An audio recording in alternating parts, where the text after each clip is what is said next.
Okay, fantastic, ladies and gentlemen, boys and girls, welcome back. Let's go ahead. We are done with the 5 heads of income. We are done with the cases where we have to pay tax on income of other people, that is clubbing of income. We now go ahead. The next chapter that we have is going to be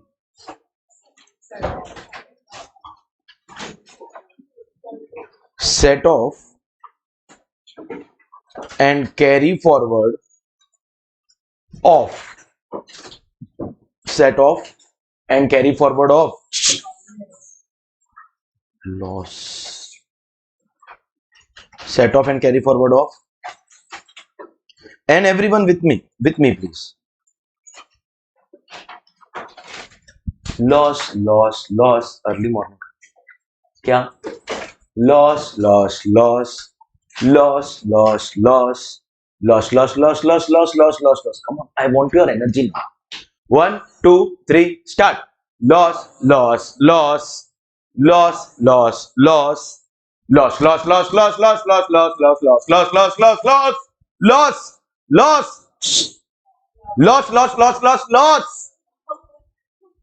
Sir, a big question is, I know some people do ask me, sir, where do you get so much energy early in the morning?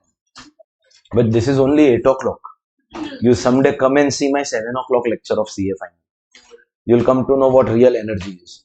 As the day progresses, rather my energy reduces. I have maximum energy at this point, and therefore I contemplate all the remaining lectures that we have. I will be keeping this slot only.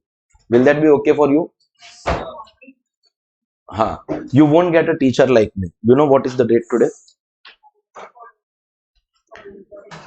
I am keeping your lecture so early so that you can celebrate whatever you want to for the rest of the day. Kya? Black Friday? Black Day? Why? Kya? Acha, that way. Pulwama. Okay, sorry. No, I thought that all your hopes in life ka therefore Black Day. CA students, of course, you date your calculator. For that also you need time, no? So I am keeping morning lecture and you get the rest of the day. This chapter is a dedicated chapter for losses, loss. No matter how much you love income. Obviously, nobody likes losses. We all love incomes. And the law is also income tax. But losses are inevitable. If they have to happen, they will happen. You can't stop them. You work your level best to not have losses. But if they will happen, they will happen. And the point is that while you have a lot of incomes on which you have to pay tax, you will always have some negative incomes, that is losses. So is it not fair that we don't take tax on your gross amount earned, but we adjust the loss that you have suffered against the income that you have earned and take tax from you on the net amount? To give you a simple example of what the summary of the chapter is, supposingly you are having two businesses. You have the business of sale of furniture where you have earned profit of rupees 5 lakh. Furniture business. Your furniture shop is in a place, there is a place in Mumbai called Kurla. You have a furniture shop there. Now the best part about having a shop in Kurla is that supposingly customer comes and the customer does not buy, you can beat your customers if they don't buy. Kurla after all. Okay, the moment you take the name, you have to first check wallet, etc. You have to check. That is how Kurla is famous. That is why Kurla is famous. So you made sure that you make profits, but at the same time you are also running an electronic shop where you have suffered some loss of rupees 2 lakh because the whole market is captured by a shop called Gada Electronics. It does not leave scope for other people to earn any profit. Electronic business, you have suffered loss. Furniture business, profit of 5 lakh. Electronic business, loss of 2 lakh. So this chapter ka short summary is simple. You will adjust this 2 lakh against 5 lakh and pay tax on your net PGBP of rupees 3 lakh. You will be paying tax on net amount of 3 lakh. Adjust your loss against your profit and pay tax on the net amount. That is this chapter. When we are subtracting 2 lakh against 5 lakh, we are getting our amount of 3 lakh. This is called set off of loss. This is called what? Set off of loss. Set off. and we will pay tax on the net. What is this chapter going to teach us? Which loss can be adjusted against which profit? For example, if you observe here, both amounts that we have are amounts under PGBP. But sometimes it is possible that there is loss in business, profit in capital gains. There is loss in capital gain, profit in salary. There is loss in house property, profit in other sources. Are we allowed to make those adjustments? This chapter will teach us. Out of all the 5 heads of income, salary is the only head where there cannot be losses. Use your brain and understand. In salary, there cannot be loss. You can't say this year my boss did not have money, so I paid him. Loss. No, even if you do, you don't get deduction of that. In salary, deductions are limited. It will always be positive. But can all the other heads have some loss? House property, business, capital gains, other sources. So we will adjust which loss against which profit this chapter will teach us. That way, if you understand, this chapter is like a tax benefit. Because whatever loss we set off is going to reduce our taxable income. No? Don't you think it is a tax benefit? Yes or no? But there is a very important thing that you got to know. Sir, when I started the chapter, what did we do? All of us together. Set off and carry forward of kya?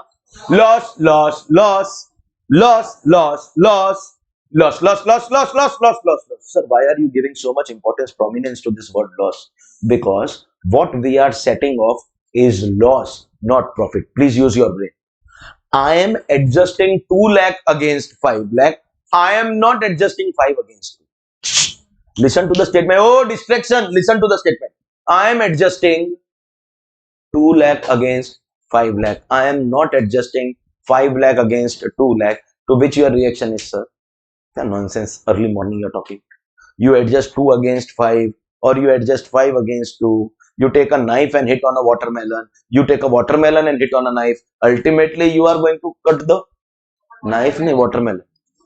Ultimately, you have to pay tax on 3 lakh rupees. How does it matter? It does. That is why the song loss, loss, loss, loss, loss, loss. Supposingly, I don't have this 5 lakh profit. Is electronic my only business? Is that possible? I will carry forward this loss to the future year, because right now I have loss. It is possible future I will have profit. Whenever you start any new activity, beginning May you will have losses. You need to have the guts to have the losses at the beginning to once later become profitable. The income tax believes today you have loss of 2 lakh, but it is possible that electronic business next year you will become popular, will generate for you profit of 10 lakh. So in the next year, against your 10 lakh ka current year income, you will adjust the brought forward loss of 2 lakh and pay tax on 8 lakh. That means, can I say here we will carry forward the loss and next year this 2 lakh will become brought forward loss? But supposingly I don't have this. I can't carry forward 5 lakh. I have to pay tax now. I can't say this year there is profit, but I think next year there will be loss. So wait, I will not pay tax. So what we set off is loss. What we carry forward is also loss. And therefore, this chapter is a dedicated chapter for loss, loss, loss, loss, loss, loss, loss, loss, loss, loss, loss. Whatever we will do in this chapter, we will do that to losses. Whatever conditions will be taught to us, they will be with respect to losses. I have a very offensive way of explaining this. And one part of the class will certainly get heavily offended if I say that. So I am in 2 minds whether I should or I shouldn't. Tu kya should bol raha hai? You're not in that one part which will get offended. It has got nothing to do with you.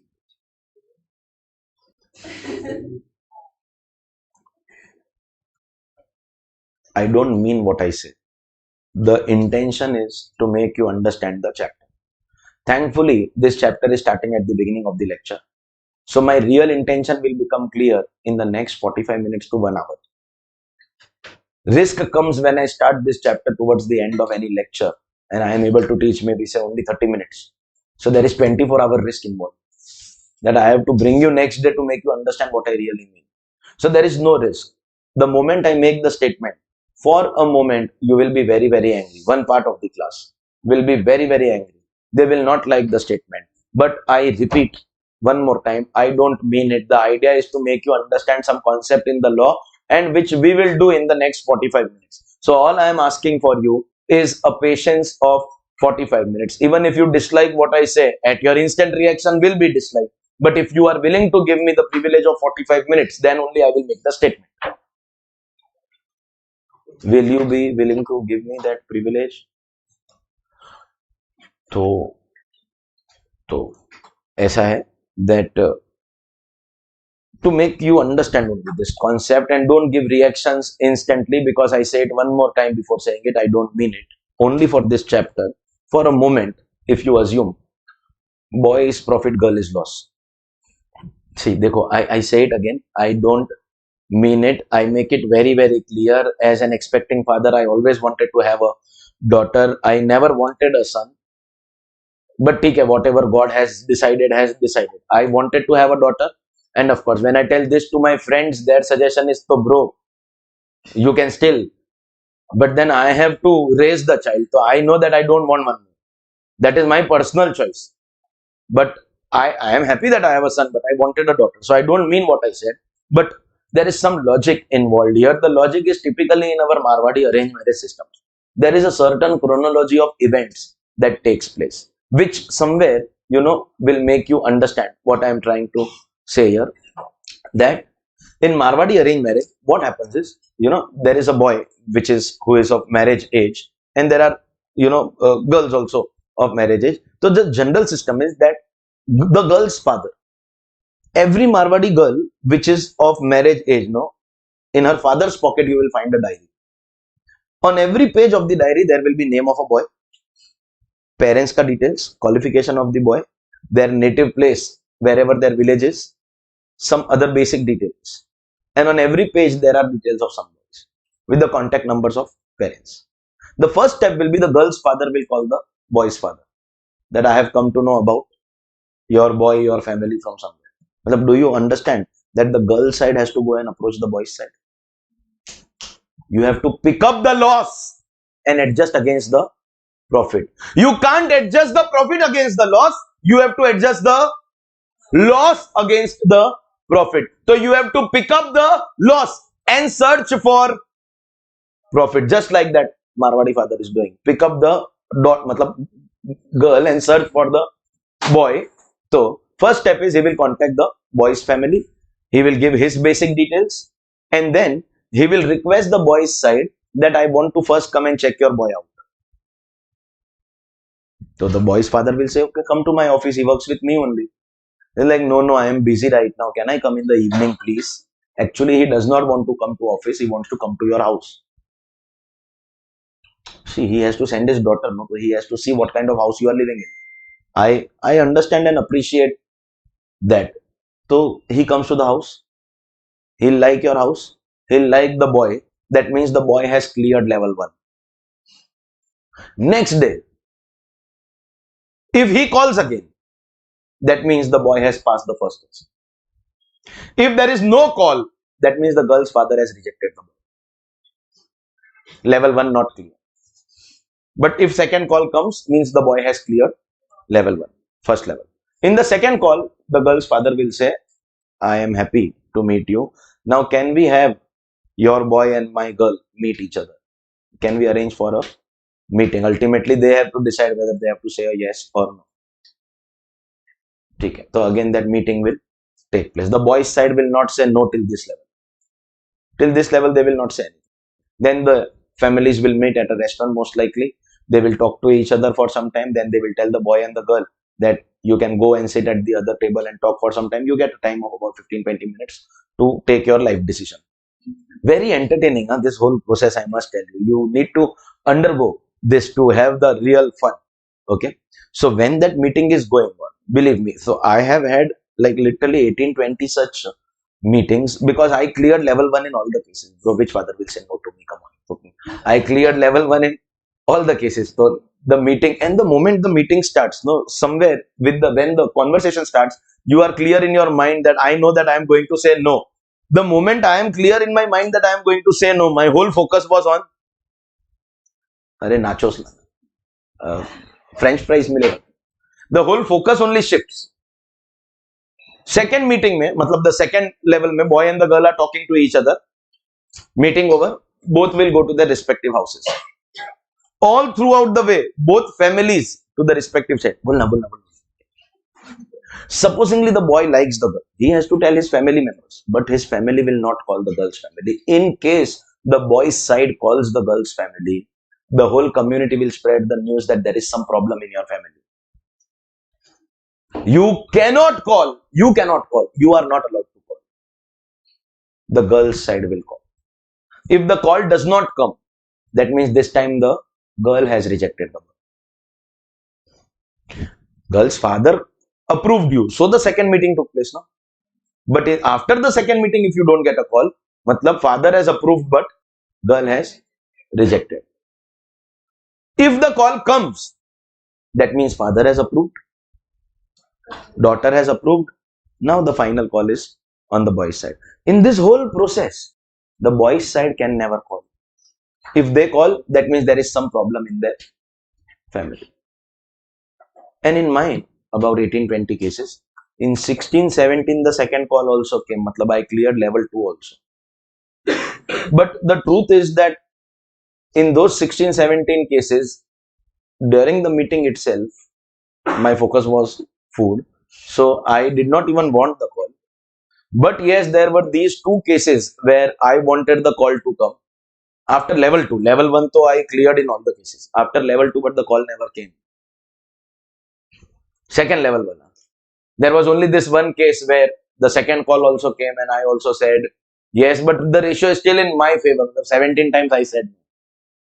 Only once I said yes. You observe the whole process. All initiatives have to be taken by the girl's side. So pick up loss and search for profit. You are not allowed to pick up the profit and search for loss. If you are doing that, there is some problem with you. Set off is of loss. Carry forward is of loss. And therefore, this chapter is dedicated to loss. We are not adjusting 5 against 2. We are adjusting 2 against 5. However, that real clarity of why I made that funny statement or unacceptable statement, boy is profit, girl is loss, the real clarity will come after about 30 to 45 minutes. You will have to wait for that real clarity. If there is a big level of hatred in you towards me, that level of hatred is going to remain even after I give my clarification. But for this statement, if that level of hatred has increased, then give me this privilege of 45 minutes, which you agreed before I started the explanation. In the next 45 minutes, at least this part of the hatred will convert into love or liking, etc. This part will go away. That other permanent wala hatred which you have, I cannot do anything about it. But thank you very much. So this, ladies and gentlemen, is the chapter. The chapter is a very, very simple process of 3 steps. Step number 1 is section 70, which is talking about inter-source adjustment. Step number 2 is section 71, which is talking about inter-head adjustment. Step number 3, we will do carry forward of our loss. If you learn these 3 steps, you get done with the chapter. You have to pick up loss, search for profit in the following compulsory order. You cannot break the order. If step 1 is possible, you can't go to step 2. If step 2 is possible, you can't go to step 3. Or let me make this statement, please. When set off is allowed, it is not allowed, it is compulsory. Set off is not allowed, it is compulsory. If inter-source is possible, you have to do it. If not possible, then you will go to inter-head. If inter-head is possible, you have to do it. If not possible, then you will go to carry forward. Set off is not optional. Set off is compulsory. Sir, what is inter-source and what is inter-head? Please understand. When you participated in, your school level, city level, district level, any kind of competition, when 2 schools are playing against each other, what do we call it? Inter-school. 2 states is interstate. 2 countries international. So what do you mean by inter-source? 2 sources within the same head of income. That means in step number 1, section 70, you will pick up your loss. Salary can't have loss. I just discussed. Loss can take place only in the remaining four heads. Pick up your loss. For example, house property. Pick up loss. Search for. Pick up. Search for within the same head of income. House property loss against house property income. Business loss against business income. Capital loss against capital gains. IFOS loss against IFOS gains. Under the same head, you will adjust. That's your first. For example, this. Is this within the same head of income? क्या no furniture and electronic both were under PGBP कौन सी दुनिया में हो what nonsense you all are talking since last 2 days you are not paying attention you are distracted what is wrong with you are they under same head no kya no are they under same head of income yes yes first step is this if you have this profit of 5 lakh you cannot take the loss to other heads of income you don't have profit in the same head then you will go to other heads of income that is step number 2 interhead means two heads of income are you able to understand this intersource means two sources within the same head then interhead means two heads of income but within the same year and then if you don't have profits in the other heads also then you will have to carry forward so that you can adjust against profits in a future year so your steps are very clear pick up loss search for profit first search where same head if you don't get then only you will go to other head matlab if you have profit in your own head you are not allowed to go to other heads if you have profit in your own head you are not allowed to go to other heads you can go to other head only if you don't have profit in your same head you understand this for this also there is a practical life example you know how to make curd dahi how बोल दूध को क्या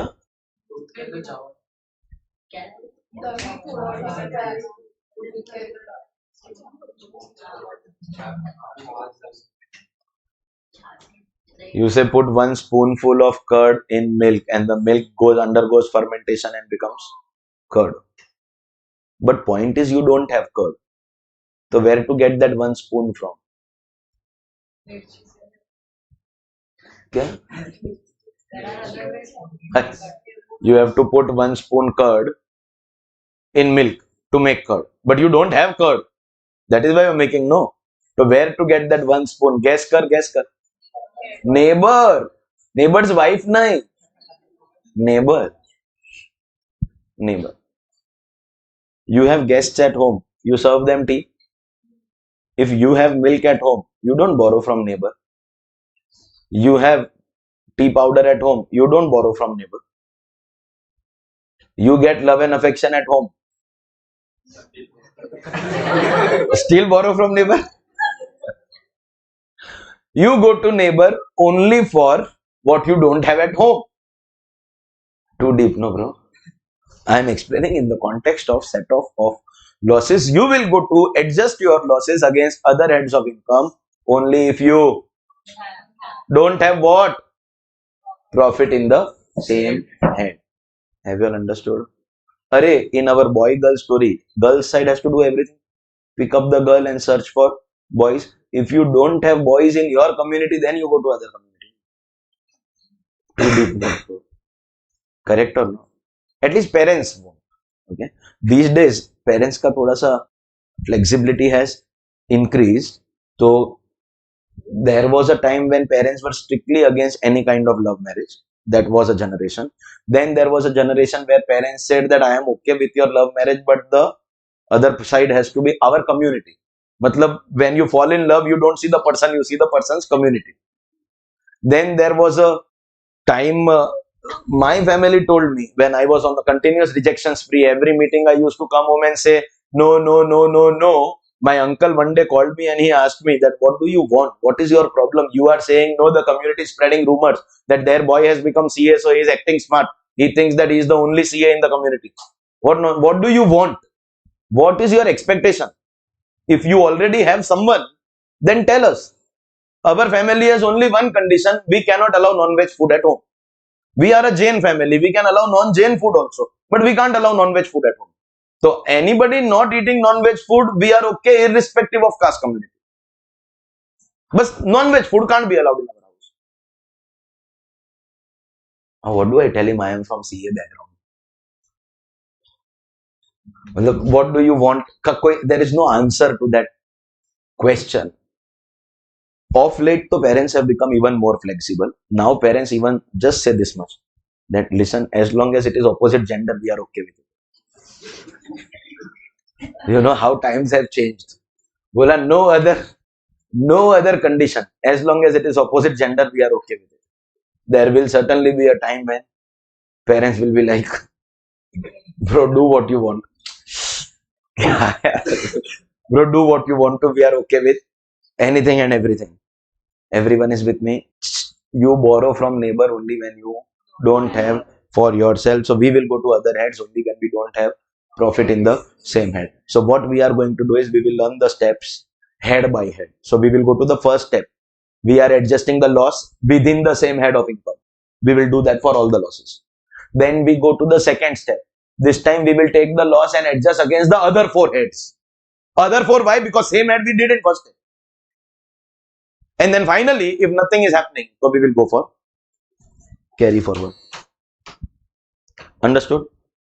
First step, section 70, inter source adjustment.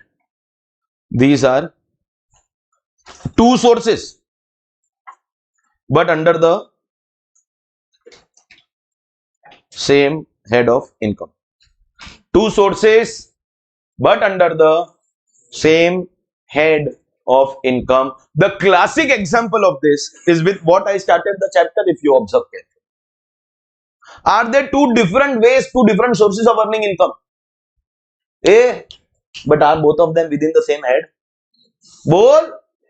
So that is inter-source adjustment. What we just did for furniture and electronic, it was inter-source. But that was example for PGBP. We have to do that for all the heads of income one by one. So ladies and gentlemen, first head of income, income from salary, I can safely say not applicable because salary cannot have a loss that I have to adjust. My task is what? I am not touching the profits. Pick up loss and search for profit. Under salary, I don't have any loss to pick up, which means I will go to my next head of income, house property. Can house property have loss? Yes. Two ways. If it is let out property, there can be unlimited loss because there is no limit. And if it is self-occupied property, there can be maximum 2 lakh ka loss because that is the maximum allowable interest deduction under self-occupied property. So there can be loss. We want to adjust.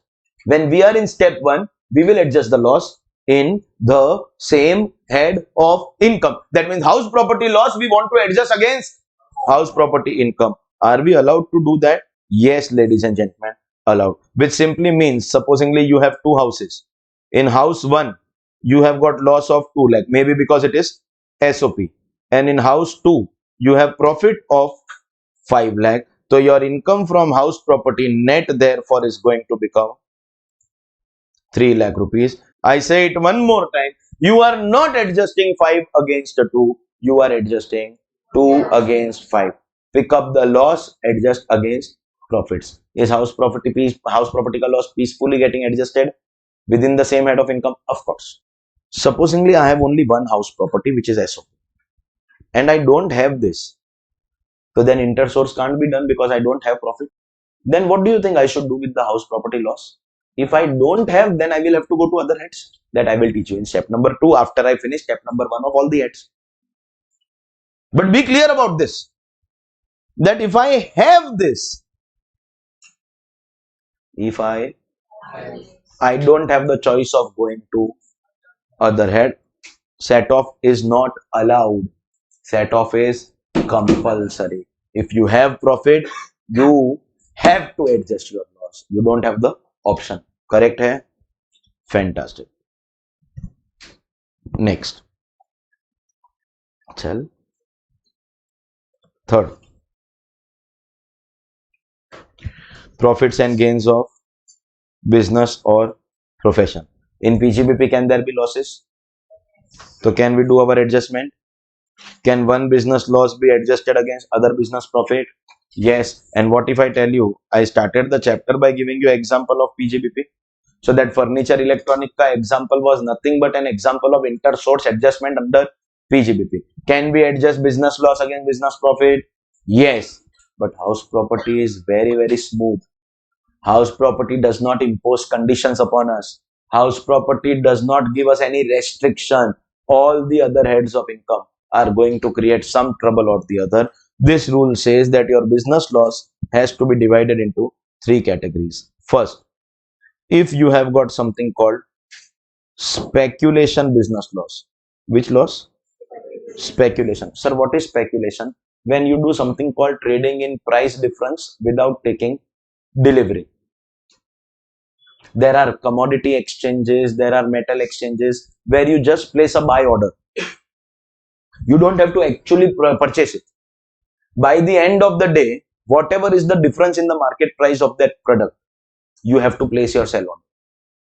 If the market price has increased, the difference between your morning price and evening price is your profit. Take that profit minus the commission, the STT, etc., STT, CTC. And if the market price has fallen during the day, then the difference is your loss. You have to pay that loss plus the GST, the transaction charges. These are also known as intraday transaction. And it all depends on your prediction. Supposingly you are a bull. Bull means you expect that the market will go up. Then you buy in the morning so that during the day, when it goes up, that difference is your profit. But of course, if your prediction goes wrong, so the difference is your loss. Loss will happen only when you go wrong. If you are a bear is someone who expects that markets will fall. So in the morning, you can listen to this carefully. You can actually do a sale transaction first. Because you know that the market is going to fall. We assume that your prediction will be right. So you do a sale transaction. And if your prediction is right during the day, the market price falls. So at that fallen price, you repurchase. So ultimately, your purchase price becomes lower than your selling price. When you sell before purchasing, we call it to short the security. Short because you don't have the security. You are only selling without any physical possession. In these transactions, you neither take the physical possession of the security, nor you give the physical possession of the security at the time of purchase or sale. You just have to, it is like a bet. I am placing a purchase bet or a sale bet.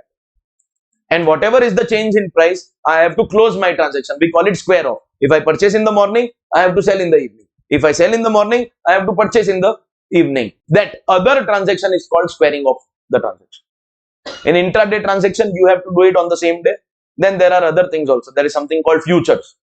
In futures, you can do it during the next 3 months. The last Thursday of the month will be the date of squaring off. Before that, you can at any point of time do your reverse transaction. In futures and options, bro, if your predictions are correct, in futures and options trading, you can become Ambani, either Mukesh or Anil. First time when I learned about F&O trading, futures and options, it was very exciting. I started trading in futures and options. In 3 months, I earned what I earned in 1 year. My first 3 months ka profit was my income of 1 year. Wow. Typical Akshay Kumar in me, like, पैसे तो मैं यूं कमाऊंगा shortcut तरीके से. Then I continued F&O trading.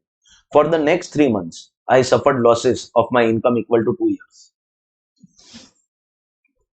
Don't laugh, bro. At the end of 6 months, I was minus 1 year of my net worth.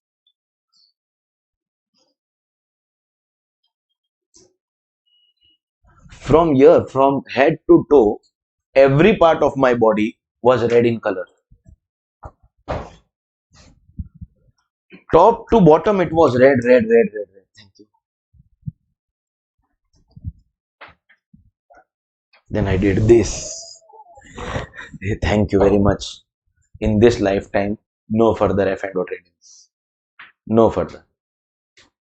At least I will not tell my wife if I do that.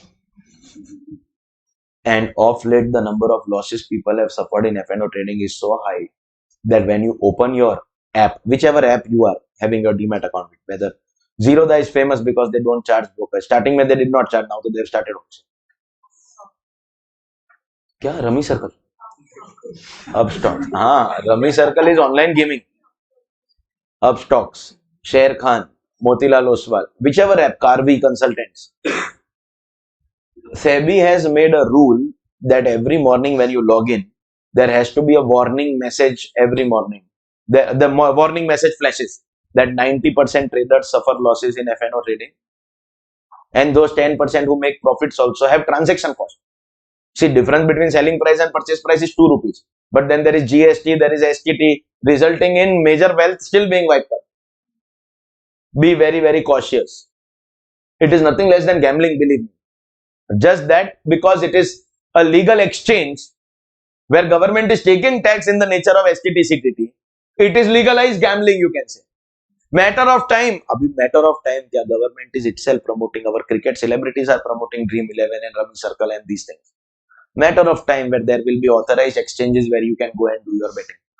Ultimately, middle class has found a new way of losing money. So in 12 lakh rupees, you get excited that, acha wow, I don't have to pay any tax till income of 12 lakh. If middle class is disciplined enough to invest that money still in life insurance, medical insurance to secure family, then the new regime is worthy. But if you end up investing your surplus money in these activities, F&O, crypto, etc., if you have more money at your disposal and you end up buying assets which you don't require, two-wheeler, high-end cars, high-end mobile phones, if you were going to buy a mobile phone of 50,000, now you are buying a mobile phone of 1 lakh. I have a big objection. Some accounting experts will have to sit and discuss whether a two-wheeler, a four-wheeler, a mobile phone, whether they should be classified under assets, whether they are really assets. Motor car is an asset. We have been classifying it under asset all our life. Is it really an asset? The moment I buy car, I have to incur regular expense on it.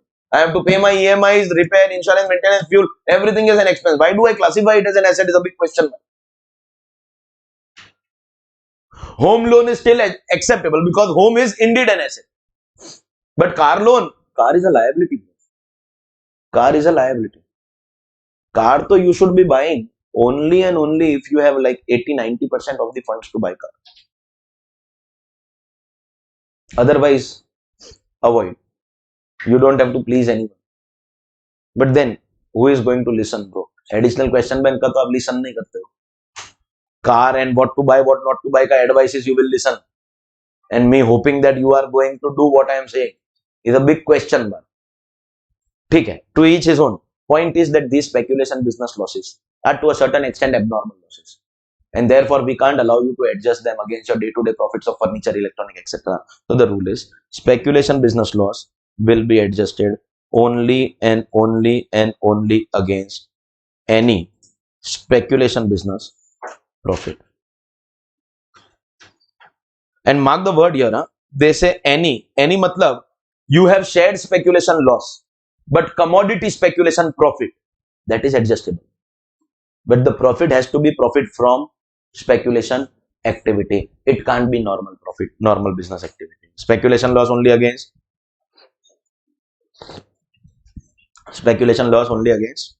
speculation profit. But any, need not be same activity, any speculation profit. So is there a restriction in PQPP? House property did not come with any such restriction. Then, ladies and gentlemen, slap the person sitting next to you tight that karke. If you know the answer and that person does not. So if it is the other way around, you won't slap, you will be slapped. Make groups of two. If you are sitting in between, so both of them will slap you and you can slap both if you know the answer. What is this, sir? Don't read what I have written. What is this? Specified. I already wrote that one. Pagal mat ban. What is specified business is what I am asking you.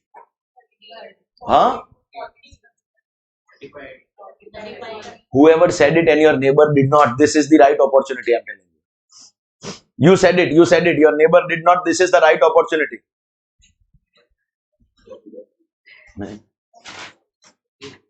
अच्छा इसने बोला तो you hit no. Bro, you will get a reason to yeah.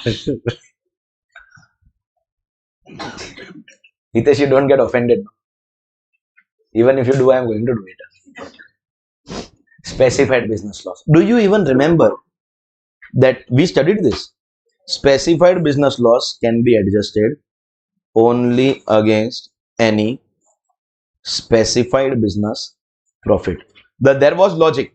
In specified business, we are subtracting purchase price of our asset, capital expenditure. So that will result in a loss because you are subtracting cost of asset in the business. And that loss, if we adjust against other profits, it simply means that capital expenditure we are adjusting against other business. We can't adjust this. So specified losses will be adjusted only against, but again, any. Means you have loss in warehousing of agriculture produce and you have profit in production of fertilizer, cold chain facility, warehousing of sugar, any of the other 14. Within the 14, you can adjust, other businesses you cannot. So speculation loss only against any speculation profit. Any profit, but it has to be speculation.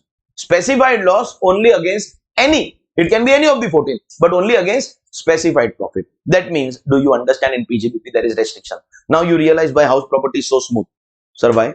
Because there is no restriction. It will peacefully get adjusted. Yes or no? And of course, business ka head can have some other losses also. Hello? Like furniture, electronic, etc.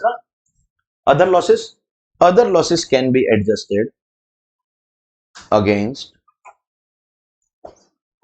any profits and gains of business or profession. Here we don't want to put any restriction. The restriction we want to put on speculation specified. Speculation specified. What are the two restrictions taught to us under PGBP? Speculation loss can be adjusted only against speculation profit. Specified loss can be adjusted only against any specified profit. But other losses can be adjusted against any PGBP. Correct? Let me see how much you have understood. This loss. Which loss? Specified loss. Can it be adjusted against this profit? No. Can it be adjusted against this profit? No, because it can be adjusted only against same profit. Correct hai? Chalo. This loss. Which loss is this? Specified loss. Can it be adjusted against this profit? No. This profit? No. It can be adjusted only against specified profit because speculation loss and specified loss have restriction. Fantastic. Let's talk about these losses. Which are these losses? Other losses, furniture, electronic, anything that is not speculation and not specified. Can it be adjusted against this profit? Yes. Yes. Of course. This profit? Yes. This profit? Yes. Against any PGBP, including spare and spare profits. Including what? Spare and spare. Speculation and specified. Speculation and specified.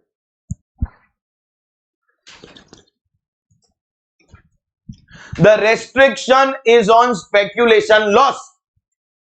The restriction is on specified loss.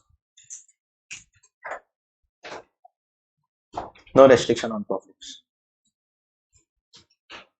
Speculation loss only speculation profit. Specified loss only specified profit. But other losses can be adjusted against any profit. Restriction is on losses.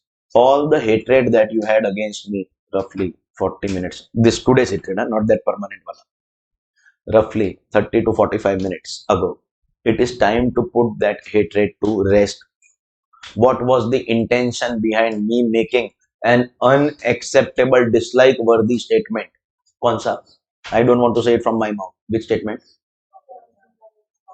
क्या? Daughter नहीं बोला. Daughter can never be lost. क्या? हाँ. अरे बोलना. Say it. You don't say it, I don't explain it. I will go to the next step. हाँ. Why, sir? Because we live in a country called India. And all restrictions are placed on our girls, our daughters.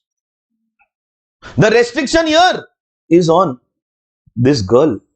The restriction is on this girl. The respected boys don't have any restriction. And in our country, all restrictions are on our daughters. Don't wear these clothes, don't go out at this time, don't stay in company of these people, etc. The boys have no such restriction. Our boys on national television our superheroes, our superstars, they on national television come on a TV show and say proudly that I go home and tell my father aaj main kar ke aaya. And we worship them as heroes. That is a sign of being a stud. You know who I am talking about?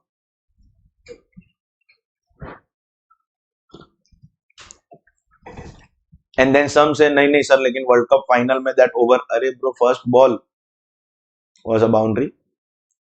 Second ball would have gone for a 6 if it was not for Surya Kumar Yadav to take the catch. Otherwise, that was also guaranteed 6. No real contribution there. How can a celebrity who he has followers, how can you come and make a statement like this? But then we live in India. There are no restrictions on our boys. The restriction is on the girls.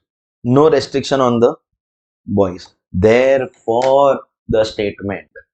Because in our country, restriction on girls, not on boys. So in this chapter, restriction on loss, not on profit. In that context, I said whatever, not the.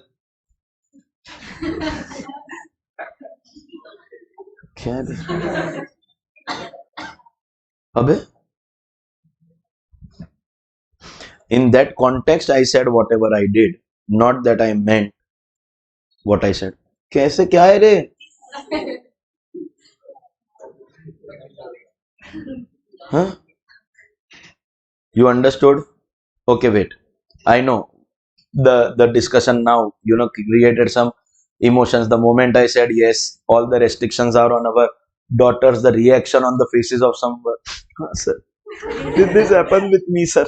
Sir, don't go out at this time and don't wear these clothes and all that. Sir, it happens with me on a daily basis. So no problem. Okay, let's cut down the emotions and let's talk about your college days. Chalna yaar. Wait a second. Bus. Everything on the planet to you is more relevant than what we are discussing. What were you discussing? तूने ये colour का कपड़ा क्यों पहना? हाँ?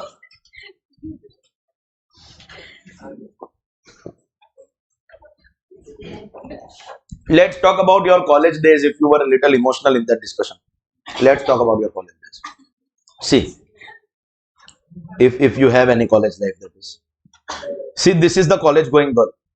Okay. The girl has more commitment levels compared to boys. ये बात agree करते हैं? Okay. Even if he is not doing CA, he is not doing CA. My commitment is perfect.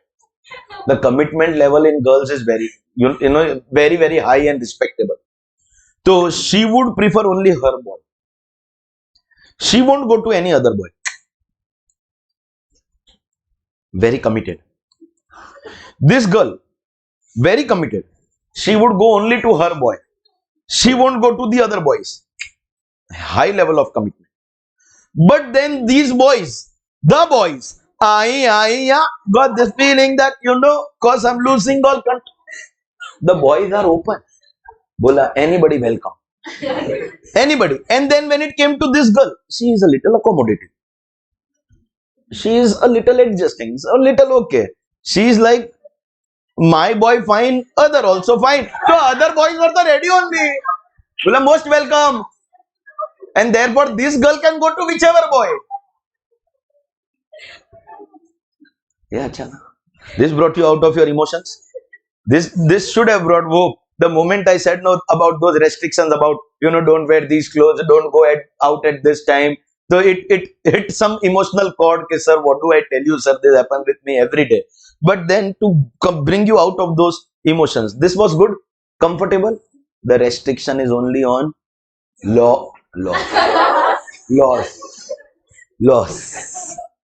Which is why in that context we discuss whatever we do. Do you understand, ladies and gentlemen? The speculation loss only against speculation profit. Specified loss only against, but other losses against both. Correct hai? So there are some restrictions. There are some restrictions in PGBP. Next head of income. Capital gains, or rather should we call it capital loss? Can capital losses be adjusted against capital gains? Yes, sir. Capital loss can be adjusted against capital gains, but this too has restrictions. That means house property is the only head where there will be no restriction. Sir, what is the restriction here? We will be dividing our capital losses into two types: Satkal and Latkal. Sir, what is Satkal? Short-term capital loss. Latkal is long-term capital loss. Long-term capital loss will happen when the asset is long-term. Correct? Long-term capital losses can be adjusted only and only and only and only against any long-term capital gain. Only against any long-term capital gain. There is restriction on long-term loss, just like there was restriction on speculation and specified loss. There is restriction on long-term loss. But short-term capital loss can be adjusted against any capital gain. That means, can it be adjusted against long-term gain? Yes. And short-term gain? Yes. Means once again, restriction is on long-term loss, not on long-term gain. Restriction is on long-term loss. So long-term loss only against long-term gain, but short-term loss against short-term as well as long-term gain. Anyone wants to try the logic? Why this restriction? For example, देखो, speculation was abnormal. Specified is basically heavy capital expenditure. It can't go to other businesses. There is some logic involved in all the restrictions that they have put here. Come on, try karo. Why long term can be adjusted only against long term gains? क्या? क्या? Speak loudly now, bro. Two exemptions. क्या बोल रहे? The question is, long-term loss can't be adjusted against short-term gain. Why?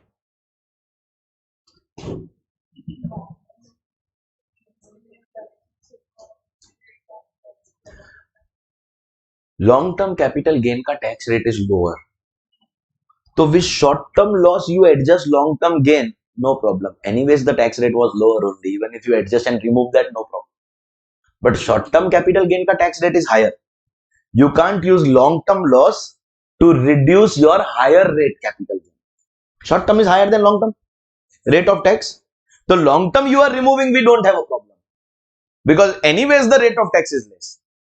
But short-term you are removing, we have a problem. So short-term gain can be used only for short-term losses. It can't be used for long-term losses. But long-term gain can be used for any loss, because even when we levy tax, we levy too less. So adjust only, no problem. So long-term loss only against long-term gain, but short-term loss will be adjusted against short-term as well as long-term. And this brings us to the last loss, that is IFOS, income from other sources. Bro, let me remind you, we are doing adjustment within the same head of income. We are finishing all the heads. Then what will we do after this? Interhead. Still, if we don't get profits in the same head, then we will have to take our losses to the other heads. That's step number 2. Then we take carry forward. So if this step gets over and we still have losses, then we have to take them to other heads. But first, IFOS. IFOS losses also come with restriction. While section 70 is allowed, can we adjust IFOS losses against IFOS profits? Yes. While section 70 is allowed, it still comes with its share of restrictions. First, in IFOS, you may suffer something called a casual loss. That is loss in the activity of betting, gambling, etc. Ladies and gentlemen, for that loss, there will be no set off, no carry forward. That loss is going to that very bloody moment lapse. Government is very clear. In betting, gambling activity, we call it casual winnings.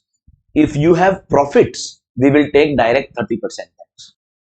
But if you have losses, you won't get any tax benefit of that. You don't get adjustment. Betting may you suffer loss, forget the money, no set off. Betting may you earn profit, to pay tax of 30%. Sir, why this is unfair? Sir, profit is taxed at such a high rate, then loss ka adjustment they should give. No, please don't do this activity. Please avoid doing this activity is the real intention of the law. Are you able to understand this? So casual loss, there will be no set off, no carry forward, the losses will lapse. Next, if you have any OMRH loss, I have taught you the full form of OMRH in IFOS. You have to write the full thing. What is this? Owning and maintaining race horses. OMRH losses can be adjusted only and only against any OMRH profit. That means, can I say this activity effectively is same as your speculation specified long-term loss? OMRH can be adjusted only against OMRH. Supposingly you have owning and maintaining resources in Mumbai and you have in Pune also. In Mumbai you have suffered loss, in Pune you have profit, no problem, you can adjust, but other profits you cannot adjust, only against OMRH. And then can there be other IFOS losses also? I'll give you an example. Supposingly I take a loan and purchase land. Why? So that I will earn rent. Abhi rent of land won't go in house property, rent of land will go in IFOS. So against the rent that I have earned, there will be interest on loan that I have paid. I will take deduction of the interest. The twist in the story is this, that interest started getting attracted from the first day itself, but full year I could not find a tenant only. So the rent earned during the year is 0, but the interest paid is my expense. So do you understand the expense has exceeded the income? Will there be a loss? Can I adjust those losses is the question. The other losses can be adjusted against any IFOS. Other losses can be adjusted against any IFOS. Wait please. This loss, which loss? Casual loss. Can it be adjusted here? Here? No bro. It can't be adjusted here itself. Same, this is the only loss which does not get adjustment in the same activity. This loss, only here. It can't go here and here. Correct? Hai? Now we are talking about these other losses. Can they be adjusted here? Of course. Can they be adjusted here? Yes. That means, can I say including OMRH profit? Just like we said, including say spare profits. And what about here? No, sir. No. In this entire chapter, if there is one restriction on profits, it is here. It cannot be adjusted against. It cannot be adjusted against casual winnings. It cannot be adjusted against casual winnings. Do you understand this? Sir, normally India puts, in Indian families, we put all restriction on the girls. But if the boy is engaging in betting, gambling activity, though at some point of time the parents will put some restriction on the boy also. No. There is only one income which is subjected to restriction in this chapter, and that is casual winning. Casual winning, if you earn, you have to directly pay 30% on that. You can't take any kind of adjustment against casual winning. You can't adjust any loss. Bloody hell, you cannot adjust the same loss also against casual winning. So, while the other losses can be adjusted against OMRH, nothing will be allowed to be adjusted against casual winnings.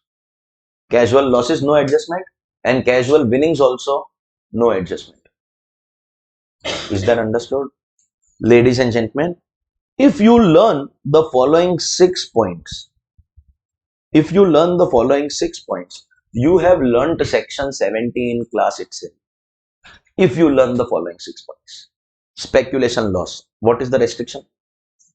Only against speculation profit. Specified loss. What is the restriction? Only against specified profit. Long-term loss. What is the restriction? Only against long-term gain. OMRH loss. What is the restriction? Only against OMRH profits. Casual loss. What is the restriction?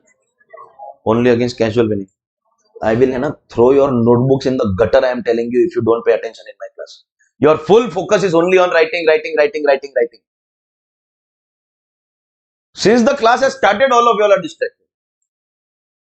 The writing part will come to you in one way or the other. In any case, you are killing time after class. You are not studying anything. You can take the notes from the PDF and copy it in your notebook. Casual loss can be adjusted only against casual winnings. Casual losses, no set off, No carry forward. Next time if I am asking a question and you're busy writing, I'll tear your notebook into pieces. I'm telling you in class itself. That full row does not bother to answer a single question that I ask. Single question. Why? Because sir, we are busy in writing. You do what you have to. OMRH losses? Only against OMRH profits. Casual losses? No set off. And the only place where there is restriction on income, that is casual winnings, it can't be used for any loss. 6 points you remember, and section 70, I say it again, you memorized in class itself. The 6 points go like this: speculation, loss. You have to specify loss because restriction is only on loss. There is no restriction on speculation, profit. The restriction is only on speculation, loss. Specified loss. Long term loss. Casual loss. OMRH loss and casual winning. If you learn these 6 points, you have learned section 17 class itself. 1, 2, 3, start. Speculation loss, specified loss, long term loss, casual loss, OMRH loss, casual winning. 1, 2, 3, start please. Speculation loss, specified loss, long term loss, casual loss, OMRH loss, casual winning. If you learn these 6 points, that means you have learned section 70. These are the restrictions. Other than this, within the same head, you can do whatever adjustment you want. For example, house property does not have any restriction if you observe carefully. So you can do whatever adjustment you want. Other business losses do not have any restriction. You can adjust them wherever you want. Short-term capital loss, no restriction. You can adjust them wherever you want. Other than these 6 points, you are free to make within the same head whatever adjustment you want. If you learn these 6 points, you have memorized the full step number 1 in class itself. Step number 1 where we are adjusting against profits of the same head. Now we go to step number 2. Section 71. This is talking about something called inter head adjustment. Inter head adjustment. This time the adjustment is going to be against a different head. Mitro, last time it was a different source, 2 different sources, but the same head.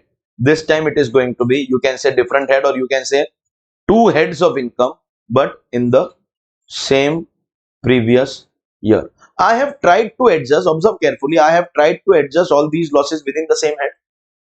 If I find the profit, for example, I find this house property profit, for example, I find these profits, then I will be able to adjust. But it is likely that I don't have the profits. So what do I do with my loss? Now I will take them to other head. Remember that the 3 steps have to be followed in order. You cannot go to step 2 if step 1 is possible. We are doing step 2 only because there was no profit in step number 1. So now this time what we will do? Like last time, one by one we will go to the head. Pick up loss. Search for Profit. where? The other 4 heads. The other 4. Because same head we already searched. We did not get, that is why we are coming here. The other 4 heads ka we will be searching profits. But once again, I start by saying salary. Because once again, for picking there won't be any loss here. Loss will be only under the remaining 4. So we will pick up their losses and search for profits in the other 4 heads. Second, loss under. Can there be loss under house property? Yes. We first tried to adjust it against house property. If there is income, you have to adjust. But if there is no income, can we adjust house property against other heads of income? Yes. House property can be, house property will be adjusted against other heads of income also. When I say against, which are the heads that I am going to check? Chalo try karo. Which are the heads? Name the heads. Kya PGBP? You don't know the order of heads also. Which are the heads against which I will check? Salary. After salary? Do you even know what we are doing? After salary, what are you checking? House property. After salary, what will you check here? Why PGBP? Because House property we already checked, that did not work. The whole step number 2 is the other 4 heads. We can't be checking in the same head. If the same head has profit, we are not allowed to come only to the other heads. So what are we going to check now? What world are you guys in? I don't understand only. After salary, we will not check house property because that was done in step number 1. So we are going to the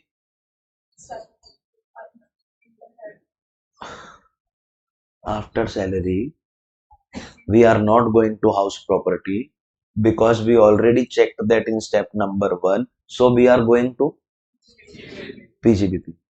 What next?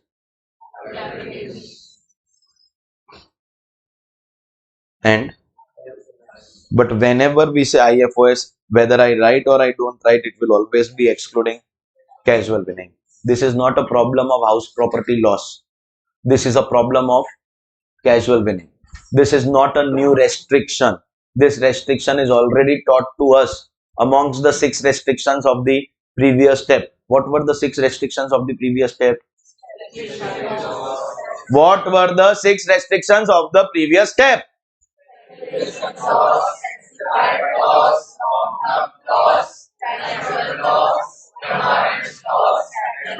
Means this restriction is already there. Casual winnings cannot be used for anything.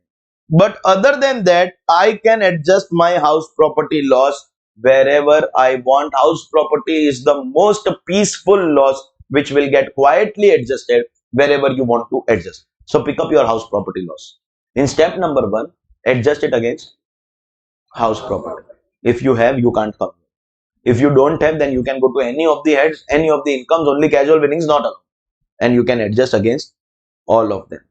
Peacefully adjust against all of them. It was very, very easy until some years ago when Jaitley ji brought this rule. He said that against other heads, I will let you adjust maximum 2 lakh. If you have anything more than that, you will have to carry forward for future adjustment. I will not allow you to adjust house property losses against other heads of income more than 2 lakh. This becomes our first restriction of section 71. Please understand. When we came to section 71, salary to did not give us only anything. In house property, while this is a restriction, this is not new for us. It is covered in the 6 points. But the first new thing which we have not seen in the previous step is what? This is the statement. Every time I make you repeat, you have to say the same words. House property loss, bolo. House property loss Against other heads, against other heads, maximum 2 lakhs. maximum 2 lakhs. Is house property allowed to be adjusted against other heads? Yes. Peacefully wherever you want to take it. Don't count casual winning in the discussion because casual winning already has restriction that we don't even give attention now. That means simple way we can say that house property can be adjusted wherever we want, but maximum. And which is why the statement house property loss against other heads maximum 2 lakh. What is the first new restriction taught to us by section 71? House property loss. Repeat please. House property loss against other heads, maximum 2 lakhs. So you learn those 6 points. You learn this, and there are 2 more that I will teach you. If you learn these restrictions, your section 70 and 71 will be memorized in class itself. 70 ka we will do a revision later. 71 mein we have learned only one new point. And what is that one new point? House property loss against other heads, maximum 2 lakhs. This is the new restriction. Against other heads, we can't adjust more than 2 lakh. By the way, SOP can't have loss more than 2 lakh. Loss can be more than 2 lakh only under LOP because LOP gives you unlimited interest deduction. Are we going to give you adjustment of that loss? Yes, we will. But against other heads, we will give maximum 2 lakh. If you have more than 2, we will give you in future year as carry forward. Current year, you can't reduce your other heads by more than 2 lakh rupees. Maximum rupees 2 lakh will be adjusted. Is that clear? Next head of income. PGBP. Question is, can we adjust PGBP losses against? Can we adjust PGBP losses against? Against? Last time I am asking you, otherwise I will walk out of the class and this chapter is assumed done. I am doing step number 2 with you. So what am I checking here is what I am asking you. Can we adjust PGBP losses against other four heads? Name those four heads. Salary, property, capital gain. Why are we not checking PGBP here? Because step number 1 we have checked, that did not happen, that is why we are coming, and that is what we are doing in step number 2. All losses, other four heads. All losses, other four heads. So in house property we check the other four except house property. In PGBP we will check the other four except, in PGBP we will check the other four except. So first question is, can we take PGBP losses to other heads of income? Is that going to be allowed to us? Yes, it is going to be allowed to us. Yes, it is going to be allowed to us, excluding spare and spare losses. Means these two losses, which two? Which are spare and spare losses? Speculation losses and specified losses. These losses you can't take to other heads. Any guesses why? Because bro, within your own head only you are not allowed to go in. Think about it. You are a COVID patient. You have been locked in a room, quarantine. In your own house, you are not allowed to interact with other people. So obviously, you won't be allowed to go to the neighbor's house. Within your own head only, you are not allowed anywhere. No. Speculation loss only against. Speculation loss only against. Specified loss only against. Correct. Hai? So where is the question of taking you to other heads of income? So wherever we are taking PGBP losses against other heads of income, we are talking about other normal losses, non-speculation, non-specified losses. Furniture loss, electronic loss. Can we take them to other heads, against the other heads? ये question है. We'll check the heads one by one. Name the four heads that we are going to check here. Salary.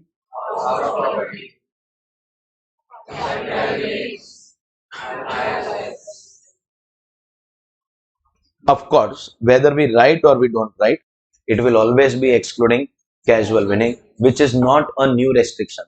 This restriction is covered in our first 6. We are allowed to adjust PGBP loss against IFRS. We are allowed to adjust PGBP loss against capital gain. We are allowed to adjust PGBP loss against house property, but we are not allowed to adjust PGBP losses against income from salary. Once upon a time, it used to be allowed. In the budget of 2007, Finance Minister Chidambaram, it was basically an amendment. First time when I studied income tax law, 2007 ka budget, it was an amendment.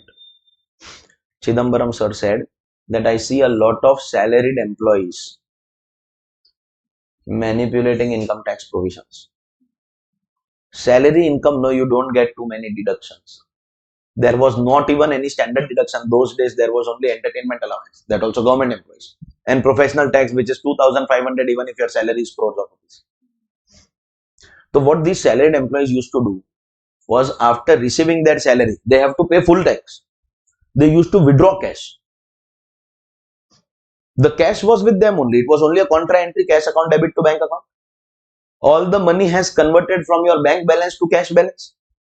And with that cash, they used to show dummy business, fake books of accounts, book losses. Bola, sir, I am working for job 9 to 5 and evening I come home, to evening 6 to 9, I run a small chocolate selling business from home.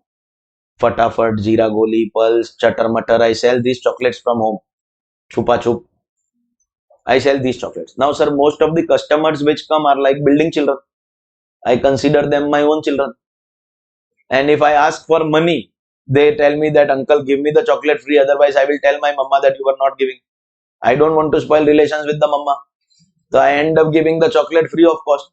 So the business which I am running from home in the evening, I have suffered losses because all purchases I have made, but I have not had any sales. I cook up books of accounts. We are experts at making books of accounts, and I am showing losses in those businesses which I never did. Those losses people were adjusted against their salary profit, because other than that you can't adjust anything against salary. It became a big way to evade taxes. Chidambaram sir said, from today onwards, business losses against salary, I will not allow. Yes, some genuine people will certainly suffer. There are some people for whom their salary is insufficient. So they do some part-time business for extra income. And by chance that business suffers loss. Logically speaking, you should be giving them. But because of manipulation done by some people, everyone will suffer. If one student is too busy writing in class, then not answering the question multiple times I ask, I will take the notebooks of everyone and keep it aside. Because of one person, everyone will suffer. It's the unfortunate thing is that because of the mistake of one person, it is always that everyone suffers. It is always like this. The Chidambaram sir made this rule. What is the new restriction of section 71? Business loss against a salary income not allowed. What is the restriction, bro? Business loss against a salary income. What was the previous restriction of section 71? The only one thing taught to you in section 71 for this 6 points in 70. And here only 2 points we have studied. Business loss is the second point. What was the first point? House property loss against other heads, maximum 2 lakhs. And this is business loss against salary income not allowed. What is this? Business loss against salary. And the first one was house property loss against other heads, maximum 2 lakhs. Is that clear to everyone? 100%. So that was inter-head adjustment of your PGBP loss. Next, capital gains. Can there be losses here? What is the intention of bringing capital losses here? Why are we bringing capital losses here? So that we can adjust our capital losses against other 4 heads. And that is section 71. Sir, why are we adjusting against other 4 heads and not against capital gains? Because that we have already done. Ladies and gentlemen, capital loss, no inter-head adjustment, which means capital losses can be adjusted only against capital gains. It can't go against any other head of income. You can't take an abnormal loss to reduce your day-to-day recurring income. Otherwise, whichever year you will not want to pay tax, you will purposely sell some asset to show some capital losses. People do that, especially in stock market. Supposingly, during this year, I have sold lot of shares and I have lot of profits. I will be having tax. So before 31st March, what will I do? I have some shares which are deep into losses. I don't intend to sell them. This is known as stock market loss harvesting. If you do trading, you'll come to know what I'm talking about. I have got no intention of selling my share, maybe of Adani Enterprises, but it is in loss.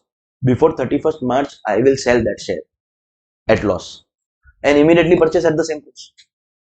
So that way you see I am holding my share at the same price. But in this year, the sale transaction will show a loss. The new purchase is not going to come in my capital gain. That will come later whenever I sell it. So whichever year you are having profits, what do?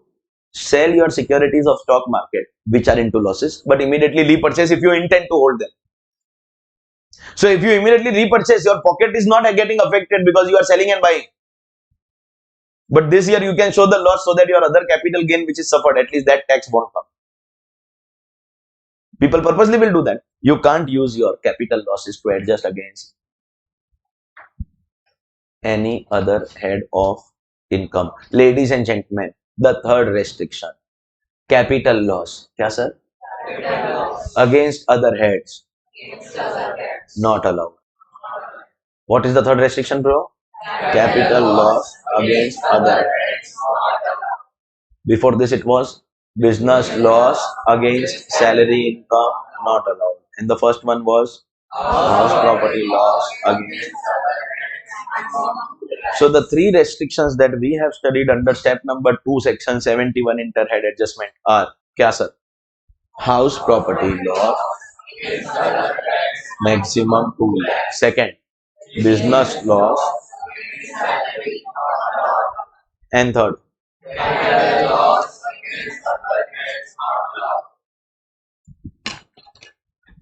are we clear on this? And what were the 6 restrictions of the first step?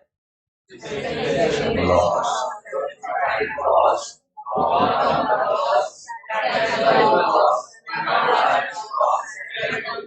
Correct hai? Fantastic. So can I say we have learned 6 plus 3, 9 restrictions. And believe me, if you have learned these 9 restrictions, this chapter so far you have memorized itself in class. So, let's go ahead. Next is your IFOS. The question is, can I have losses under IFOS? Yes, I want to set off. Where do I set off first? Against salary. First step, I set off against IFOS. When it is not happening, what will I do?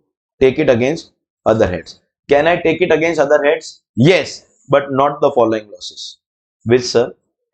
Casual loss. I am not allowed to take against other heads, bro. Casual loss is not allowed to be adjusted against the same activity in the same head. And second loss which I will not be allowed is OMRH loss. Sir, why OMRH loss will not be allowed? क्या? OMRH loss can be adjusted only against OMRH profits. Within the same head only, you are not allowed to go anywhere. There is no question of taking you to other heads of income. So OMRH losses and casual losses can't be taken to other heads. But what about the other losses? Can we take them to the other heads of income? What are the heads which I am going to check? First, salary. Next. Next. Next. Next. Can I adjust my IFOS losses against these profits? I am allowed to adjust IFOS losses everywhere without any restriction, which effectively means there are only 3 restrictions that section 71 has taught us. What are those 3 restrictions? House property loss against other heads maximum 2 lakhs. Second, business loss. Third, not. And what were the 6 restrictions of the first step?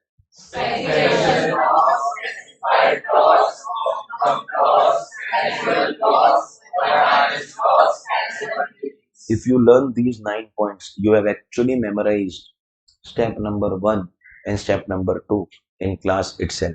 We have picked up our loss. First, we tried to adjust our loss within the same head of income.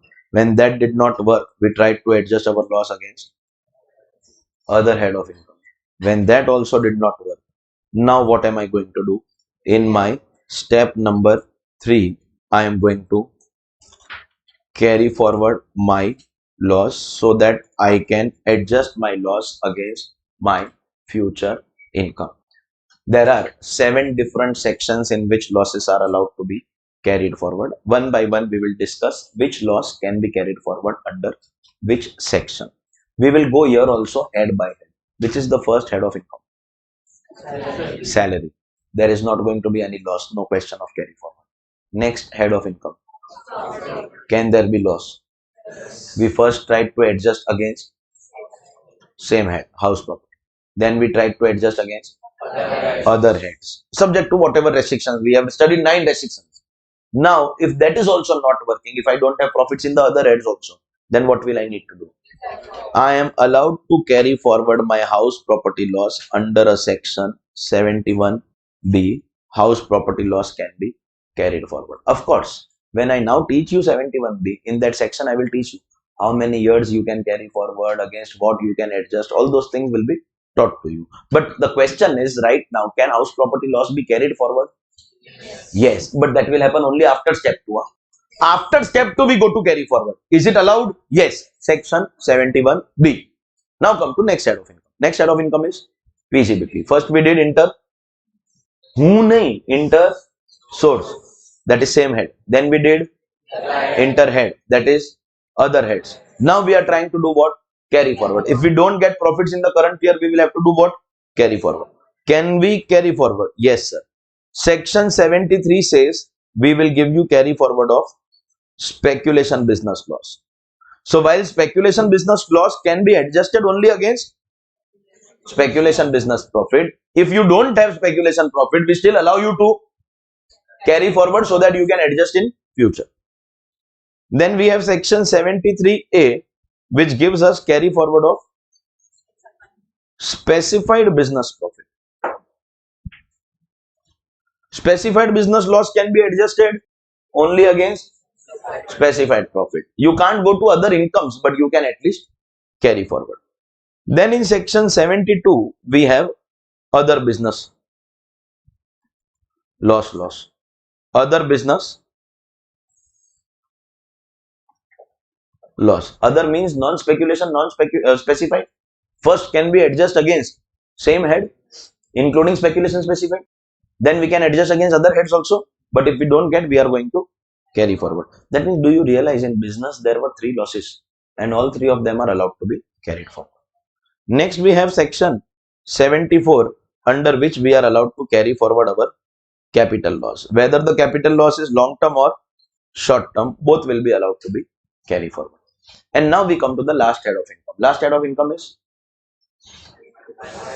IFOS. IFOS ka first loss was casual loss. Casual loss, there itself we have clarified no set off, no carry forward. So if there is no carry forward, obviously there won't be any section.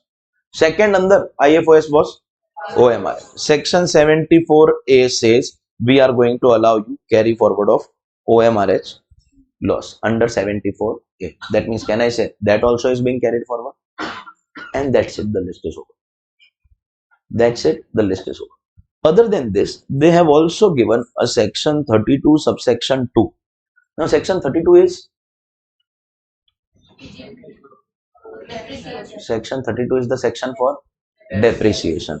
Sometimes you will have something called unabsorbed depreciation, a very famous term. Even when you come to CA final, the new draft has changed section numbers, certain changes in definitions, they have removed complicated language, but the law remains the same. There is no real purpose that is being achieved. They could have amended the existing sections itself. So UAD ka concept is not going away anywhere. If supposingly you have your depreciation deduction calculated as per block asset method. If you calculate as per block asset method, there will be a deduction. That deduction you have to take against your profits. Now deduction is 5 lakh, but profits are only 1 lakh. So the 4 lakh for which you don't have enough profits is called unabsorbed depreciation. By the way, do you realize the 4 lakh also happens to be your total business loss? Think how. 1 lakh is my business profit minus 5 if I adjust depreciation. So this 4 lakh is my business loss, which is also the depreciation that I have not adjusted. You agree with this? But sometimes it is also possible that in my business I have already suffered a loss of 2 lakh in trading activity. Now I have depreciation of 5 lakh. So what is the total business loss now? 7 lakh. And of course I don't have any profits. That means I am going to carry forward 7 lakh business loss. But only 2 lakh will be carried forward in this section. 5 lakh will be carried forward in this section. The total business loss has to be split into normal loss and depreciation component.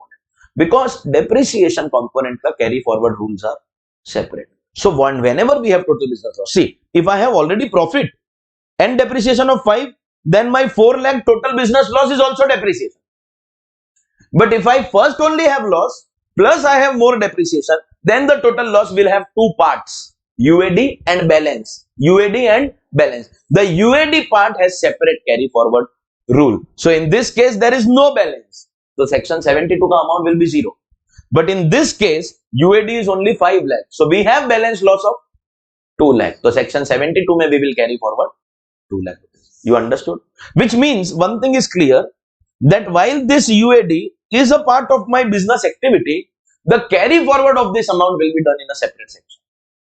Is that clear? So effectively that you observe, and if you observe, you realize that out of so many sections, these 4 sections are PGBP only.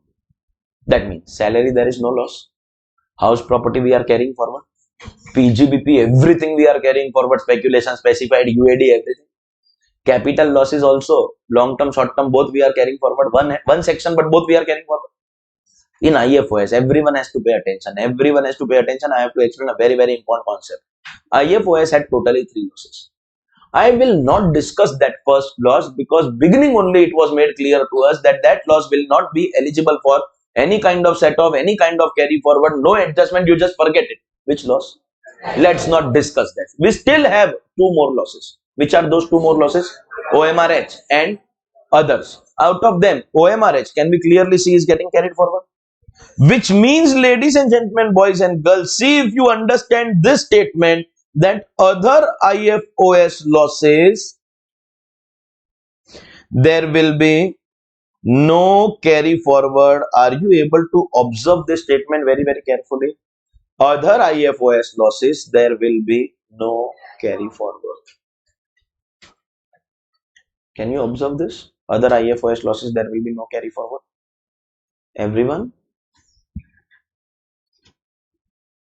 Out of all the losses discussed in the chapter, this is the only loss for which we don't have carry forward. We have, I'm not talking about casual loss, that is not even in our discussion.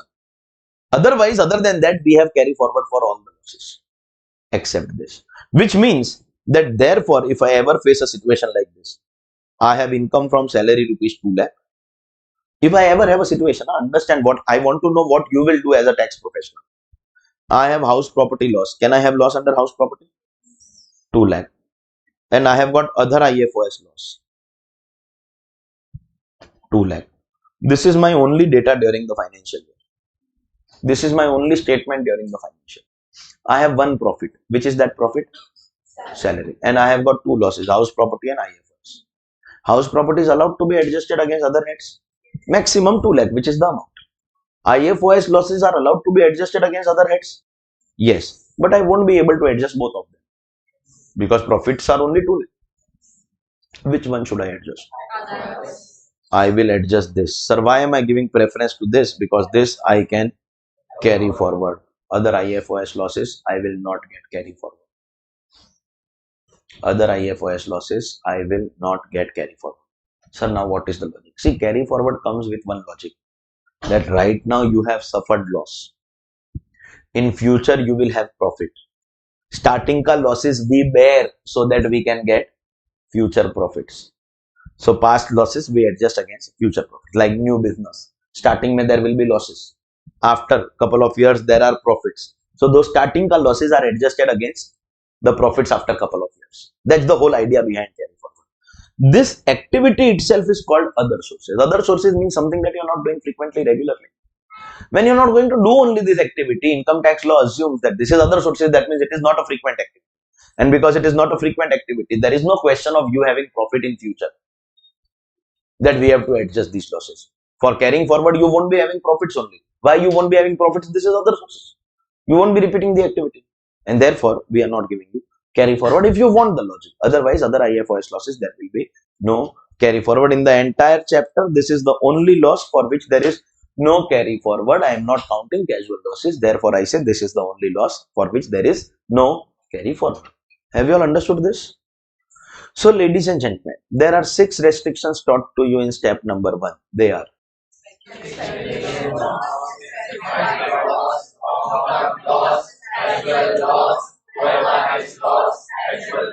then you were taught 3 restrictions in step number 2.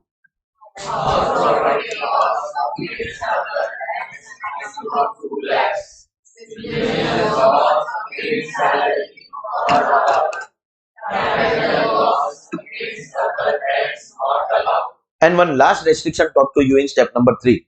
Other IFOS losses, no carry forward. Kya sir? Other IFOS losses, no carry forward. If you learn these 10 points in order of steps, step 1, step 2, step 3, you have memorized the entire chapter. But other than this, there is one more logical way of doing these steps. Instead of learning the restrictions like this, step 1 restriction, step 2 restriction, step 3, there is another more beautiful way of learning it. I am going to speak a few sentences. You just have to listen and pay attention and digest the statement. Absorb what I am trying to say. You, in order so that you are not distracted, you can close your eyes, not you. Not you. You have to absorb what I am saying. See if the following sentences are making sense to you. In the following sentences, I am going to summarize all the restrictions that you have understood, you have been taught in this chapter. I am doing an adjustment. I am doing adjustment of my losses. I first go to my first head of income, that is income from salary. Under salary, I am not going to have any loss. There is no question of any set of carry forward. Then I go to loss under house property. I first try to adjust within house property, no restriction. Then I try to adjust against other heads of income, where except casual winnings I can adjust wherever I want, but maximum 2 lakh rupees. And then if I don't have that, I can carry forward also. These are 3 steps of house property over. Next, I go to PGBP, where I pick up 3 losses one by one. First loss that I pick up is speculation loss. I can adjust this only against any speculation profit. If not, I can carry forward, but nothing else. Then I go to the second loss, specified loss. This loss I can adjust only against specified profits, any specified out of 14. If not, I can carry forward, but I can't do anything else. Then I go to other business losses. Other business losses can be normal losses. First, I will adjust within PGBP, and within PGBP, I can adjust against speculation specified also, because restriction is on loss, not on profit. If I don't have that, then I will go to other heads of income. Under other heads of income, I don't have facility of salary and casual winnings. Otherwise, I can adjust wherever I want. If not, I can carry forward that also, and the UAD part will be separately carried forward. Next, I go to capital losses. If I have short-term loss, I can adjust against short-term gain or long-term gain. Otherwise, carry forward, no other adjustment. If I have long-term loss, I can adjust only against long-term gain. Otherwise, carry forward, no other adjustment. Then I go to IFOS. First, casual loss, no set off, no carry forward, even against casual winnings, lapse. Second, OMRH losses, I can adjust only against OMRH profits. If I don't have OMRH profits, I will directly carry forward, no other adjustment. Next and last, other IFOS losses. First, I will adjust within IFOS. I can also adjust against OMRH, but I cannot adjust against casual winnings.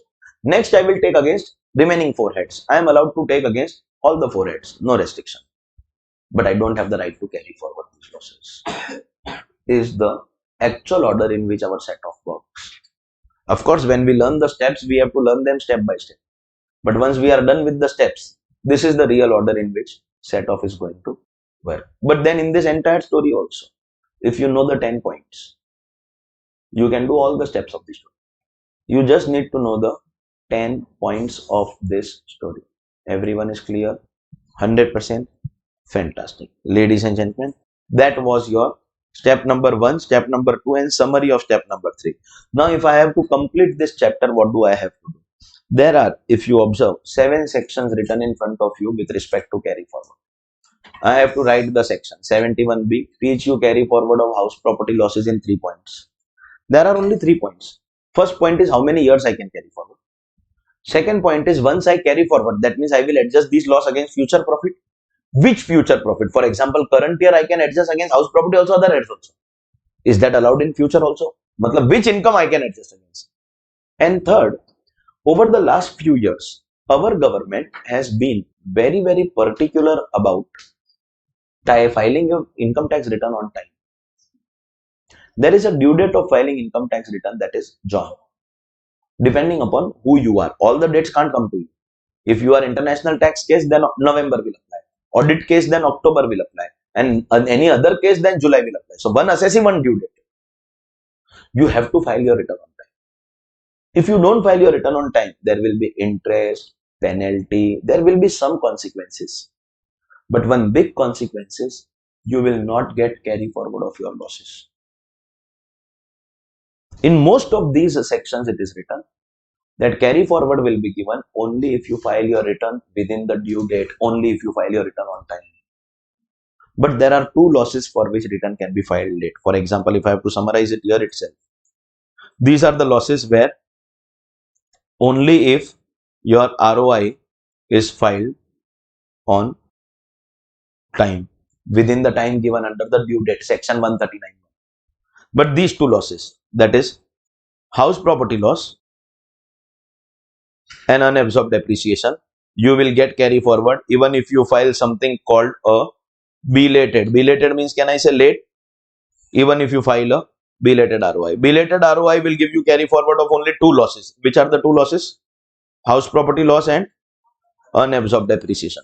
5 losses you will get carry forward only if you file your return on time. Business loss, speculation loss, specified loss, capital loss, OMRS loss. So the third point will be either file ROI on time or even if filed late. I have to make you write 21 lines and chapter will get over. In section 72 business, there is 1 extra line. Total 22 lines away we are from finishing the chapter. 22 lines. In that also, if you observe, 7 lines are over. Because in every section, the third line is going to be written on time or late, which I have completed here only. So I have to just finish these 22 lines, and believe me, the chapter will get over. This chapter ka carry forward ka rule about these 7 sections will finish the chapter itself. Let us one by one, ladies and gentlemen, finish the carry forward rules section by section, loss by loss. The first section that we have, section 71B, is giving us carry forward of house property loss. Are we going to carry forward our house property loss under section 71B? Every section that we are doing will have 3 points. First point is going to be for how many years we will get carry forward. House property loss can be carried forward for 8 further years. It is very important for me to explain to you the meaning of this further years. I see a lot of good students over the years getting confused in this. Every student remembers 8 years, 8 years, everyone. They find no difficulty in learning or memorizing carry forward time of 8 years. But what they make as a mistake is, supposingly I suffer a loss. Let's take an example. Loss in your exam year. What is your exam year? PY 24-25. I will first do inter-source, inter-head. If that is not happening, then only carry forward. Supposingly there is no inter-source or inter-head profit, I will carry forward. How many years? 8 years. Let's start counting. First, 24-25. No! No. This is year 0. This does not fall in my 8 years. The year of loss can't be counted in the 8 years. The next 8 years. So if you are doing a PY calculation, so you will get carry forward for the next 8 PYs, that is previous year 25-26. Bolo.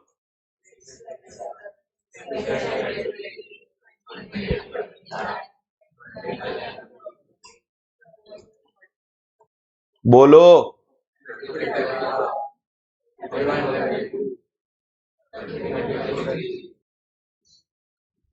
And if you do AY basis, so then this is loss of AY 25-26.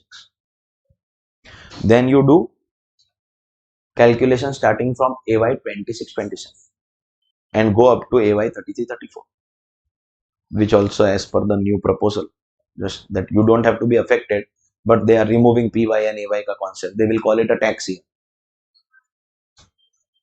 Why have unnecessarily 2 terms confusing? Every time I write 25-26, you will be confused. Sir, which 25-26? PY ke AY. This concept is only getting removed. They are going to call it a tax year. Means this is the income year and iska filing etc. I will be doing in the next year. I can simply say I am doing filing for the tax year 26-27. Removing the concepts of AY, PY. But for now, if you follow financial year basis, the main thing or the only thing that I want you all to understand is that you are not going to count your year of loss in the 8 years. You can take that as year 0. So next year will be your year 1. Is that clear? House property losses can be carried forward for a total period of 8 years. 8 further years. Once you carry forward, that means can I say I will take my house property loss here? I will search for profit. If I don't get, I will take here. Wherever I get profit, I will adjust and stop. Correct? Hai? In future, house property loss can be adjusted only and only against house property income. See, in the current year, house property was massively flexible. Did you observe that? What was the flexibility? First same head, then other heads with up to limit of 2 lakh. But anything more than 2 lakh, you have to carry forward and adjust against your future profits.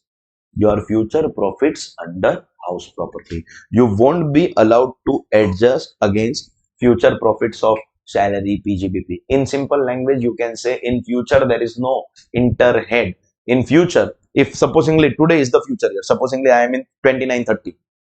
Today is the future year. I have brought forward house property loss of 24-25.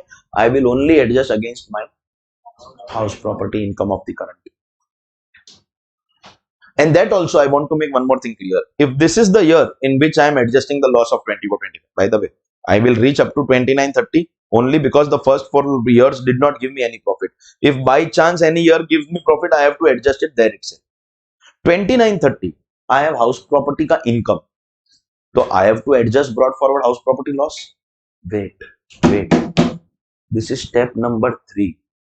So in 29, 30, when I have my house property income, I will first use it for inter-source if there is any other house property loss.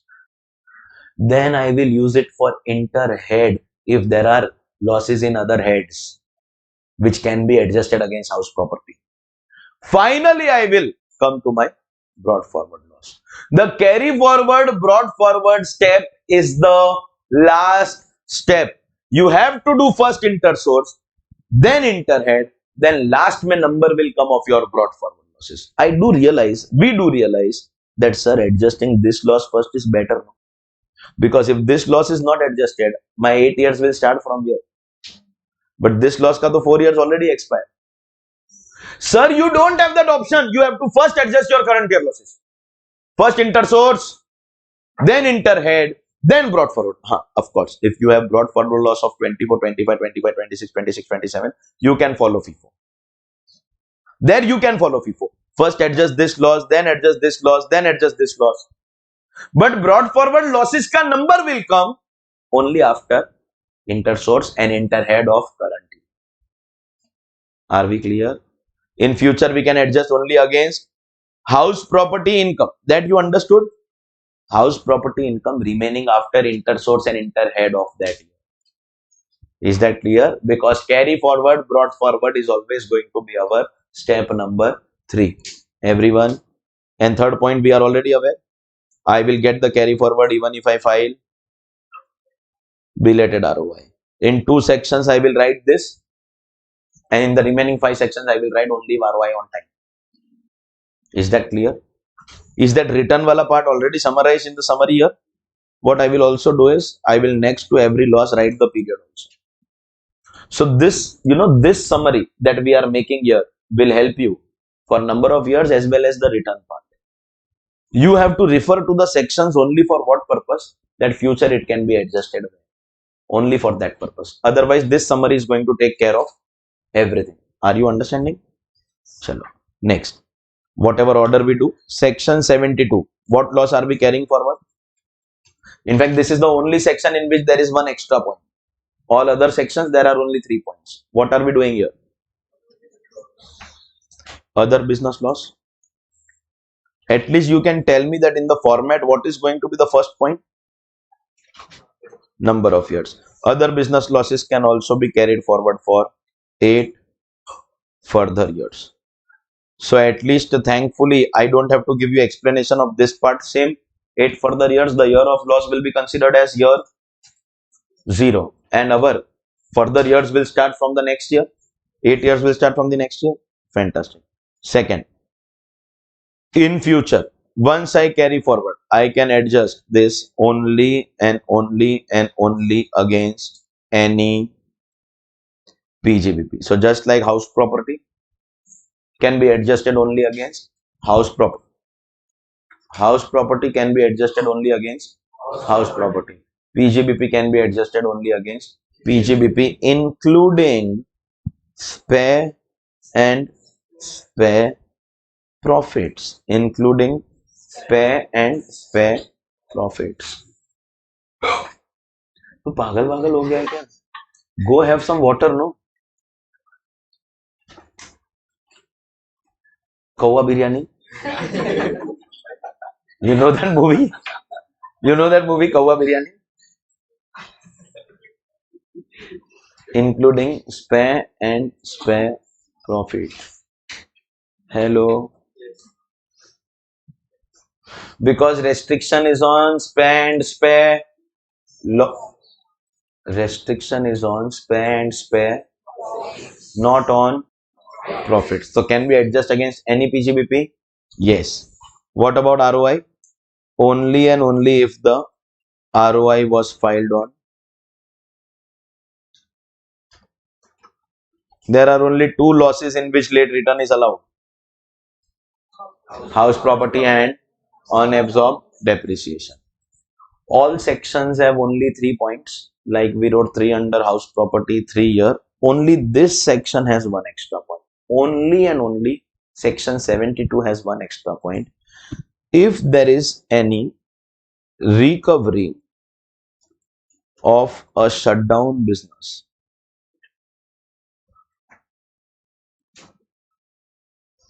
example BDR, bad debts recovered. You all know what are bad debts recovered?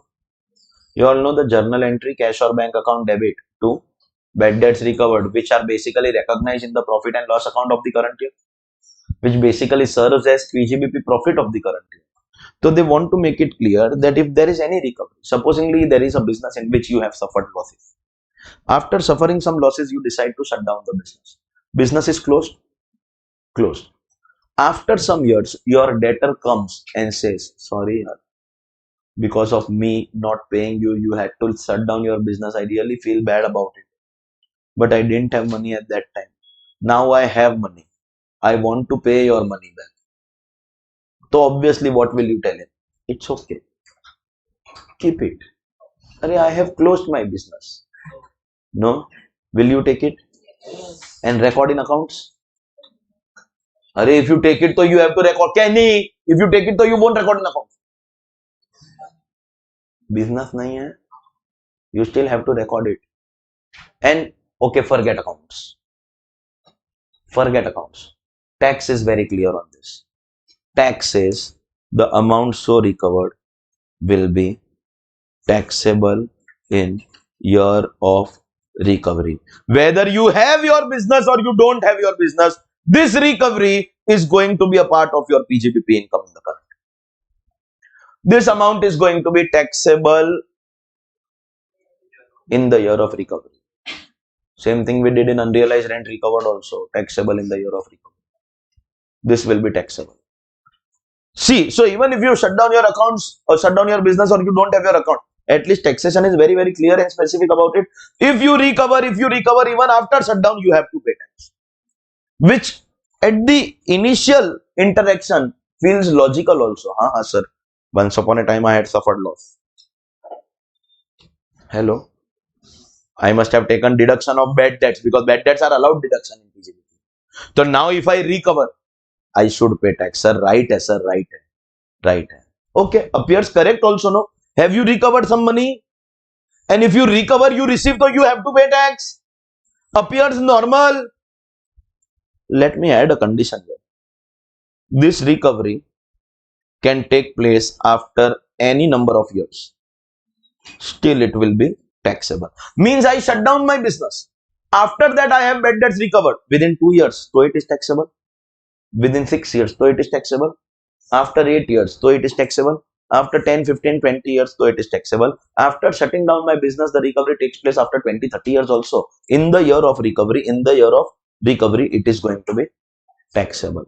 Still, it appears normal to you or you have any objection? If you have any objection, then raise it. When I said recovery is taxable, it appears normal because yes, sir, I am getting the income. No, that is normal. But after I have added the point that I have, you still find it normal? Can now you have any objection? Limitation. What limitation? There is no limitation. So what is your objection? Raise an objection. There is no limitation means I make it clear. Recovery after 20 years also is taxable. What is the objection? Loss is carry forward only.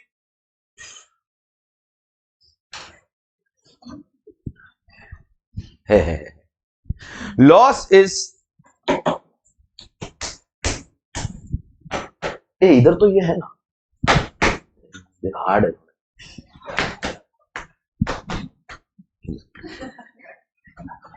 loss can be carried forward only for 8 years. Loss can be carried forward only for 8 years. Supposingly, I suffer loss in my business. Please pay attention. Now that I have suffering losses, I decide to shut down the business. I can still carry forward. Dekho, just because I shut down my business, my carry forward won't stop. Because carry forward ka duration given is 8 years. During those 8 years, it is likely that I have any other business, and any business I can adjust. Same activity is not required. So during those 8 years, with the hope of having PGBP, I am carrying forward. But because I have suffered business losses, now I decided to take up a job. So about 8-10 years, I am a salaried employee. Because I am salaried employee, so during those years, I will not have any PGBP. After 8 years, will my loss lapse? Yes, because carry forward is given only for a period of 8 years. After 8 years, there won't be any carry forward. 8 years gone, business shut down. Understand the chronology. Loss suffered, business shut down. After shutdown, 8 years gone. During 8 years, I did carry forward, hoping some PGBP will come. But no PGBP came. 8 years gone. Now loss is also gone without any adjustment. And after those 8 years, after 10 years, after 5 years, now there is bad debt recovery. Will they take tax on this bad debt recovery? Sir, this is unfair. Sir, this is unfair. Profit you want to tax after 15-20 years also. But losses you are going to carry forward only for 8 years. We don't have an objection if they are taxing our profits because it is genuinely a recovery. But if they directly tax this, no. So people will raise objection. So they are basically giving you a lollipop here. Please understand, this is not real tax benefit. It is only lollipop so that you don't make too much of noise. See, every time there is a child who is crying, you got to make the child first shut up. And for that, you got to give something. I am sometimes at home working on my books, working on some complicated questions. And at that time, my son comes and irritates. So once in a while, I'll give you a tight spell, keep your mouth shut. Don't disturb me because if I get distracted in this, it can have long-lasting effects. I want this, I want that. Finally, I give him the TV remote. Bola, cha, ja. Don't irritate me. Sometimes you have to do that. Even if it is not good, even if you don't like it. He is not allowed chocolates. He has cocoa allergy. But I give him the chocolate. And here, the income tax lawmakers absolutely have no intention of giving you any tax benefit after 8 years. Once 8 years are gone, gone means gone. We are not going to give you any set off. But the kid will start crying. What is the cry exactly? Sir, profits you are taxing after any number of years.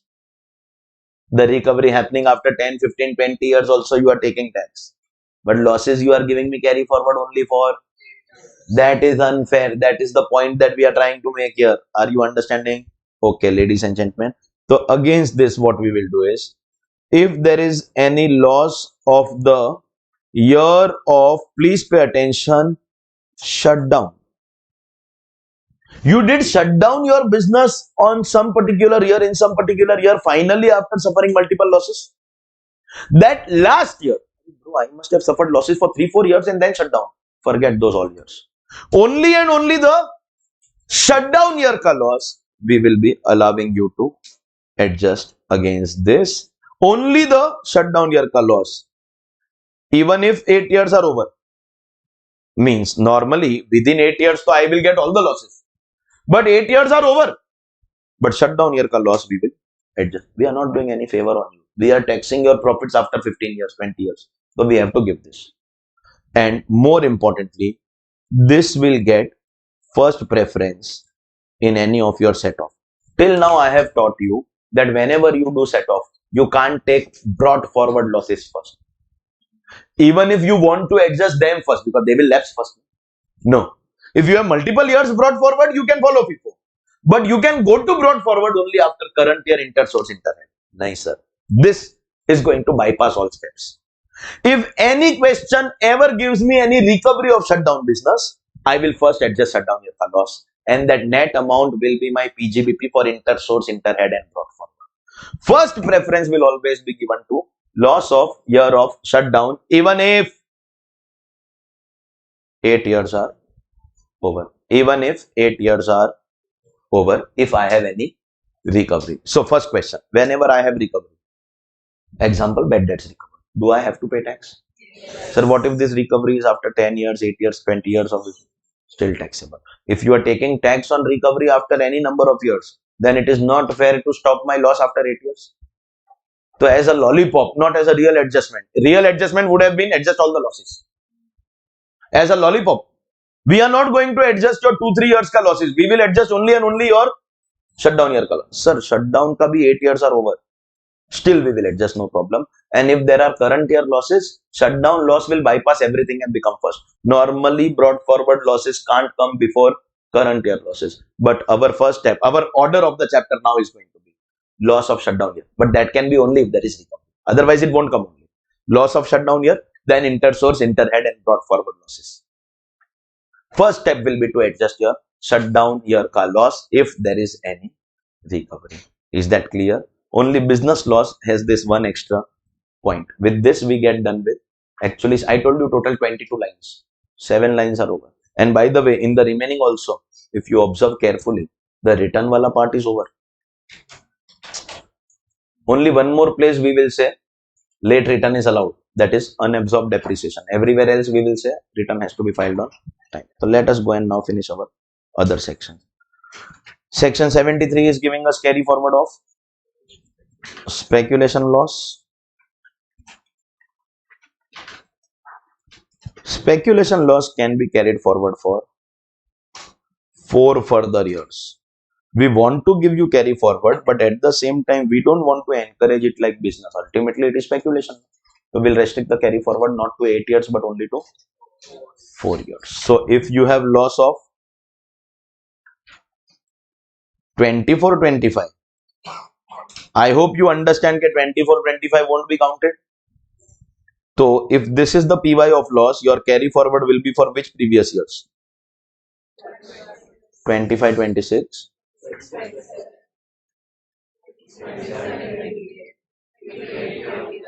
For these years, you will be able to carry forward your losses.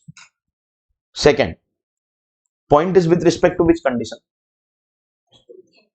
Against what? Try karo na. Try karo. And I am sure you will give correct answer. Only against. Sir, why only against speculation profit? Because current year only you are not allowed to go anywhere else. Chapter gets very easy from here. Any. But any, huh? Need not be same activity. It can be any speculation profit. And third point also you are aware. Kya sir?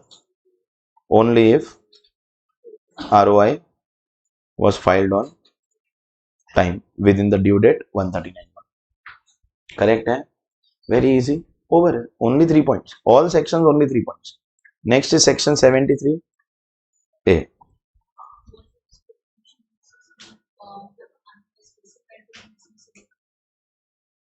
So specified business ka recovery. That is your PGBP. So what's your question? Recovery is income, not a loss.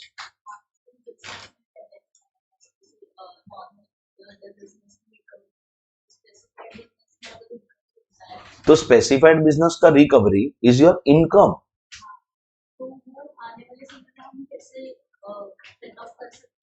You can't set off profits. That means you are not understanding the first word only of the chapter.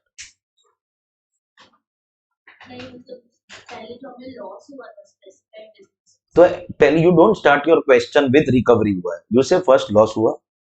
I have shut down my business. Now some years later there is recovery. Is that recovery? Is there a loss of shutdown here?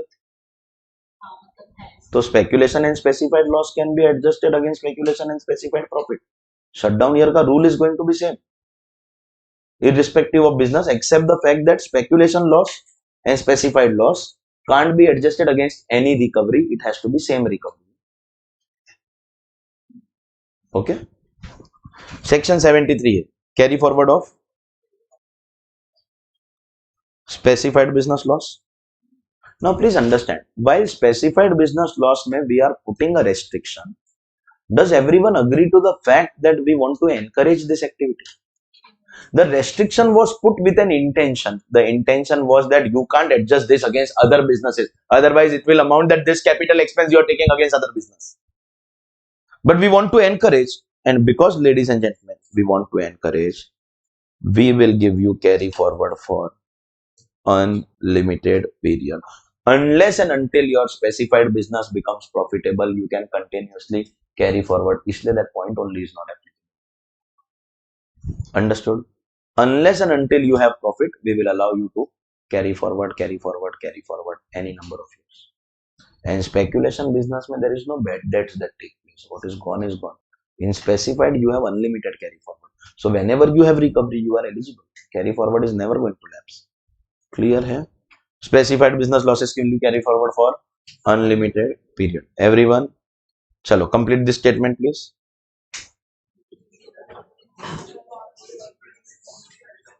Only against, but you have to mention any because it can be anything out of 14. Any specified business profit. And third point, only if ROI was filed on time. Done hai? Bus like this, we have to write 3 lines in all the sections. Section 74, carry forward of which loss? Capital loss. Capital loss may within the same section we can carry forward long term as well as short term. First step, how many years? This can also be carried forward for 8 further years. So your business, house property and capital losses, general 8 years ka time is given. Abnormal cases of speculation, specified, etc. The rules are changing. 8 further years. Come on, tell me. In future,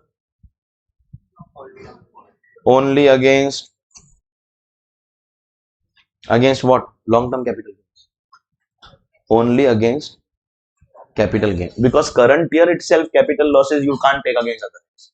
In fact, in that also you should be aware, long-term can be taken only against long-term. That means short-term losses can be adjusted against short-term gain and long-term gain. But long-term losses can be adjusted only against long-term capital gain. Correct hai?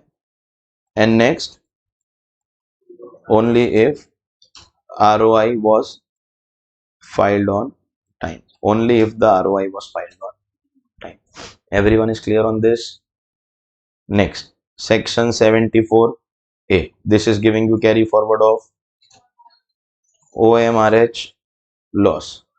OMRH loss can be carried forward for 4 further years because just like speculation, there is some degree of dependence on animals here also. So we can say 3 losses are for 8 years, but 2 losses are for 4 years, speculation and OMRH. Second,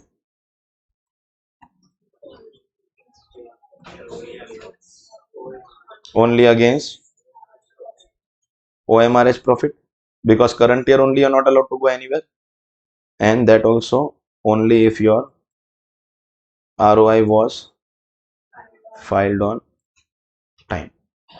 Correct hai? Which brings us to the last case, section 32, subsection 2, carry forward of unabsorbed depreciation. Carry forward of unabsorbed depreciation. Unabsorbed depreciation is a part of business loss, but we are going to split it for carry forward purposes. The total business loss will be split into 2 parts, UAD and others. Other business losses, dekho, other business can be in the nature of speculation specified also. But with respect to these and subject to these restrictions, the carry forward will take place. But UAD ke liye, the government wants to be a little lenient, a little open. Reason. This is basically an asset that I purchased in my business. Is that a business expense? Yes. So I should get deduction. Now depreciation ka section says that you won't get full deduction at one go. You will get the deduction as small amounts, bits and parts. So no problem, I am taking deduction in the form of depreciation. But if I don't have profits, business losses, you can say that chalo carry forward for 8 years. But my depreciation is basically useful life of my asset. You can't say that useful life of the asset is 8 years. So even if I don't have profits within 8 years, I should still get carry forward of my capital expense, which is why, ladies and gentlemen, UAD ka carry forward given in the Income Tax Act is for unlimited period, which is same as basically your specified. UAD ka carry forward will be for unlimited period. Unlimited period. Second, Business losses can be adjusted against business profits only. In fact, all the losses that we have carried forward, go and observe, they are allowed to be adjusted against sale. Even house property. In the entire story, crazy flexibility is given for UAD. They say UAD can be adjusted, can you believe this, against any income. Even house property does not have this facility once carried forward, but UAD can be adjusted against any income. UAD can be adjusted against excluding 2. Come on, guess and it will be right. Casual winnings. And second, come on, loss per restriction, not the profits. Any other better answer?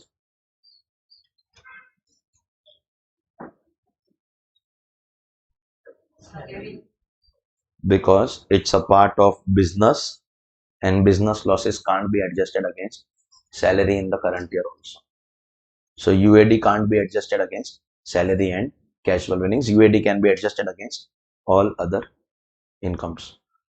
Other heads also. The only loss which can go to other heads once it enters carry forward.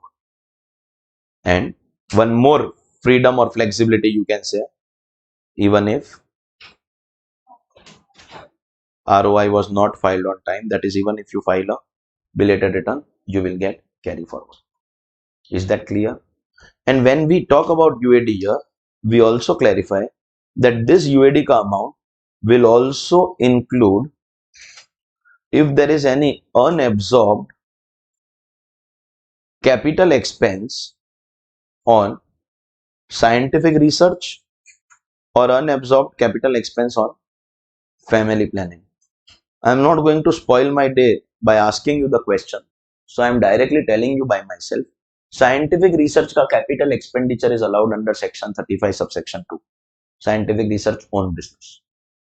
Now that is capital expense. Only because it is scientific research we are giving you full cost deduction. Otherwise we would have given depreciation. If normal business there is insufficient profit, so my UAD is treated separate. But is it possible that in that scientific research business there is insufficient profit? So the insufficient profit to adjust my capital expense will also be considered as UAD only for carry forward. And in case of family planning also, for revenue expense there was 100% deduction. For capital expense on family planning only allowed for company, it was 1/5 over a period of 5 years. Again, to take that 1/5 if you have insufficient profits. That way it is not depreciation. But the point is that in that business or that activity, there is special provision given for your capital expense. Otherwise, it is capital expense which in a normal business would have become depreciation. So current year, take your deduction as per 32, 35 or 36. 32 is depreciation for all businesses. 35 is scientific research ka capital expense and 3619 is family planning. But once you carry forward, they will all be considered as unabsorbed depreciation because you are carrying forward their respective capital expenditure. Dekho, understand, in a normal business, capital expenditure is eligible for depreciation. If profit is not sufficient, we carry forward. In scientific research, capital expenditure is not eligible for depreciation. It is eligible for 100% deduction. But if I don't have profits, so that amount is also my unabsorbed depreciation. In family planning, it is not eligible for depreciation. It is eligible for 1/5 over a period of 5 years.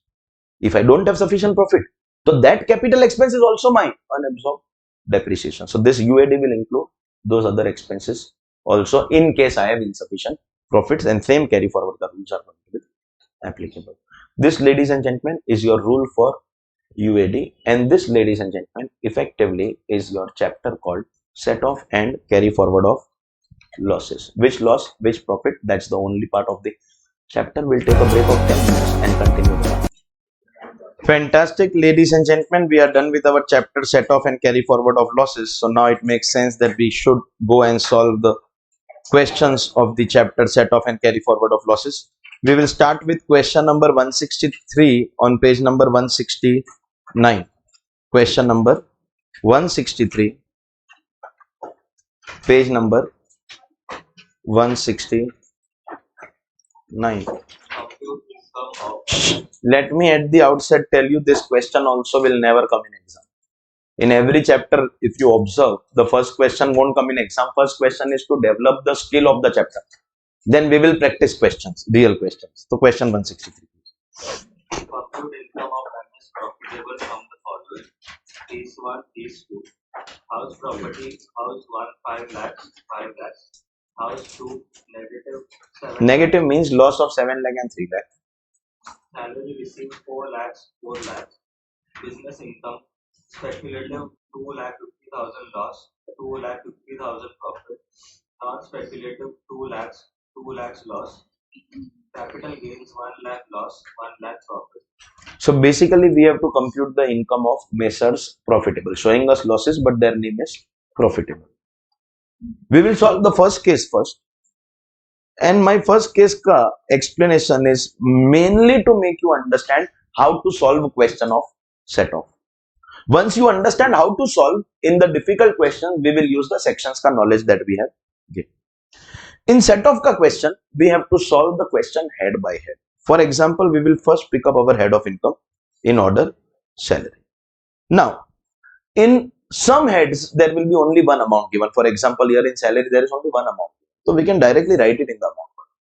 But in some other heads, you may have multiple amounts. For example, if you have house property, if you observe, there are two amounts given. So in house property, what we will do is, we will write the two amounts here, say 5 lakh and 7 lakh. If there is any internal adjustment that we have to do, we will do that here itself. That means within the particulars column, we are doing inter-source. You understand? After doing inter-source, we will be left with one final figure of that head. We will bring and write it in the inner column. All amounts will be written in the inner column, even salary. That way you understand, salary, there is no internal adjustment. But still we will write in the inner column. Why, sir? Because in this column, some amounts may be profits, some amounts may be losses. So in the inner column, we will do our inter-head adjustment. Inter-source will happen in the particulars column. Inter-head will happen in the inner column. Supposingly all of them are profits, then this inner only is your outer column. But if there are some losses, we adjust them here. Wait, some losses are not allowed to be adjusted. So what we will do is, we'll write a note, carry forward this loss. That means we are removing from the solution and putting them under carry forward. Some losses will lapse. Again we remove. Final effect should be that when you write amounts in the outer column, they should be either positive or zero. Outer column can never have a negative effect.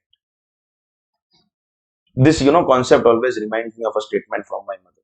Remind me, matlab my mother is healthy and fit and at home only. Statement she said once upon a time. My mother told me that if you don't have good things to talk about people, then keep your mouth shut. Say positive things or just keep your mouth shut. So if you have anything positive, bring it here. If you don't have anything positive, keep your mouth shut. Negative amount will not go in the outer column.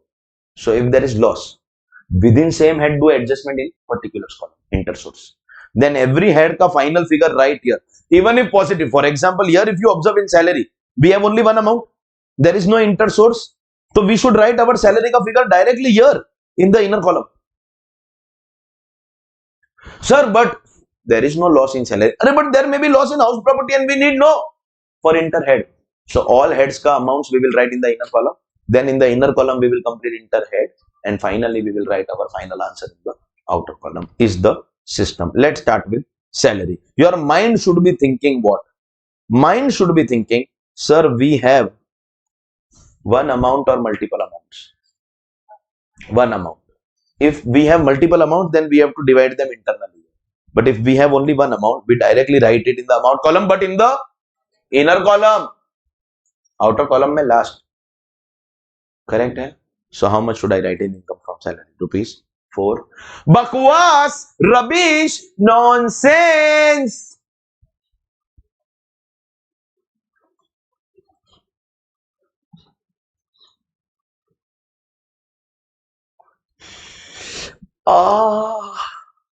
We are doing set off. But we are doing income tax. And you have to know everything at every time. If the question, if the question says salary received, that means we are yet to give standard deduction. See, there can be change in terms. Observe. If they give you salary income, or if they give you computed salary, what are they giving you? Salary income, or they use the word computed salary, then you take it directly. Then you take it, bro, directly. But if they give you salary received, even in house property, huh? Please observe. Here they have given you house property ka computed income. If they give you rent received, then you can't take the amount. You have to take 70% of that amount. Sir, why 70? Because 30% standard deduction. Observe the wordings of the question. I think already if you see additional question bank, one of the questions of your scope of total income, RORR, NOR, there is some rent received, and that in the column they have taken only 70%, and in the note it is given 30% standard deduction. So you have to be very careful about the words that they are using. If they are using income, computed income, anything like that, then you can directly take it. But if they are using received, that means standard deduction is not yet given. While we are doing set off, but you are expected to know everything at all times. Welcome to direct tax. It is extremely easy to learn in class because it depends from who you learn it.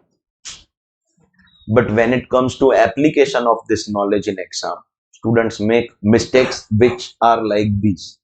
And students make mistake if their practice is inappropriate. Just because DT, IDT are 50-50 marks each does not mean that you have to give the same time. Audit is 100 marks, law is 100 marks, but direct tax deserves more time. Because that 100 mark ka subject will still get over in lesser time. DT is only 50 marks, but in terms of size, it is bigger and more complicated. Classroom may you have a lot of fun. Well, there is a very specific reason behind it. But in exam, you won't be having the fun if you do not have enough practice, because institute here is not testing your knowledge. If I ask you whether house property laws can be adjusted or no, or whether the speculative business laws can be adjusted or no, you know the rule. But institute is not testing you on knowledge of section. Institute is checking if you are reading the question properly.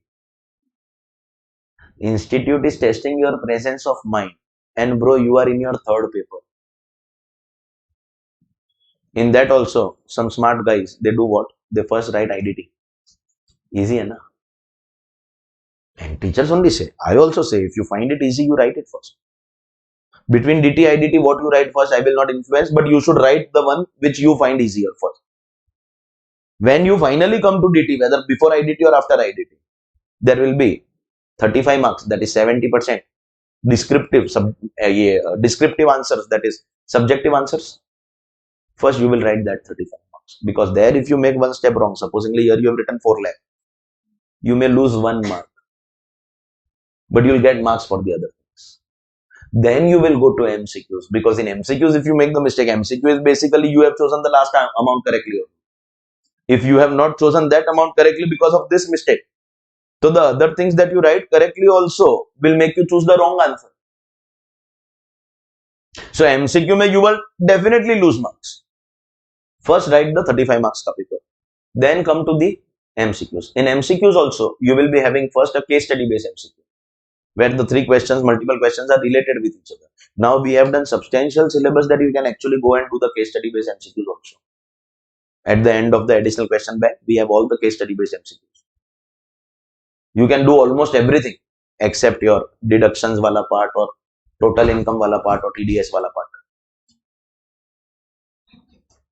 If there you go wrong in the first answer, you will go wrong in all the other answers. You won't lose one mistake ka 1 mark. You will lose one mistake ka 6 marks, 10 marks. But after that, there will be single MCQ unrelated with the other questions. First solve that. Because if that is wrong, you lose only that question ka marks, not other question ka marks. And last May, you will come to the case study based MCQ. First subjective, then single MCQ, then case study based MCQ. Because in direct taxes, it is not whether you know the law. You know the law, you are disciplined. Look, some or most of you all are not, but some are who are giving the exam. At least even now that seriousness has not come in your mind. But maybe as your exam comes closer, you day by day start getting sincere, serious. By the time you give your exam, you are very, very sincere. You studied everything. The point is that testing you on something else. They're testing you on your reading of question. And here comes another very, very important factor. Your eating and sleeping habits. You must be thinking, yes, sir, how does it matter? I have been eating junk all my life. But when you have eaten junk and gone to the exam, your stomach is getting more attention than the question paper. And at that time, you will not be able to identify this word. See, salary income or salary received, the two answers will be different. If they say salary income, I will write 4 lakh here. If they say salary received, I will take standard deduction. If you have not slept properly, sleeping ka timing and sleeping ka hours, both, very, very important. One, if you sleep for anything less than 7 to 8 hours during your exam days, you are already inviting trouble. You are that person who will come out of the exam and say, "Sorry, sir, I knew all the answers, but in the exam I blanked out. Sir, in the exam I was not understanding only what was happening. बाहर आके मेरे को सब आता." Sir, if you hear people saying that, if you yourself have said this to anyone, that sir, exam I was not able to recollect. Outside the exam hall, I could answer everything after the paper. Is because you haven't slept well. And lack of proper sleep affects our mental ability to focus in a big, big way. There is a secret health tip. Go to bed early and study early, really early morning. Sleep at 9 o'clock, but study at 4:30, 5 o'clock. See the change that it will bring in your study pattern. I know today's generation will find it outdated. I study full night, then I sleep in the morning. Who are you, owl? Your owl does that. Try this for 1 week, try this for 15 days. You won't get sleep first in the night. First, you will have to get up. Sir, if I say sleep early and get up early, you'll try to sleep at 8 o'clock, 9 o'clock, you won't get sleep before 12. You get up one day with struggle. You've slept at 12, still get up at 4:35. Start studying. That day you will get sleep early because you got up early. Change your timetable for just 15 days and see the retention ability. The early morning retention ability has got no replacement. No replacement. I used to get up at 4:30, 5 o'clock and sit down for study by 6 o'clock, and I used to take my first break at 1 o'clock.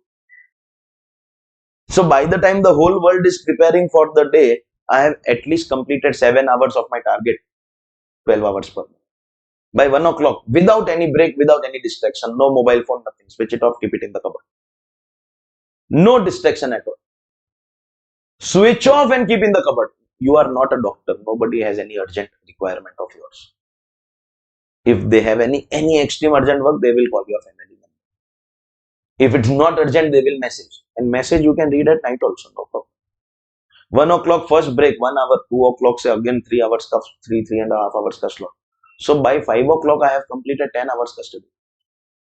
Then I used to take peaceful break of another 1 hour of food or relaxing or anything. 6 to 8, 6 to 9, whatever is my shortage of 12 hours during that morning time or afternoon time if there was any distraction. But by 8, 8:30 I used to finish. 8:30 I used to sit down for my dinner. 8:30, 9 o'clock there used to be a TV show Kaun Banega Crorepati which I never wanted to miss during those days. So it used to come at 9 o'clock. Food and TV multitasking. 10 o'clock go off to bed. 9:30 while watching that show only go off to bed. And repeat the same cycle. When people were still thinking that what I should study for the day, I have already finished my 70-80%. Getting up early has got crazy effects, crazy effects. You'll get to see that now only. That every day you start your day by 12 o'clock morning time, you are wasting. You and me both know you're not doing anything. And then full day you are attending class. By the time you go home, you are half dead. Now you see if the lectures are from 8 o'clock, 8 to 12, maybe the second lecture 12:30 to 4:30, you have got unlimited time to do your self-study during the day. Well, the duration is still 24 hours, but suddenly you have more time to waste. But at least you have more time. Sleeping number of hours and sleeping ka timing also. So this habit of, studying for the full night and then sleeping. There are people who sleep at 6, 7 in the morning and they get up like 3 or 4 o'clock in the Afternoon. The problem is that 2 to 5 का exam का timing is your sleeping time. So you don't have concentration only at that time. You have to set that timetable fixed that I will eat at this particular time, I will sleep at this particular time, I will get up at this particular time. That timetable with minimum 7 to 8. Abhi 7 is minimum. My body is distracted and is unable to focus if I have slept for less than 8 hours. My body requires 8 hours. But 7 minimum every human body requires. 7 to 8 is the range I need 8 hours. Without 8 hours, I can't focus on my work. I can't focus. If 2 or 3 days I sleep for less than 8 hours, fourth day I will be unwell. I will have fever. My body cannot survive. And it's a secret health tip. Take your early to bed wala system. In childhood, we were taught this poem, early to bed, early to rise, makes a child healthy and wealthy and wise. Whoever made it had some logic. Try this only for, you have about 3 months still for your exam. Try this for 15 days. Get up early and study. And sleep early. Sleep early. And see the effect, the retention that you are able to have. And these mistakes, you are not the first people who made this mistake, who said 4 lakh years. Almost every batch, this mistake is made. The mistake is not lack of knowledge of law. Everyone here knows standard deduction in salary. Mistake was not reading the question paper properly, which is a bigger mistake than studying the law, at least as far as direct taxes is concerned. It happens in the other subjects also, that you haven't probably read the question correctly. But direct tax ka to biggest target against students is this, the trick in the question and not the law in the question. So be prepared. You are going to be tricked with these cheap things, but that is how you are going to lose marks. The person who is checking your answer paper, his job is to give you -1. Every mistake you make, अरे वाह 4 lakh का you have written 350, चलो -1. ऐसा -1 करके, if it does this 61 times, the story is over. Because 100 minus 61, 39 hota hai. You're wondering what happened. 39. You make 61 mistakes in your answer paper. देखो, -61 and -71 is one and the same. 29, 39 are same. अरे 100 minus 61, no? 29, 39 are same, but 39 and 40 are different. So you make these mistakes, he will deduct your marks. You know, this is the toughest paper to score marks. Anybody who has scored 60, 65, 70 is a super achiever. 60 up, anybody is an achiever. 65 up, you are a rock star. And 70, if you touch, so you are out of this world. Because this is the toughest paper to score marks. Supposingly a subject like SM or audit, you already know that you don't know anything. SM में you know that you don't know anything. कि कुछ नहीं होने वाला, sir. In tax, listen. Tax is that subject of overconfidence. You think you know it. Hey, sir, क्या है ये तो sir? Sir, I know, sir. Inter-source, inter-head. Carry forward. In fact, while writing, you think your answer is right. The confidence after exam. Arey, sir, people, you just see. And when we see, there is nothing in the marks. Why?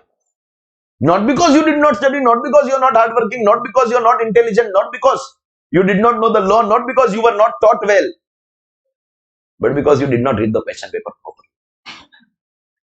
And it's a big factor. And type of food and quality of sleep has a big role to play. Here, I know you are wondering, she must be the definition, sir, solve karna hai. Okay, sir, these are irrelevant things, sir. All this does not have an effect. Let me tell you, these things have a bigger effect. Because no one gives CA exams without studying. Which world have you? Which alien are you?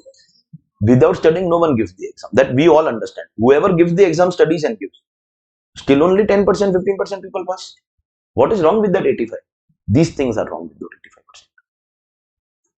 Not that they have not studied. Believe me, no one can go for CA exam without studying.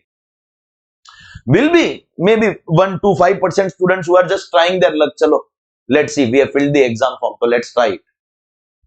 But 85% students don't go without studying. Then why they don't clear? Because the things which affect you in exam, you never bother to take them seriously. And I wanted to give you a live example of this. I always wait for this question, for this discussion, because I know most places I am going to get the wrong answer. Sir, तो अगर हमने 3.5 sir, if you would have said 350, तो you would have never told us. I would have told you in some other question. But I would have told you this. Eating and sleeping habits, top 5 mistakes. Number 1 पे ऐसे lack of writing practice. If you say number 2 is basically not taking CA inter seriously, because inter में if your base is weak, you will cry for the rest of your life, even after qualification. If 3 पे you ask me, it is not starting very early. You hear, sir, lots of time, one day the time gets over. 4 पे, if you will ask me, it is going to be excessive dependence on influencers, social media, and giving your gadgets more time than your books. 5 पे comes my eating and sleeping habits fall apart. So if I have to keep a seminar on top 10 habits, so sleep and food I will separate into 2 points. But if you ask top 5 mistakes, these are the top 5 mistakes. Eating, sleeping habits, too much of social media, not starting early, not taking CA inter seriously is the biggest mistake of CA students. But the biggest of them all is basically lack of writing practice.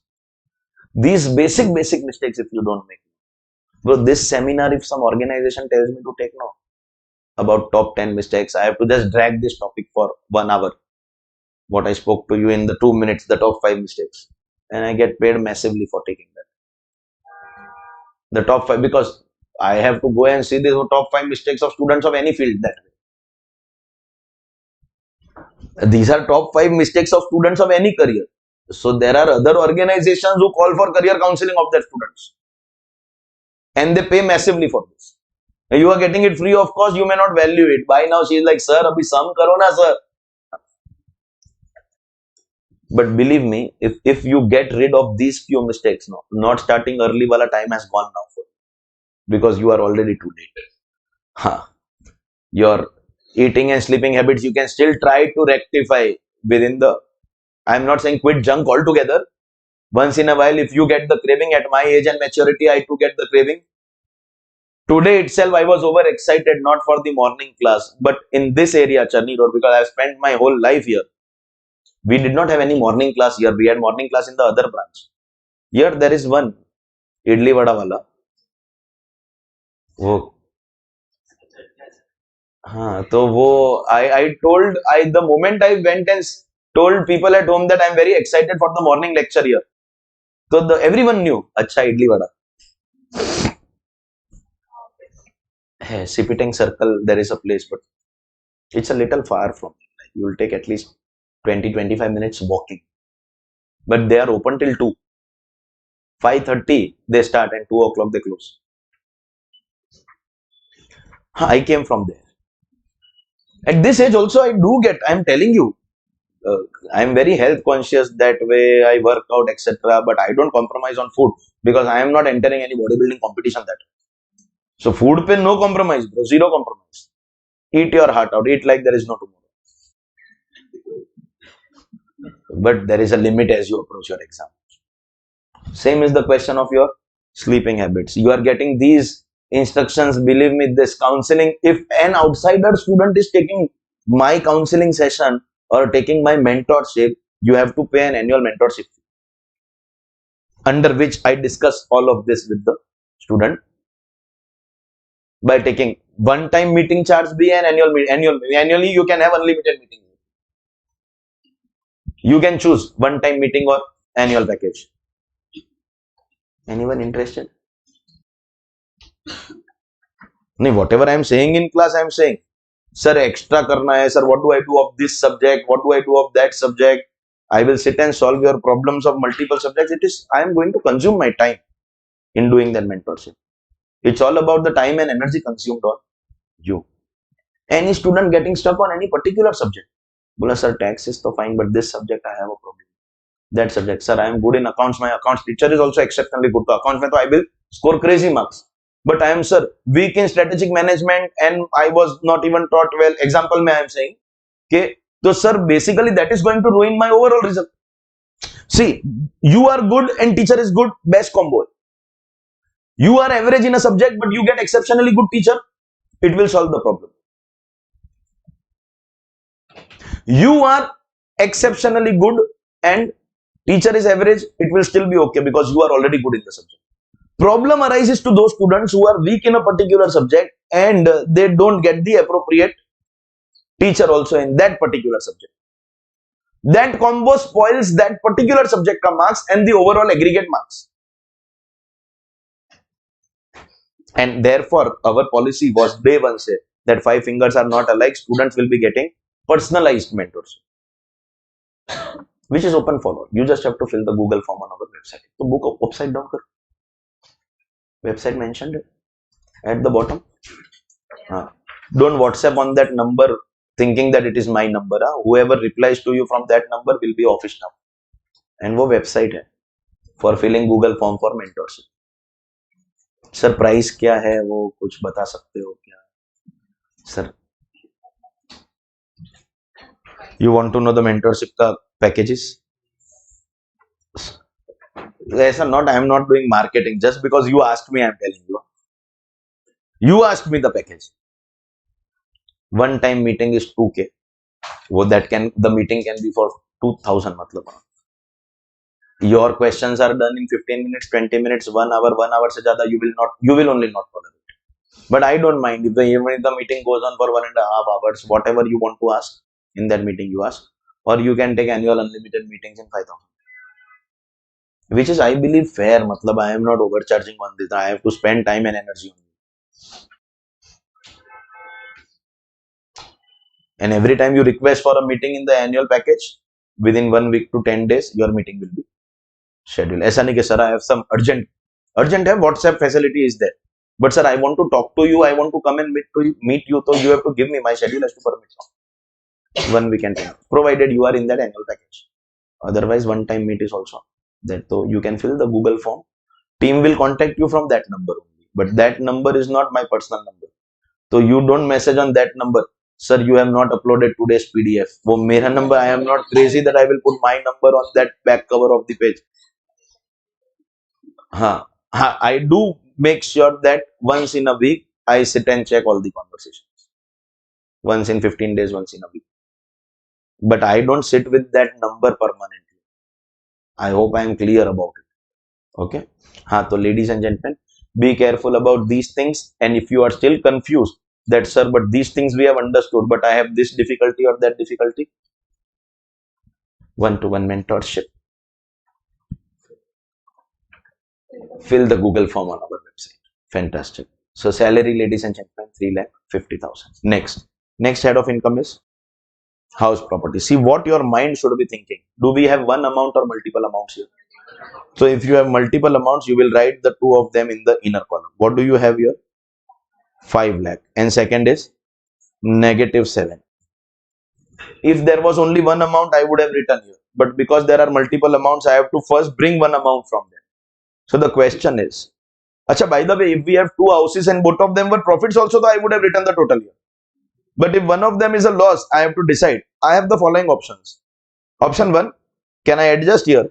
Or if I can't adjust, then I will have to carry forward. I hope you understand. Or third option is lapse, in case it is disqualified. Supposingly it was casual loss. I would have said lapse and written 5 lakh here. You understand? What do you want to do? Is it allowed to be adjusted? Yes. But maximum rupees 2 lakh? No! That restriction is when you adjust against other heads within the same head. Now see, what do I call this? This is an adjustment under section 70 intersource. That means 5 lakh will become 0 and I am left with 2 lakh, which I will bring here. Now you realize why I am bringing all amounts in the inner column, not writing them in the outer column. Sir, this is profit, still I am not writing it here. Why, sir? Because this profit will be required for this adjustment. So like this, when I have all the amounts here, I will do my inter head here and keep on writing my final figure. Inter source in particulars column, inter head in inner column, and outer column will be my final answer. Correct? Next, third head of income. Do we have amounts under PJBP? One or multiple?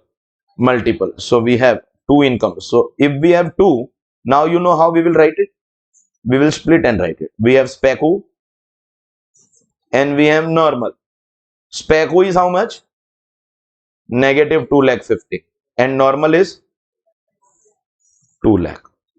Correct or no? So first, can I say we will do inter-source adjustment here? No, we will not. This is where knowledge of law is used. Till now, we were understanding the system, the format of solving. Now we are using our knowledge of law also. We are not allowed to kya? See, set off is not allowed. Next option is carry forward or lapse. Lapse. Carry forward. So can I say the speculation will directly come here?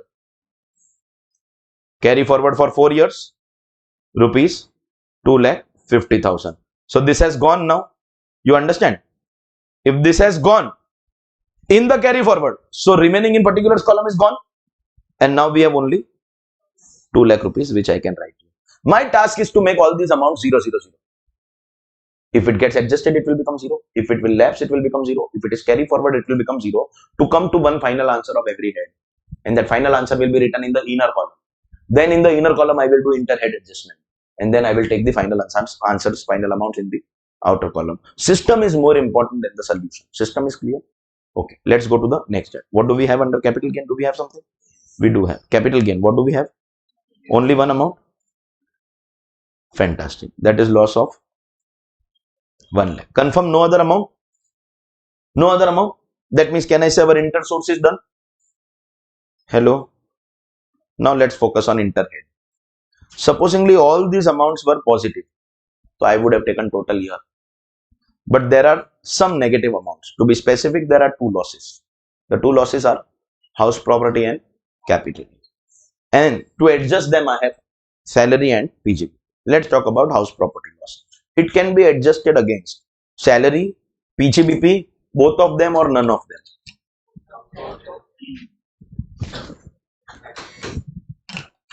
Both of them. Yes, there is a restriction.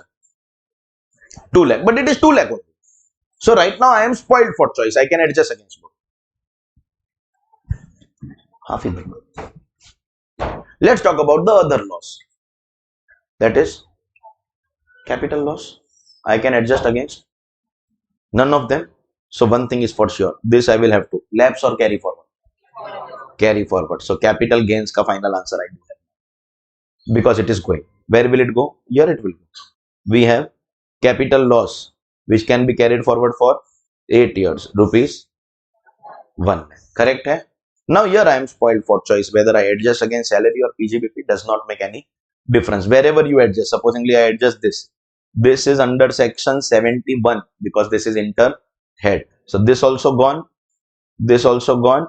Effectively, I will be left with my 3,50,000 ka salary here. And this, ladies and gentlemen, will become my total income 3,50,000. Understood the system more than the solution? Everyone? Okay. Case number 2 of the same question 163. Again, while I make it clear it won't come in exam, but system development we are doing. We are going to complicated questions immediately thereafter. You will solve this and I give you a total of 4 minutes to solve with solution in your notebook. 4 minutes.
Hmm.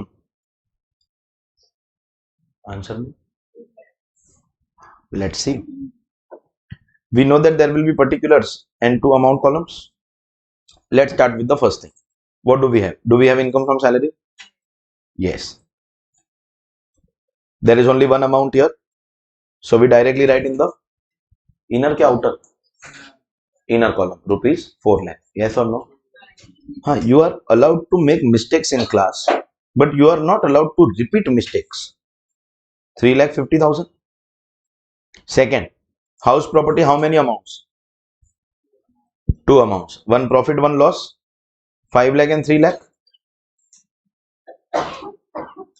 Are we allowed to adjust this? Maximum 2 lakh, na? No. Under section 70, there is no such limit. So 3 lakh gone, 2 lakh remaining. Correct? Hai? Next, we have profits and gains of business or profession. Okay. PGBP. Others. SPECU and others. SPECU is how much? 2,50,000 profit and others is 2 lakh loss. But of course, you have speculation, so not allowed to be adjusted. Adjustment allowed, eh? Allowed, eh? Yes, because restriction is on speculation and specified loss, not on there. So yes, under section 70, I adjust this and I am left with 50,000. And then finally, what do I have? Capital gain. Capital gain is the profit only of 1 lakh. Now, if there was any loss here, I would have adjusted it. But if there is no loss, this only becomes my outer column. How you got 4 lakh? Galti se you said your answer was 7, but you spoke 4 by mistake.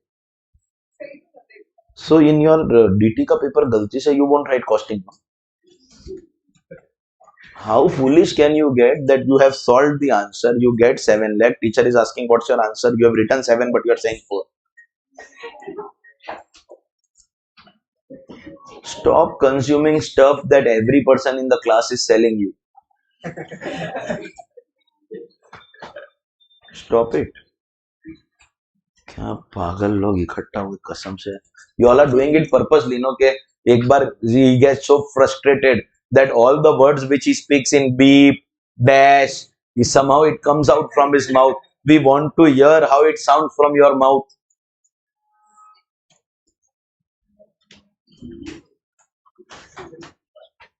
Then you will share the video to everyone. Hey Bhagwan. 164. X, an individual submits the following information: salary, income computed 80,000, income from house property, house 1 40,000, house 2 loss 70,000, profits and gains of business or profession, speculative business, business 1 25,000, business 2 loss 40,000, non-speculative business 3 5,000 loss, loss on maintenance of fixed costs 10,000 loss, capital gains, short-term capital gains 32,000, short-term capital loss 60,000, income from other sources, income from card gains 30,000, loss from card gains 25,000, interest on securities 45,000. Determine the net income of X. So once again, we have similar amounts given, some profits, some losses. Now you know the system, no? Now we use it to understand the law. This is the kind of question that can come in exam. Okay, let's see. Now that system is understood, no? System does not change. So we will be having particulars and two amount columns. Bro, correct hai? And one by one we will search for our heads of income. First head of income, salary. How many amounts? One amount. One amount of 80,000. So write it where? And bro, this time it is salary income computed. So this time you don't have to minus anything. You directly write the 80,000 wala amount. Why inner column, sir? We need it for interhead. So next, income from house property. How many amounts? Multiple matlab how many? Two. One is profit, other is loss. Bolo, what are the two amounts? House one, 40 profit and 70 loss. What to do? You tell me what to do. First, we will do inter-source adjustment under section 70. So 40 is gone, 30 is left. Yes, we know this 30 is allowed to be adjusted against salary, but that we won't do right now. We will first finish inter-source. Then we will finish inter-head. We'll go in order. Next, we have PGBP. In PGBP, we have SPECU, we have others, and we have the third thing also, no? OMRH. No! OMRH they have given in PGBP. You won't write it there. You will always write it under IFOS only. So while doing IFOS, remember that you have to, other than these things given under IFOS, you have to also take your owning and maintaining resources. Under speculation, I think you have two businesses. Correct? Hai? First business, what is the position? 20,000 profit. Second, 40,000 loss. And other business, 5,000 loss. OMRH we are not taking it. OMRH ka amount is 10,000. We'll take in IFO. Now see, we have one profit, two losses. If all were profit, we would have written the total. But if there are losses, we have to do adjustment. Answer not what you are thinking, answer what I am asking. Out of the two losses, 40,000 and 5,000, which one is allowed against the 20,000? Which one is allowed? Both are allowed. Correct? Hai? But will we be able to adjust both? Because we don't have sufficient profit. So we will have to take a choice that we should adjust 40,000 or 5,000. Of course, 5,000 will get fully adjusted. So we still have scope for some adjustment out of 40.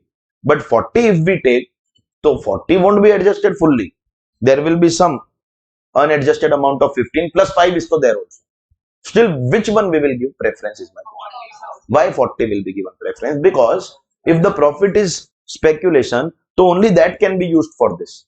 For other businesses, so later we can get any business profit. So to the extent possible, always try to adjust your speculation specified first. Are we adjusting under section 70? Correct? Hai? So 25,000 has become 0.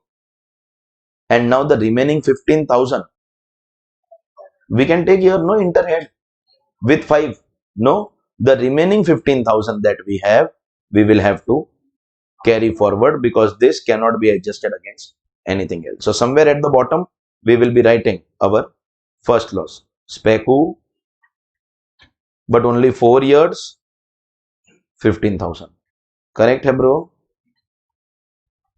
Hello? Yes. Fantastic. Now, 25 gone. 40 also gone. No, 25 adjusted and 15 carry forward. So now we are left with only one amount, which we will write here as a part of our PGBP. Understanding the system? Chalo, next. Next is what? Capital gains. Capital gains, we have how many amounts? 2 or 3? क्या per question read करके you can't find out कि 2 amounts are given or 3 amounts are given.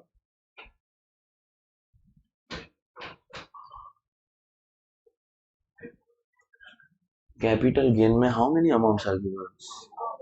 तो 3 कौन बोलता है? Are you crazy about what are the 2 amounts? Short term capital gain, short term capital loss. Capital gain is, capital loss is. Are we allowed to adjust? If it was long term loss, तो if it was long term loss, so supposingly this was long term, then are you allowed to adjust? No. Okay. Supposingly this is short term loss, this is long term gain, then you are allowed to adjust? Yes, because restriction is on long term loss. Here, so we can safely adjust under section 70. How much we will adjust? 32,000. Correct or no? So we are left with the balance of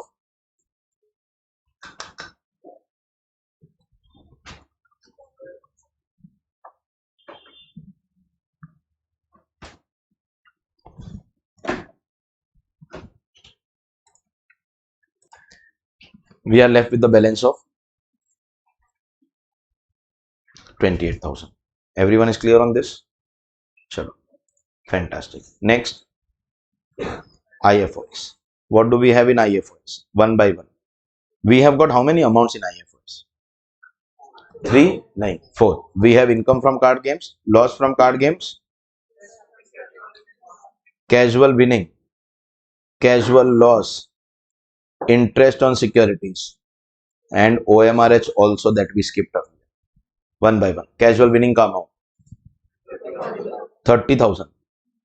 Casual loss का amount 25,000. Interest amount 45,000. And OMRH. If all were profits, we would have added, but all are not profits. 2 are losses. So let us see which one will get adjusted. Casual losses, no adjustment. So do what? Carry forward? No. So what to do? Casual losses are going to, thank you, lapse. So this to gone. Now let's do what? Do adjustment of OMRH. No. OMRH also we will have to, because OMRH can be adjusted only against OMRH. So we have OMRH profits which can be carried forward for, OMRH losses which can be carried forward for 4 years. Now we are left with 2 amounts. Both are profits. Till now what have I taught you? If both are profits, we should always write the total. But I am not going to write the total.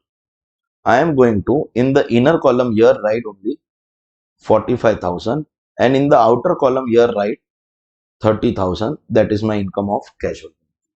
Sir, why sir? Ultimately 75 is IFS2, you should keep, no? Sir, what is the whole idea of keeping amounts here in the inner column? Interhead adjustment. My casual winning ka amount is of no use for interhead adjustment. For interhead, this is my data. I have to do whatever adjustment I want in this much data. Do you understand? I have zoomed out a bit, but is it still visible, all the amounts in the inner column? Because if I zoom in and I take the full amount, so then some amounts won't be visible. I want full inner column at one place. And you understand why casual winnings is directly sent in the outer column?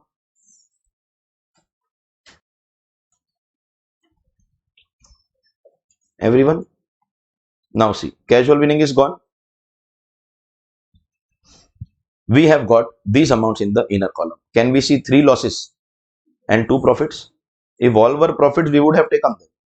But some of them are losses. Correct hai? So now what to do, sir? Check karo. House property loss. It can be adjusted against salary, interest, none of them, ke both of them. The house property, I am spoiled for choice. Fantastic. Then let's talk about PGBP ka loss, 5,000. Can be adjusted against salary, interest, none of them, ke both of them. Against IFOS, it is allowed. Okay. So 5,000, I have only one option. 28,000. This 28,000, I decide here itself, I will have to carry forward. Correct or no? So I get my third loss here. Short-term capital loss carried forward for 8 years, 28,000. System, you all are understanding? You all are applying the law. Law application is very simple because chapter is easy. But system, you all are understanding? Fantastic. Now my 2 losses, in which again, as you are aware, that PGBP I have only one option. One second. PGBP I have only one option. So can I say I will do this adjustment under section 71, which means my 5,000 ka loss is gone, but I still have this amount of 40,000 remaining, if you understand, because in this I have adjusted only 5,000. Now I have got 2 options as far as my house property is concerned. I can adjust this 30 here, or I can adjust this 30 against this 40, because house property gives me both options. Till 2 lakh rupees I can peacefully adjust now. So to make it, see, if we did not have 80, we would have adjusted against 40. But to make it look simple here, this is gone. So we are left with salary of 50,000, and which means here the full 40,000 comes in the outer column. Why, sir? Because 5,000 was already adjusted, and against 40 we are not adjusting anything. So 50 plus 40 plus 30 giving you total income of 1,20,000. Are you understood? Now this time are you clear about 2 things? One, the system of solving the question, and also the application of sections that are taught to you. Everyone is clear? Chapter is very easy. You can get, believe me, you can get full marks provided you don't make any silly mistake. We will do at least one more question for our practice in the class. Once we do one more question, then thereafter you can have a couple of questions for you to practice by yourself. So we have question number 165, at least one more question that we will do on our own. Mr. Yashwan submits the following information. He desires that you should compute the gross total income and ascertain the amount of losses that can be carried forward. He has two houses. House number 1, after all statutory deductions, net annual value 26,000. House number 2, current year loss 10,000. Brought forward loss of assessment year 21-22 of second house, representing unadjusted interest on borrowed capital 50,000. He has three proprietary businesses. Textile business discontinued from 31st October 24. Current year loss 25,000. Brought forward business loss of the assessment year 1920 80,000. Chemical business discontinued from 1st March 23. Hence no profit and loss. Charges allowed in earlier years to recover during this year 30,000. Carried forward business loss for the assessment year 23-24 20,000. Leather business profit for the current year 70,000. Short-term capital gains 20,000. Long-term capital loss 15,000. Answer मत पढ़, answer it. What are we required to do? Question is asking us two things. One, compute the, and two, ascertain the amounts. That means same format that we have been solving the question so far. Okay. One by one, we will pick up the data that is given to us in the order of heads of income. So first head of income given to us this time, there is no salary. So directly they have given us house property. And what is the data given with respect to the two houses? First house,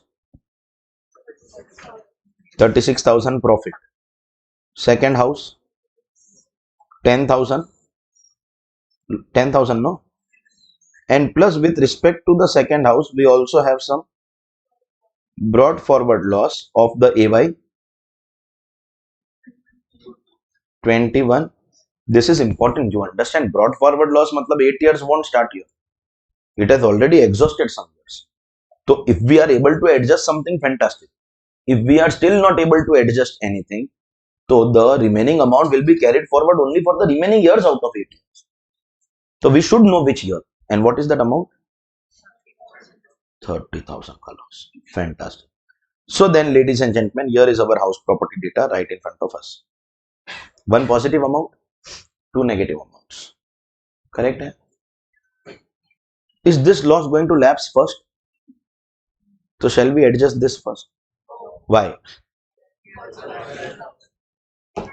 First preference always will be given to current year except shutdown year if there is recovery. So first preference, in fact, first this, then the 26,000 will come in the inner column. Then if there is any other head ka loss, I will do inter head. After doing that, if I am left with anything, then I will adjust. This number of this 30,000 will come last. If I have brought forward losses of multiple years, say 21, 22, 22, 23, 23, 24, then I can give the preference in the order in which they were suffered. But I can't give them preference over current year losses. The only loss which gets preference over current year losses, discontinued business ka recovery, so shutdown year loss. So first adjustment is going to be this adjustment under section 70. What are we left with? 26,000 and of course 10,000 is so gone. Correct hai? Second, PGBP. What is the data given to us in PGBP? Three businesses: textile business, chemical business and leather business. So let us record the data one by one. First, textile business. What is the data of the current year? It was discontinued in the current year. Till the date of discontinuance, there was some loss. The loss amounts to rupees 25,000. Correct hai? Plus apart from that, with respect to this business, there is also some brought forward loss. What is the brought forward loss of the AY 1920? We have brought forward loss also of 80,000. Correct. So we don't have any profit that we can discuss about. Next we have chemical business. What is the data for the current year?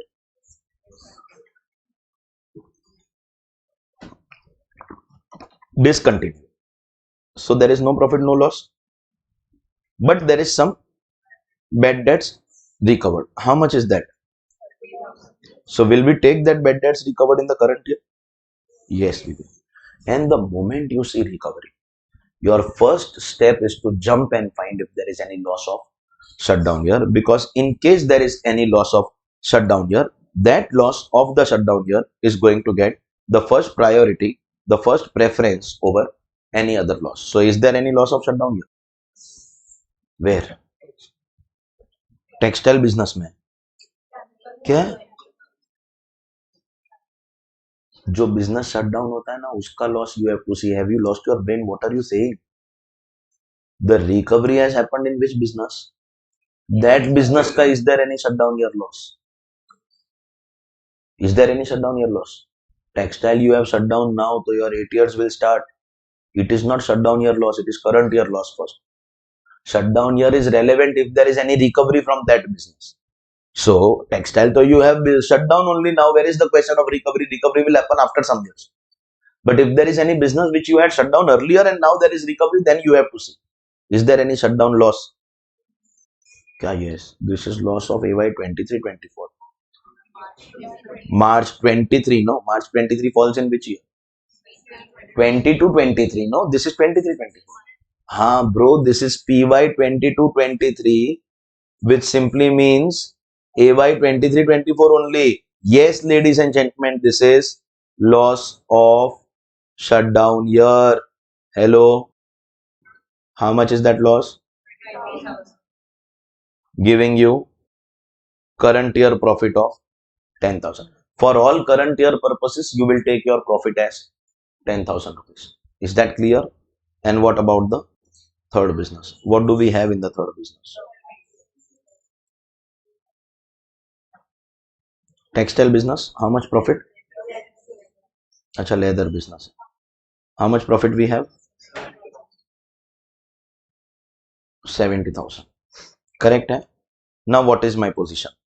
I have current year loss, current year profits, and only one brought forward loss. Correct? Hai? What will I adjust first? Current year loss. Sir, brought forward gets preference only in case of shutdown. Otherwise, it will come last. So, is my income of the current year enough to adjust my 25,000 ka loss? That means what am I going to do? I am going to adjust my 25,000 against this amount as well as this amount under section 70. Yes or no? So out of 80,000, when I adjust 25,000, I am going to be left with profit of 55,000. Bolo yes or no? तो किस में adjust करो? Is recovery और current year income? बस हो गया. नहीं नहीं नहीं, एक minute. It is not that against recovery you will adjust only shutdown year loss. You will first adjust shutdown year loss. So normal order is inter source, inter head, and brought forward. But in case there is recovery, in such cases it will be shutdown year loss. Then I said inter source, inter head, and brought forward. Only preference changes to shutdown year loss. We did not study that you can't adjust only anything. तब तो you are putting restriction on income, which is wrong. There is only one income which has restriction. Which income? Casual winning. That means yes, first preference will be given to shutdown year. But once you are done with that, will you be adjusting against other losses also of the current year? Yes, because ultimately this 10,000 is your current year profit. Is that clear? Obviously, तो recovery किसका होगा? Re- so if you are doing recovery, so you have that business ka any shutdown year ka loss. You understand? Recovery has to be adjusted for shutdown year of that business. Clear hai? And as far as your chemical business is concerned, textile business is concerned, that was shut down in the current year. So you can't call this 25,000 shutdown year loss. That 25,000 is your current year ka loss. Are you clear now? So effectively, what are we left with?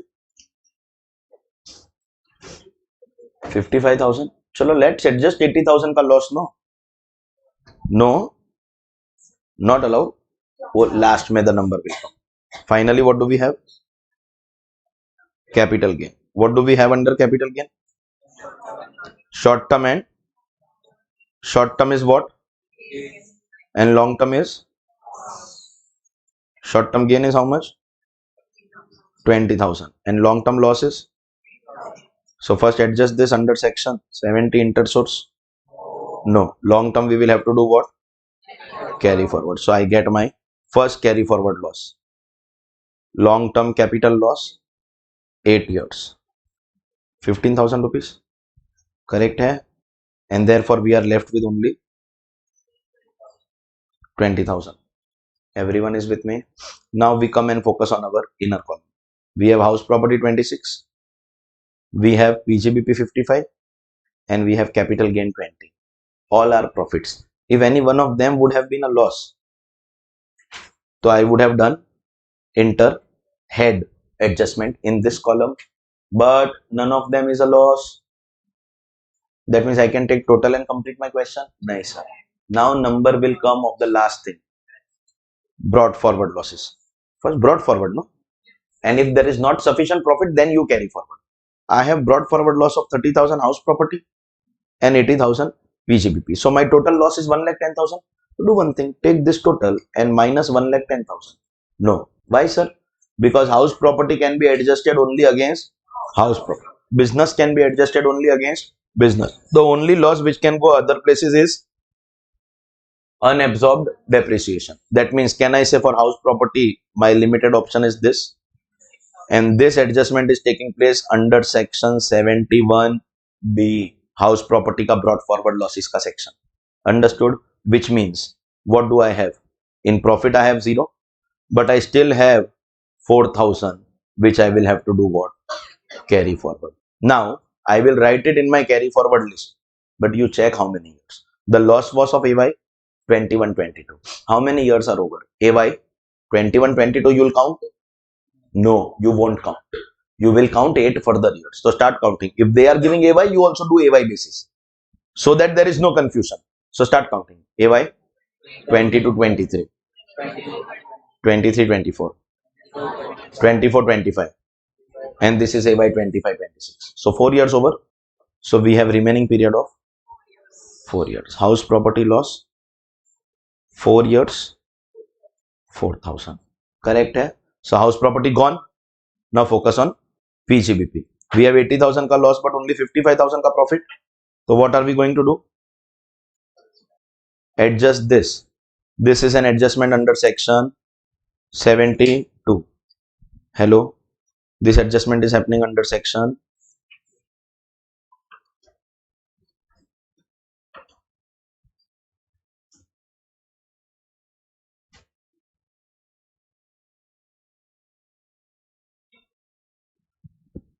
Nothing is visible on the screen because they are taking the internal data, but the output, if you come and see, you'll come to know what is happening. I'll show you the video later. Brought forward loss section for PGBP is section 72. We will adjust under section 72. How much? Only maximum 55 we can adjust and make it 0. We are still left with loss of 25,000. Now we will have to see how many years are over, whether there is any period available. This was loss of AY 1920. How many years we are allowed? 8 years. Start counting. AY 2021, 21-22, 22-23, 23-24, 24-25. 25-25 क्या होता है? 25-26. That means how many years over with this? 6 years. So we still have PGBP loss carry forward of 2 years. Correct hai? We can carry forward our PGBP loss for 2 more years. 25,000 rupees. Hello. With this, we are done with PGBP also, house property also. Final effect in the outer column, 20,000, which is basically nothing but our capital gain only.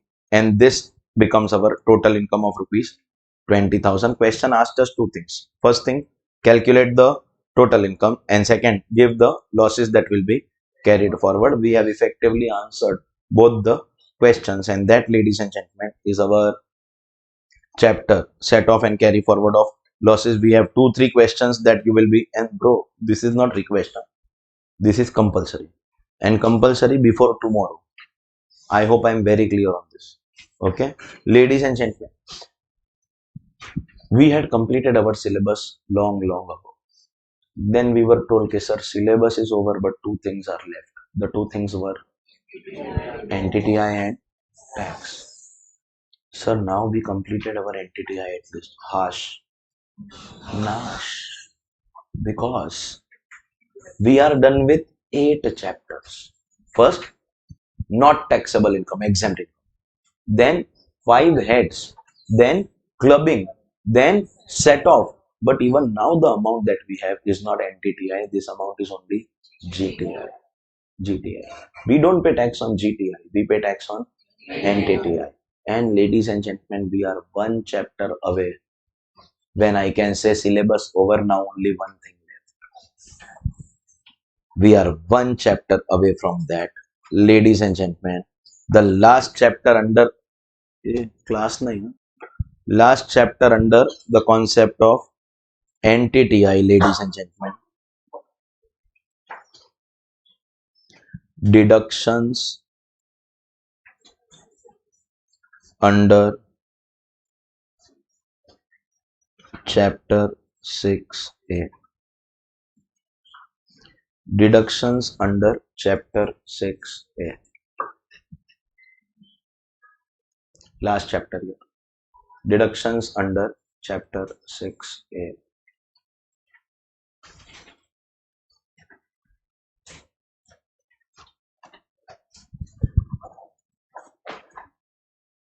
When you take your 5 heads, in that you add income belonging to other people, that is called clubbing. In that you adjust your losses, that is called set off. With this, the amount that you get is called GTI. So set off also happens before GTI. But then are we aware that income tax is payable not on GTI but on NTTI? So how to get this net taxable total income, ladies and gentlemen? Net taxable total income is gross total income minus your deductions under chapter 6A.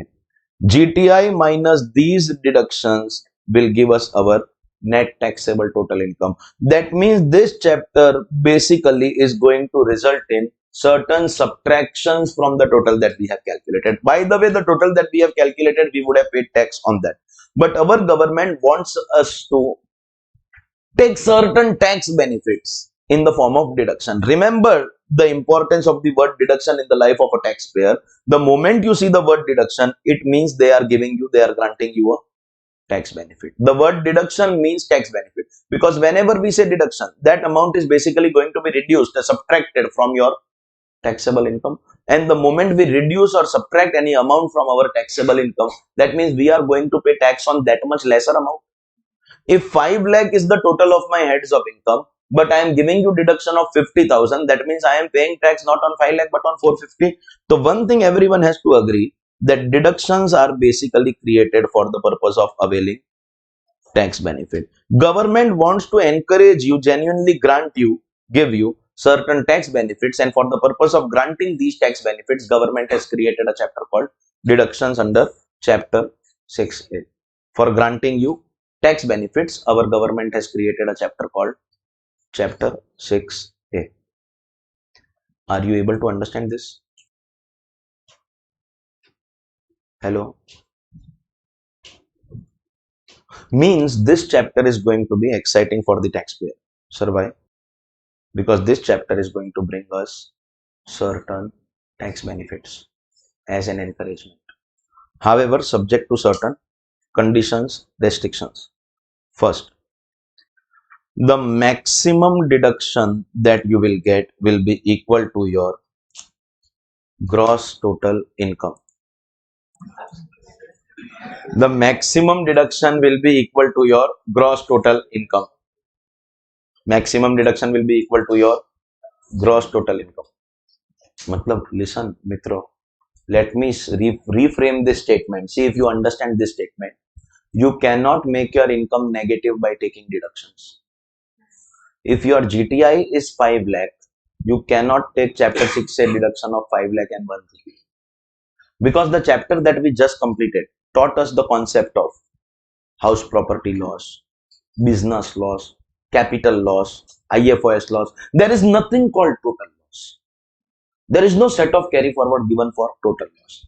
And I told you the statement of my mother. Negative amount can never come in the outer column. It will be positive or zero. And ladies and gentlemen, for this reason, the maximum deduction will be equal to gross total income. If your gross total income is a certain amount, X, then your deduction can be anything which is equal to X or minus X. It can never be X plus a single rupee. Is that clear? However, there will be no chapter 6A deduction against the following incomes. If there is any income that is taxable under section 35 AD. Sir, what is 35 AD?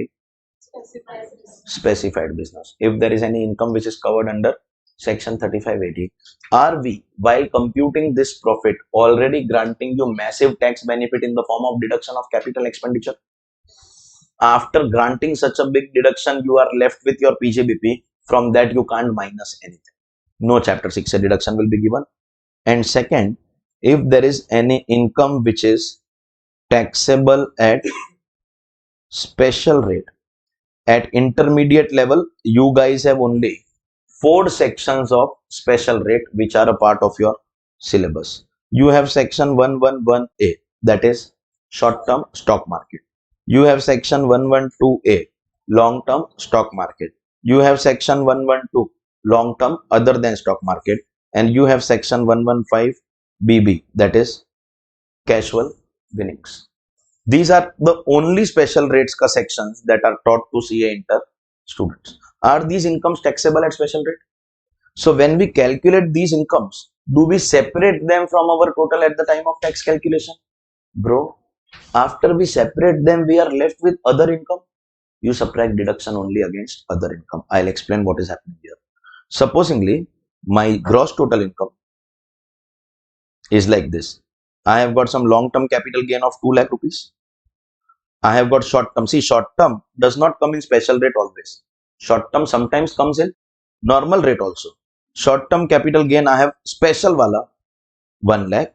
And say I have other income like salary, house, property, PJBP, etc. of 5 lakh. So what is my gross total income? 8 lakh.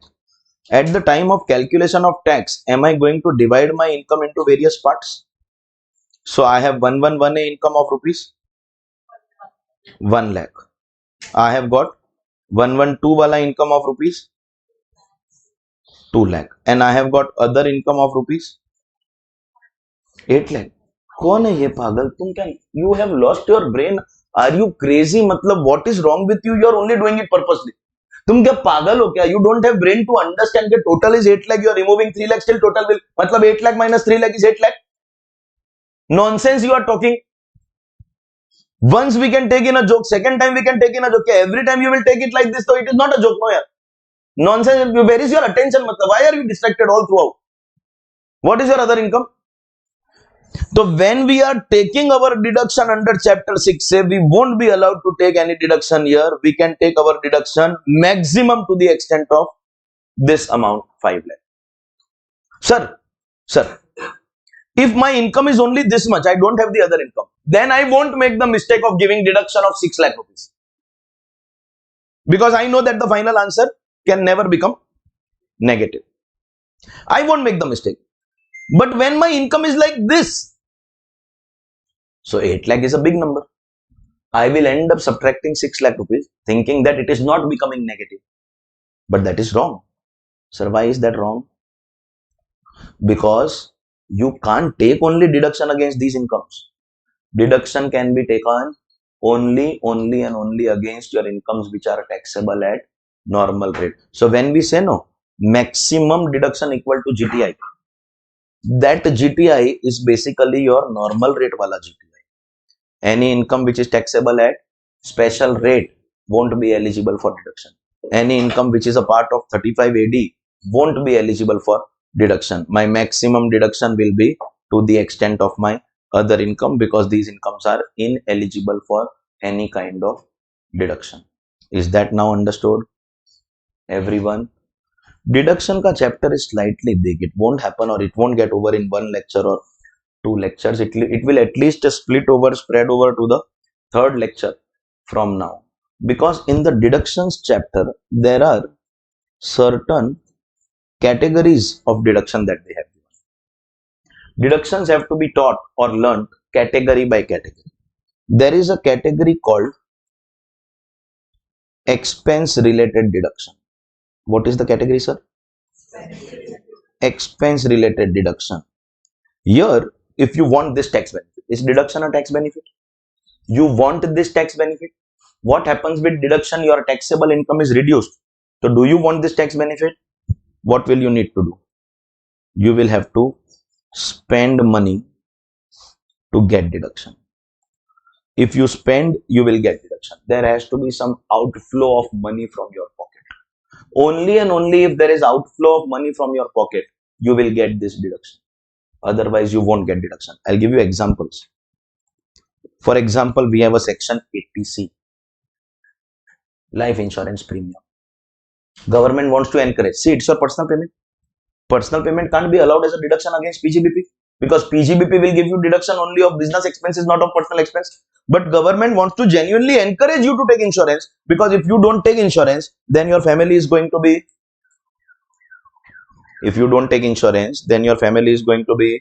dependent on you. Bolo yes or no? And if you die without insurance, then there is going to be trouble for your family once you die. Correct hai? And the family will become dependent on the government. So we want to encourage you to take life insurance. But what will happen with that? There will be outflow of money from your pocket. We will give you deduction. But you have to do the outflow from your pocket. Therefore, we call it expense related. Similarly, we have section 80D, that is medical insurance. 80C is life insurance. 80D is medical insurance. Are you safeguarding your family by taking medical insurance? That way it is your personal expense, but we want to encourage you. So what are we doing? Giving you deduction, but only if you spend money. If you don't spend money, you won't get deduction. Or last example, by the way, teaching these sections is the chapter. These sections are a part of the chapter. 80G. If you are giving any donation to any charitable trusts thrive on, survive on donation money. Without donation, they cannot survive. But how do we encourage people to give donations? Because if you will not give donation, then they will not be able to survive. If you give donations, it is not a business expense, but we will give you tax benefit under 80G.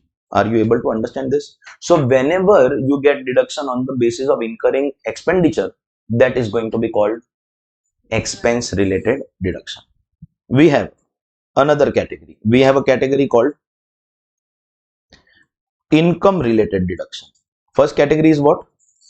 Expense related. What do you have to do under expense related deduction to get your deduction? Spend money, then you will get deduction. Second category is what? Income related deduction. So what do you have to do to get this deduction? Fantastic. Slap yourself. Bakwas nahi. And use your brain and understand. Earn money aisa hai that if you don't earn money, say if you don't have this, no, so you garib, Pava Pettavan, you garib, sun. There is no question of deductions for someone who does not have income. You have brain, Even for expense related deduction, there has to be some income, no, from which I will subtract. So you saying earn money, bro, without money, so there won't be any deduction. Without income, without any outer column amount, there can't be any deduction. So you have to earn money not for income related. You have to earn money for 1, 2, 3, all the categories. Earn money cannot be the answer here. Because you have to earn money for this also. Do you understand? If you don't earn money, you can't get expense related deduction also. Can I say that I have to earn money for all the categories? But here I have to earn particular income because I am going to get deduction against that income only. I can't take this deduction against other normal incomes. I'll give you one example orally. In writing also I will do, but first understand. There is a section 80 QQB. Okay, section 80 QQB, which says that if you are an author who writes books, so your job is only to write books.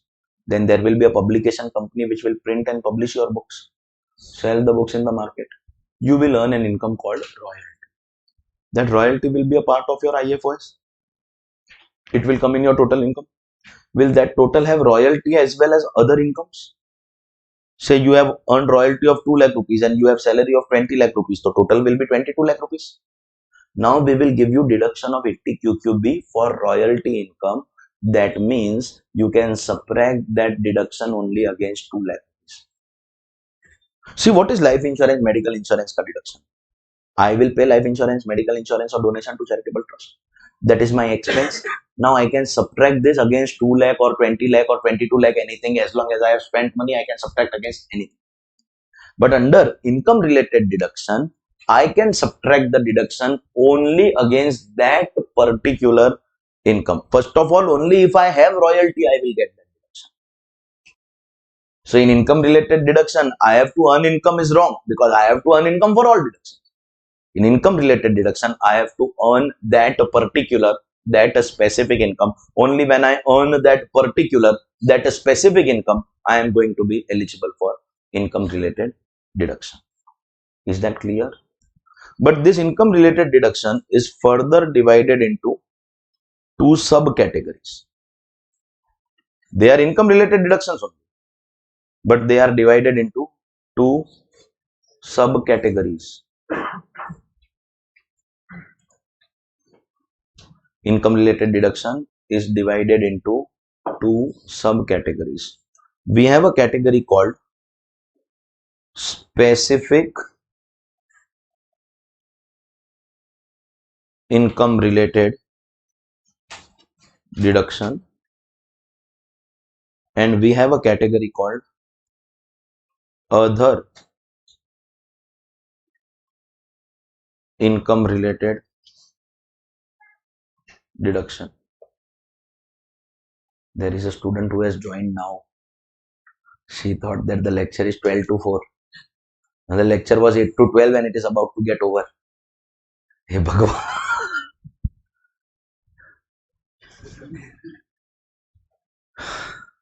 And I did announce in the ongoing class yesterday that the lecture timing is going to be different.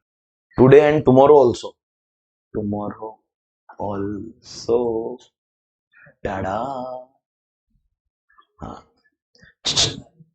Income related deduction is a deduction that can be taken only against a particular income. But in that there are subcategories. Sir, specific income related deduction and other income related deduction.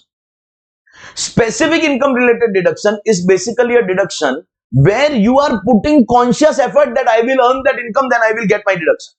For example, royalty. Somewhere at the back of my mind, I am aware that royalty is eligible for deduction. That means I put some conscious effort to create that intellectual property. Then I give it to the vendor to sell it and I earn royalty, knowing that I will earn royalty. That is specific income related. Is the deduction allowed against a particular income? So I can call it income related deduction. And am I putting effort for earning that income? So it is called specific income related deduction. But sir, what is other income related? Sir, ultimately it is income related deduction. So deduction can be taken only against particular income. But here, I don't put effort to earn this income. Here, I don't put effort to earn this income. It just happened, yeah. It is like love. It happens on its own. In royalty, am I putting effort? Here, I am not putting effort. It happens. वो होता है, love होता है ना. College days में, teenage में, you just fall in love. It is like that. Other income related deduction. Bank interest. If you earn bank interest, is it going to be included in your income? Yes. But against that, you are going to get a deduction. So first of all, are we getting deduction against specific income? Particular income? Yes. But are you putting efforts to earn bank interest? No, sir. You have put your salary, house property, PGBP in your bank account. And that bank interest happened on its own, like love. It just happened, yaar. Like love only, no? पता ही नहीं चला, sir. हो गया. That is bank interest. Deduction will be given against that income, but you are not putting effort. So other income related. I'll come to more about these explanations in writing about the subcategories. My main target first is to make you understand the main category. Main category, subcategories we will understand. The royalty ka example that I gave you and the bank interest ka example that I gave you, I will actually do the section here and finish the section. But first let me explain the category. First category is expenditure related deduction. Expenditure related deduction means you have to spend money. Spend money, take deduction. Spend money, take deduction. Against anything. Second category is anything matlab except special return that is not allowed for the full chapter that we wrote. Second category is income related deduction where you have to earn money. Earn that particular income because deduction will be allowed only against that particular income. But there is a third category. Let us finish the main categories first. And first category and third category do not have any subcategories. Middle wala category has got subcategory, no, specific and other. Third category is basically other deduction. And to be very honest, they are only calling it a category. It is not really a category. There is only one section. This is a section where you don't have to spend anything. Yeah, of course, you have to earn income because without income, there cannot be any deduction. See, you have to earn income for everything. But you don't have to earn a particular targeted income. You can earn any income. Only one section. If I actually do that one section here, this category only will get over. And actually, I will do that section here. I am not explaining the section. My target is to explain the category. But that only section in the category, if I get done, the category also over, section also over. There is only one section here. Kya talented people hai. Of course, own deduction, who can forget? Section 80U. A deduction for any person who is suffering from disability. Any person suffering from. If you are disabled, you are eligible for tax benefit. Bro, not just mental, physical is also covered. Mental is covered, you are eligible, you are taking, you are availing, but physical is also covered. Any person who is suffering from any kind of disability is eligible for tax benefit. Now understand please, in order to get this deduction, you don't have to spend anything because for some people spending anything is of no use. Waste hai na? Whatever you spend, it is waste. You don't have to spend anything. Do you have to earn income? No. So zero minus deduction. Do you have to earn income? Yes, but do you have to earn any particular specific targeted income? No, you can minus it from any income. Therefore, it is not against written under expense related. It is not written under income related. It is called other deduction where you don't have to do anything. You don't have to spend anything. You don't have to earn any particular income. All you have to do is you have to be pagal.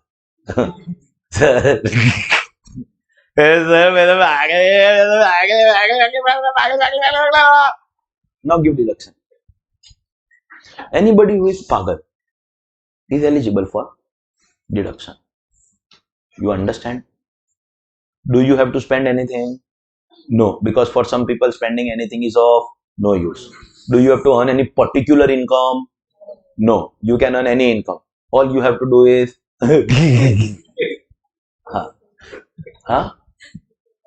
all you have to do is you have to be disabled, but subject to the following conditions. this deduction will be available only to individual. So obviously no.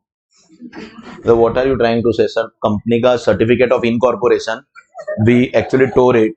So now we have put sellotape. So company is disabled. So company will be eligible for 80. Forget the tax. Look at the creativity. Creativity dekh rahe ho. And then do what? Tear the partnership deed also. Bro, I'll tell you what. Forget the company or firm, the artificial person, but whoever is thinking in those lines, at least in your personal assessment, you are eligible for it. Only individual. Obviously only individual. No, only individual can be disabled. Correct? What is going to be quantum of your deduction? The deduction is going to be a flat amount. See, somewhere in this chapter, no, you will come across restricted deduction. You will see A or B, whichever is lower. You will see that the amount spent or the maximum limit, whichever is lower. But here, there can't be any amount spent. One thing is clear that for some people, even if you don't spend anything, still you are eligible. So for comparing, there is no other amount. And because there is no other amount, they have given one final answer. They are saying, if your disability is normal disability. Normal disability means any person who is 40 to 79. Please focus. 0 to 39%, a broken leg is not considered disability. The disability has to be minimum 40%. 40 to 79% is going to be considered as a normally disabled person, eligible for deduction of rupees 75,000. But if you are someone who is severely disabled, any person whose disability is 80% or above, then you will be eligible for 1,25,000 ka deduction. Normal disability 75,000, but severe disability you will be eligible for 1,25,000 ka deduction. So 0 to 39, no deduction. 40 to 79, 75,000. Exact 80 and above. So exact 40 and exact 80 will make you eligible. Exact 40 for 75, exact 80 for 1,25,000. Are you clear on this first of all? Hello. Now second thing, please understand. Supposingly you are normally disabled. So what's your quantum? 75. Sir, you spend 1 rupee for your treatment, then also 75. You spend 1 crore for your treatment, then also 75. You don't spend a single rupee for your treatment, because for some people spending any amount is off, still 75,000. That is the meaning of this word flat deduction.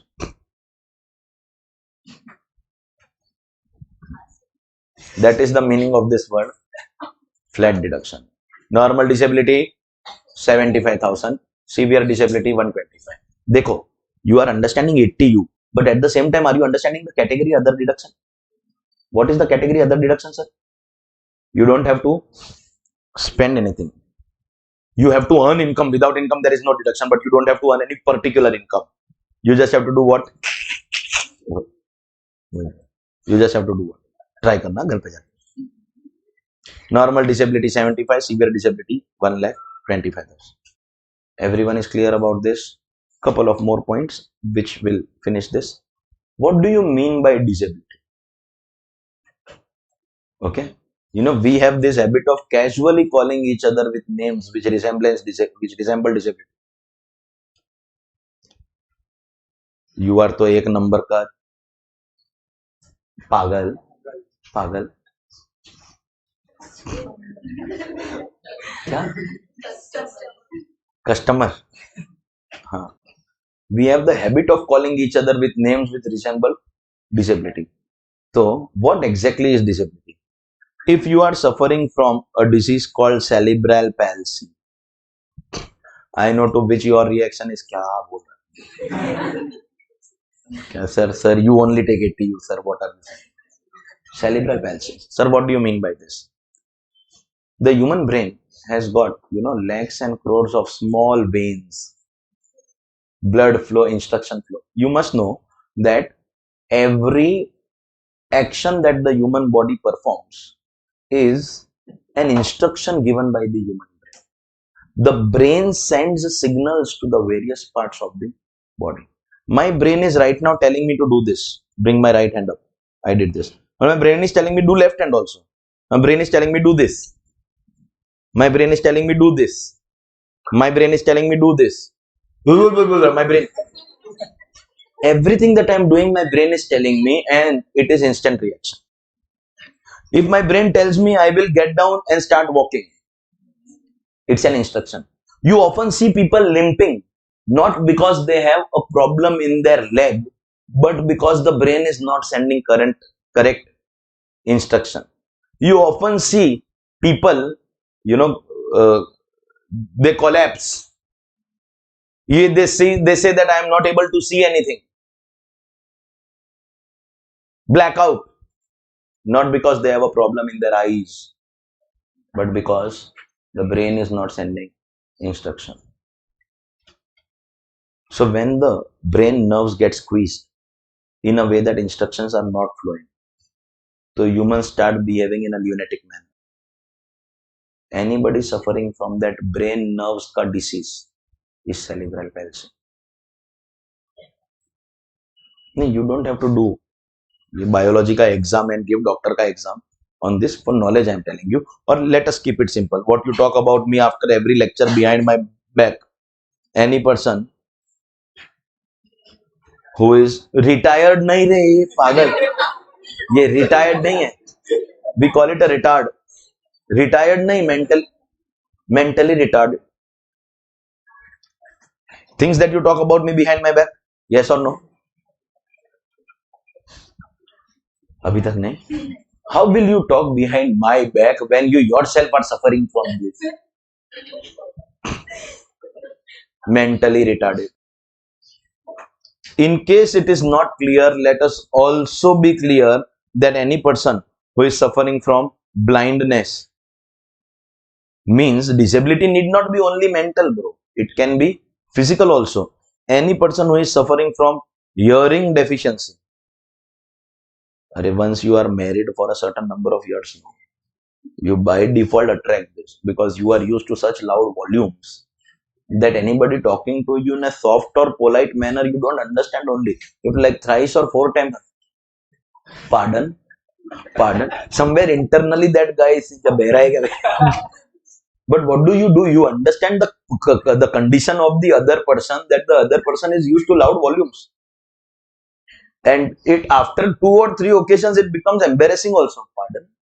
Excuse me? Sorry? Can you repeat? Abey, that person is internally laughing at you. But your disability only you understand. Bro, my problem only I understand. You can't talk to me in soft volumes. I won't understand only what you are saying. Sometimes you may be getting this feeling that, sir, you are too loud while talking in class. Problem is that I hear softly. So I think because I am not able to hear, I think you are also not able to hear. So that I am able to hear, I am loud. So for you, it becomes very loud. है ना? Hearing deficiency. If you are physically handicapped, let's be clear, you are eligible for 80U deduction. Sir, when we say disability, so we have to define what is disability. No, all these things will fall in the definition of disability to make you eligible for your 80U ka deduction. But of course, in order to get this deduction, you will need a certificate from an approved doctor. Because if only calling myself pagal makes me eligible for tax benefit, I belong to the Marwadi community. I have got no ego when it comes to monetary matters. I will go in front of my AO and tell the AO, kya? AO! Tax benefit. You have to be pagal, but at the same time, you have to be intelligent enough to prove you are pagal. And that certificate has to be in force. See, disability certificate come in 2 types. Temporary disability and permanent disability. Bro, for example, some people, वो permanent disability, so you don't have to renew that certificate again and again. But if the doctor grants you a certificate that this person is 50% blind for 3 years, but treatment is going on, so that certificate is valid only for 3 years. At the end of 3 years, you have to do again an assessment whether you are still blind, percentage has reduced, percentage has increase this percentage. No, the doctor will mention in the certificate itself that what is your quantum of disability. And at the end of that period, you may probably not be disabled anymore. So disqualified. So in our practicing CA firm, we make two types of disability certificates: temporary disability certificate and permanent disability certificate. Logically speaking, permanent disability certificates are obviously expensive compared to temporary disability certificate. Requires no explanation because that makes you eligible for lifetime tax benefit. Think about it. If you fall in 30% tax rate, so 1,25,000 will be your deduction. So you will save 37,500 annually. Arey, 1,25,000 you will save 30% of that, no? So in 2-3 years you will be able to recover your certificate cost. Then it is lifetime benefit only. You understand? Earlier there used to be railway concession ban. Now they have stopped handicap quota ka railway concession. But at least this you should. Those days when we used to make certificate for our clients, so along with the certificate as a complimentary gift, we used to give them a walking stick. I said that you are booking railway tickets with my disability certificate. At least in your railway travel van, the ticket checker will come and he will check, no, you are a disability quota ka ticket. So he will examine you top to bottom. What exactly is not working in you? You look fit and fine. So that stick should be near you, somewhere near you, on your seat or near the window. You just put it so that you are in character. There was this Bollywood movie, no, Meri Ek Tang Nakli Hai, Main Hockey, where that person pretends to be disabled throughout the movie and in the last scene he starts running. Welcome. Meri Ek Tang Nakli Hai, Main Hockey ka bahut bada khiladi. Miracle. You go watch that Akshay Kumar movie hai, welcome. You have to be in character. So we used to give walking sticks, but now railway concessions are removed. So maximum you can take your tag. Railway concession they have removed for senior citizens also. I don't know whether you are aware. But the only benefit of being senior citizen or ladies quota or handicap quota or defense quota is that if you are not getting ticket, you will get in that quota your reservation ka ticket you will get. Which also at 11 o'clock you open IRCTC for your Tatkal tickets, etc. So it is not going to work. Never going to work. Because the agents capture the entire channel out there. Ultimately, you have to go through an agent only. Correct? Hai? Haan, so ladies and gentlemen, the certificate has to be in force. If your doctor says normal disability, you will be eligible for 75,000. If your doctor says severe disability, you will be eligible for 1,25,000. Here, you don't have to spend anything. Matlab, you spend 1 rupee or 1 crore rupee or you don't spend anything, your deduction will be this only. And you don't have to take this deduction against any particular income. Therefore, it is under other deduction. Only calling it a category. Actually, the category has only one section. What is that section?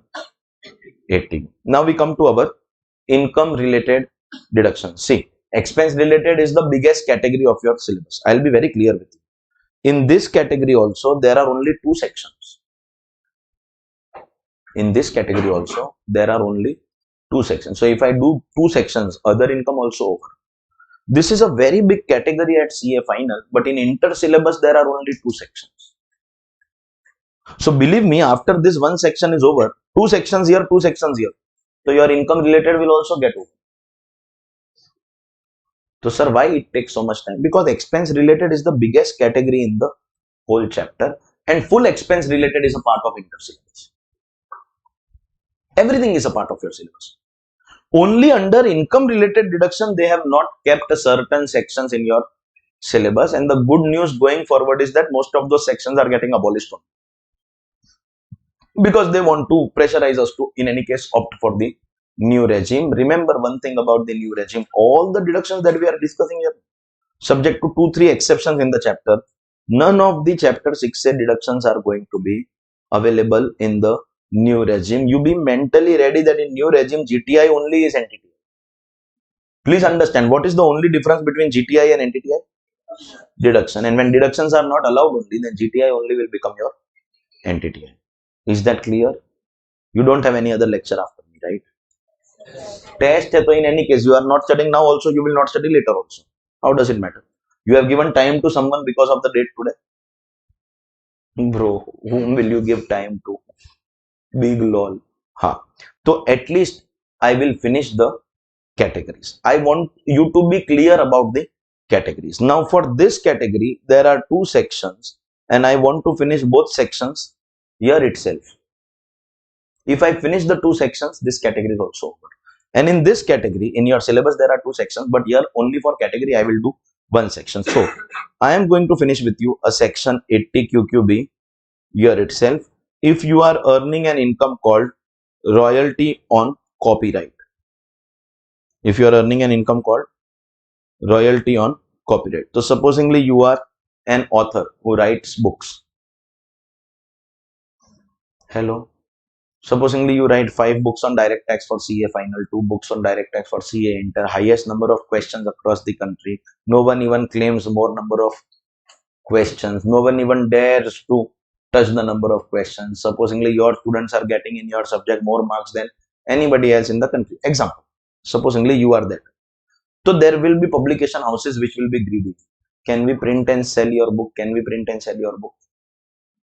So obviously there are two ways in which they can pay you. One, they can tell you take this full amount and your book is permanently ours. That's one way. Or two, every time we sell something, we will pay you a share from that. You can take something called lump sum royalty. You can take something called percentage on sale. It depends on your negotiation power. Okay.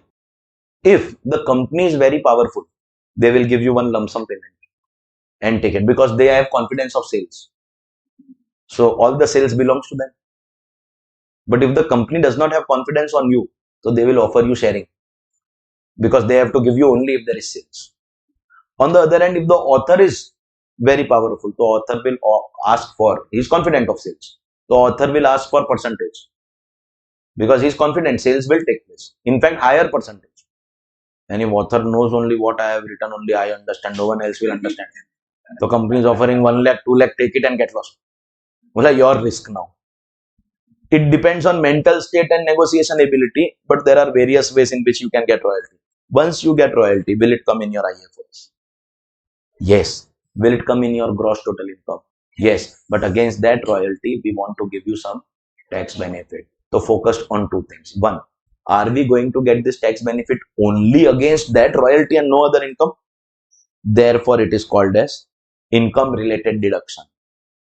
Any deduction which can be taken only against particular targeted income is called income related deduction. Second question.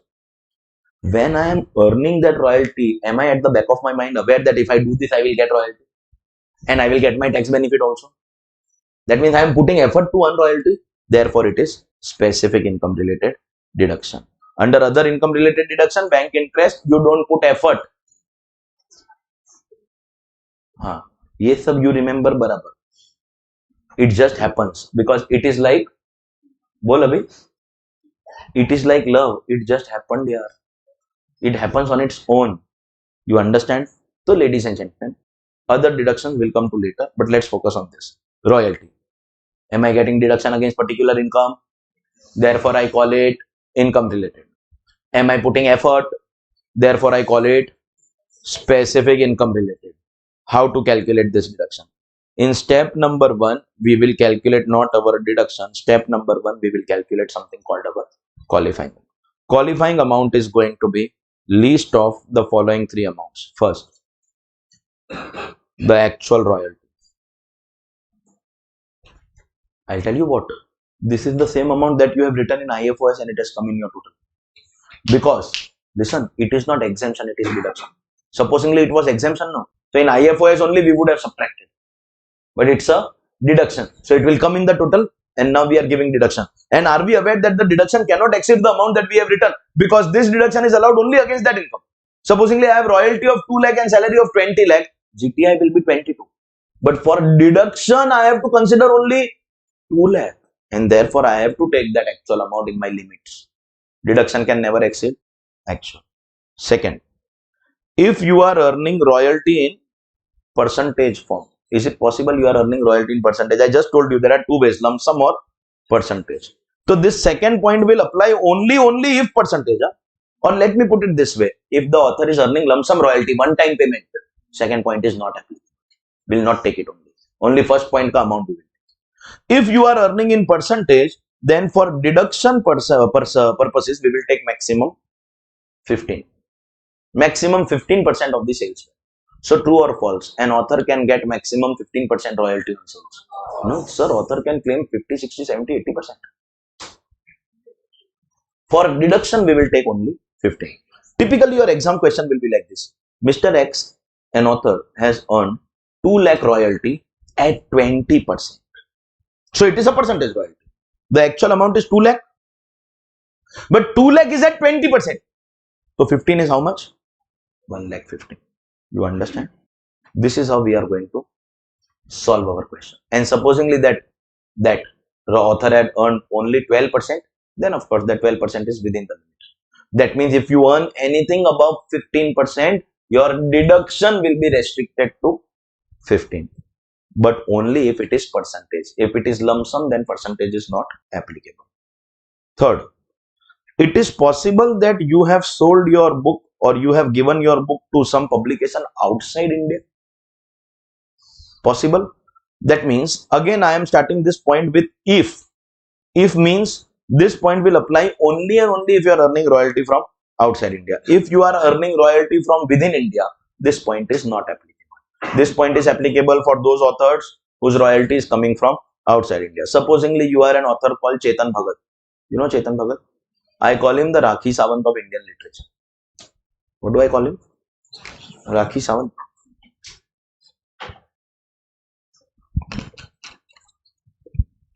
Acha, Deepak Kalal also you can call. Because their whole career is based on bringing controversy. Controversy equal to popularity. Popularity equal to money, income. Chetan Bhagat, once upon a time, was extremely good author. I really loved his book. He wrote a book called 5 Point Someone. And on that book, there is a Bollywood movie called 3 Idiots made. Excellent book and good movie. Then he wrote a book, One Night at the Call Center. Oh, what an excellent book. Classy book. On that book, there is again a Bollywood movie called Hello. The movie was such a big flop that you don't even know the name. In that movie, basically based on the book only, a group of call center employees who work 24/7, who have night shift, so they go out on a drive, meet with an accident, they die, they meet God and they have conversation with God. Fiction hai. Book was very good, but movie was horrible. Call center employees died and God comes. By the way, God is Salman Khan. So car, accident, Salman Khan, God, a thug life going on. Then he wrote again a super book called 3 Mistakes of My Life. Super book. And equally nice Bollywood movie, Kai Poche, made on the Gujarat riots and Indian cricket in the early 2000s, etc. Excellent book, excellent movie. And then he wrote again a superb book. Book ka name and movie ka name. All books have converted into Bollywood movies are 2 states. 2 states, again, the book was far better than the movie. Most of his books have been better than the movies made on them. But then success has a problem. When success enters your head, no, you think that you do anything and people will accept. So he started writing nonsense. He wrote a book called Revolution 2020. Too depressing. Every page there is some emotional trauma. He wrote what young India wants. It was like a documentary. And he wrote can you believe this, a book called Half Girlfriend. And Bollywood is so sleazy, they actually made a movie of the same. Half Girlfriend. Somewhere the whole career of Arjun Kapoor is dependent on Chetan Bhagat movies. So he actually wrote a book called Half Girlfriend. So in India, people have realized that Chetan Bhagat was good once upon a time. But outside India, he is still popular. This is a big factor. Huh? You are good is not important. You have to be popular. You are popular, whether you are good or you are not good, no one cares. No one cares, I'm telling you. You have to be popular. हाँ तो make me popular, make some of my videos viral. तेरा खून कब खोलेगा Faisal?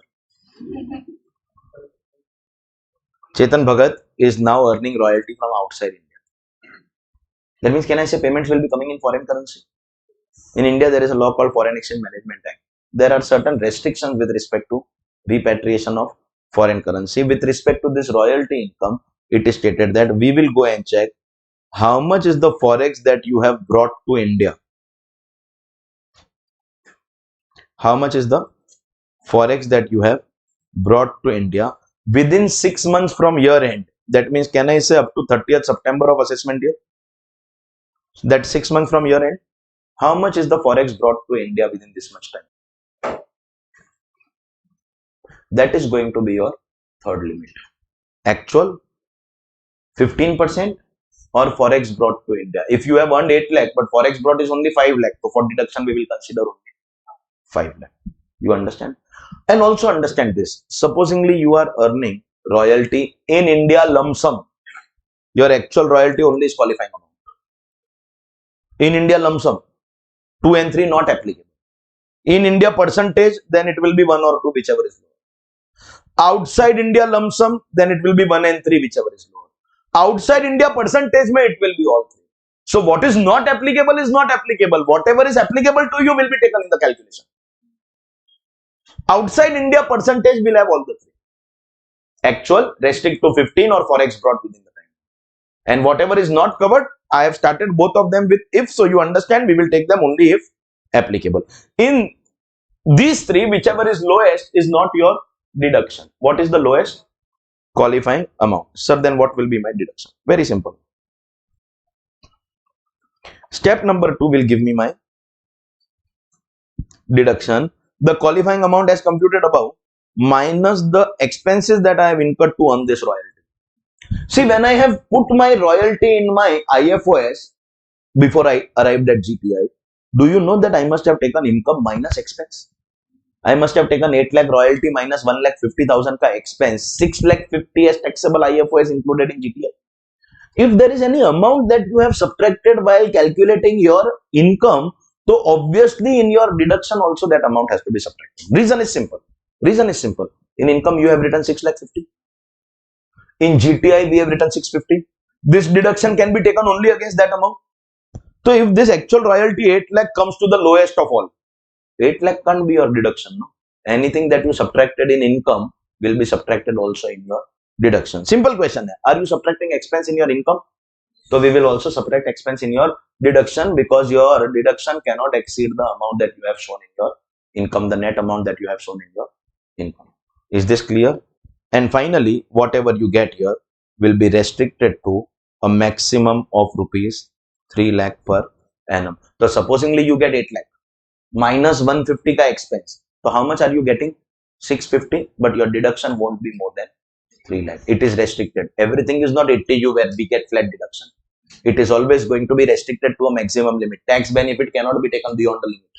Tax benefit will be restricted maximum rupees 3 lakh year in 80 QQB. So step number 1, qualifying amount. Actual percentage, then 15 and foreign currency brought. Whichever is lowest will become qualifying amount. Subtract your expense and restrict that amount to a total of 3 lakh is going to be your 80 QQB. My target was not to explain the section. My target was to explain the category. Do you realize that one, I can take deduction only to the extent of income shown under royalty? So I can call it income related deduction. And do I put effort to earn that income? So specific income related deduction. Correct? Hai? Now let's talk about other income related deduction. Only 2 sections. I will cover these 2 sections, finish the category and leave you for the day. Okay. Other income related deduction. Sir, kya? Other income related deduction. First of all, this deduction can be taken only against particular income. So that is called income related deduction. But secondly, to earn this income, you are not putting any effort. It happens on its own, like bank interest. Only 2 sections, section 80 TTA, section 80 TTB. Only 2 sections, 80 TTA, 80 TTB. Whenever you earn any income, salary, house property, PGBP, capital gain, unless and until you are dealing in cash, undisclosed income, you are going to keep the money in your bank account till you use it. So you are going to earn interest from a bank or a post office. You know that banking businesses are done by post offices also. And in bank, no, if you go and read the act, they have said including a cooperative society engaged in the business of banking. English. We call it cooperative bank. Bro, bank likha na, cooperative bank is covered. Bank means any bank, private bank, public bank, cooperative bank, or post offices. Are you maintaining your accounts with them? Your saving account, FD account, RD account. Are these accounts paying you interest? Will this interest be a part of my IFOS, everyone, and get entered in my GTI? Correct hai? But against this interest, we want to give you some tax benefit, for which we have two sections, 80TTA and 80TTB. Of course, what is the difference? I will bring it before you. But what is common, I will write across them. If you observe, this is common. So this is interest income. So I am writing it across. Whatever is different, I will write it separately. But are we clear about two things? One, will we get this deduction of 80TTA, TTB only against this specific income? So we call it income related deduction.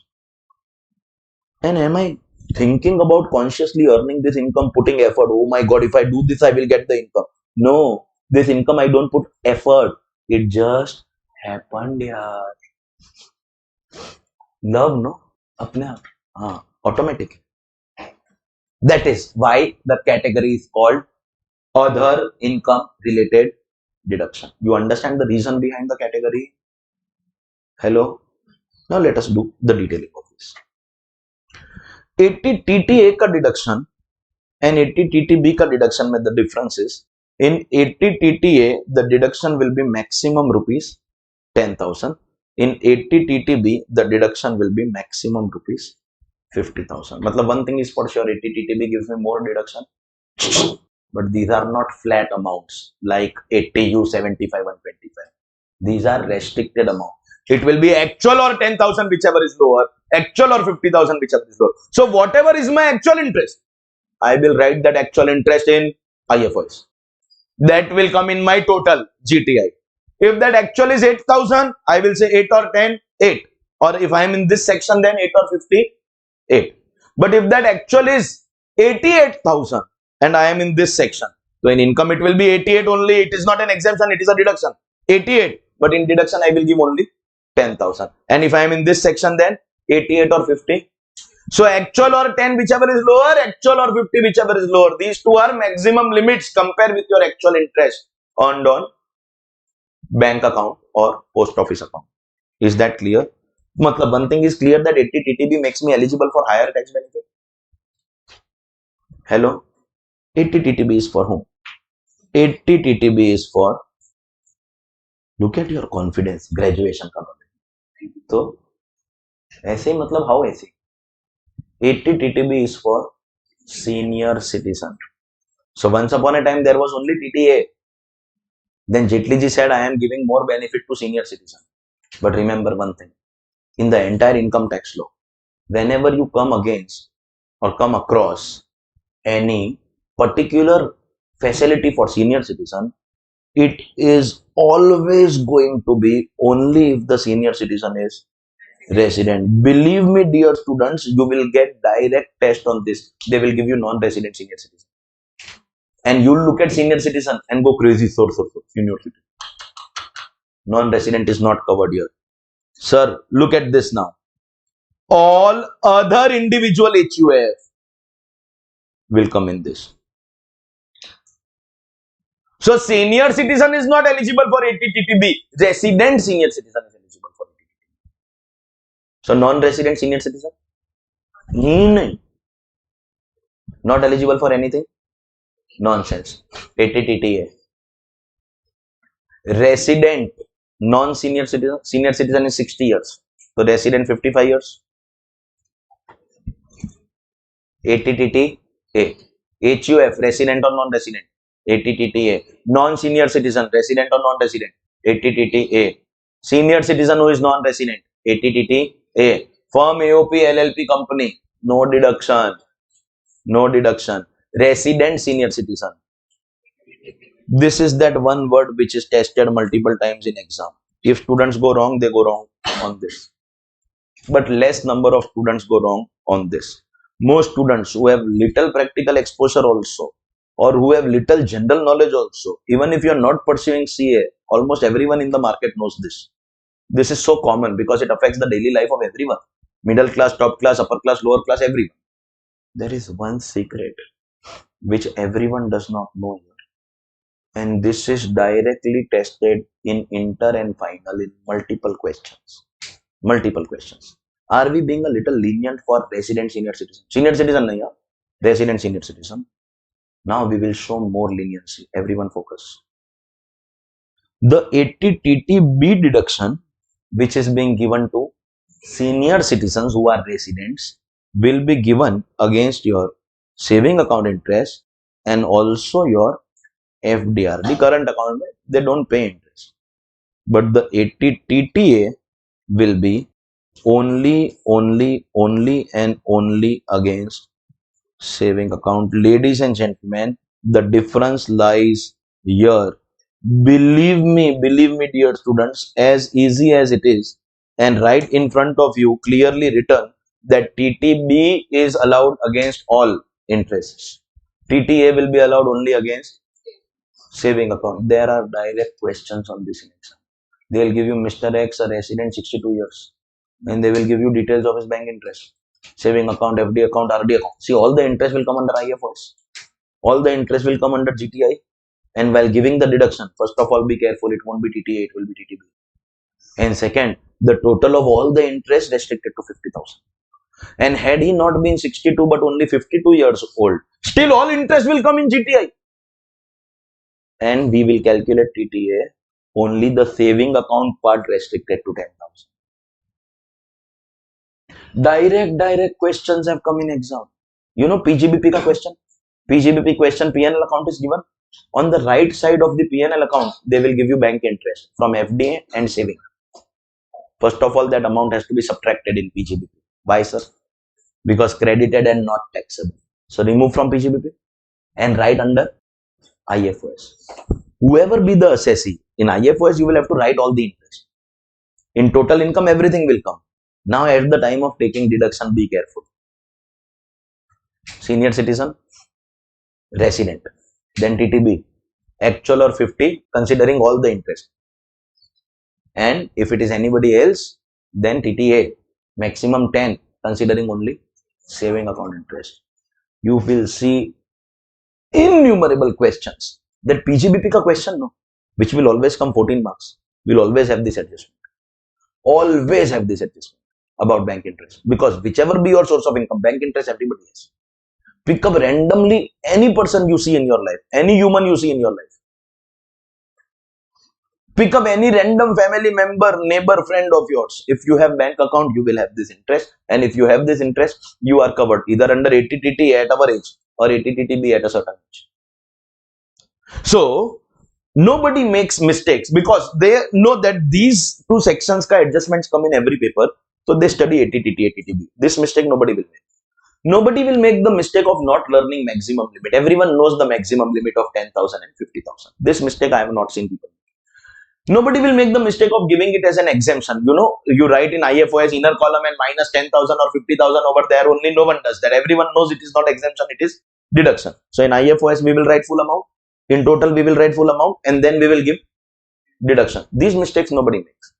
If there are two mistakes which I see students making here, the two mistakes are: one, senior citizen on leave resident. But this part is more tested in CA final where they have international tax, where they ask questions on non-residents.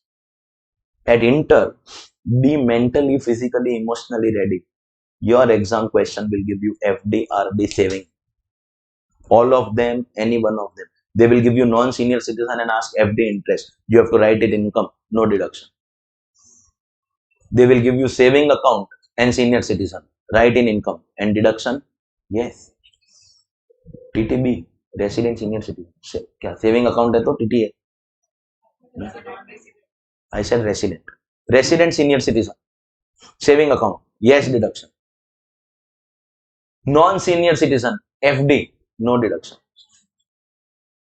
This is that one point on which you will find huge number of questions. Huge number of questions. And bus, that's it. Every exam this will come. Very easy.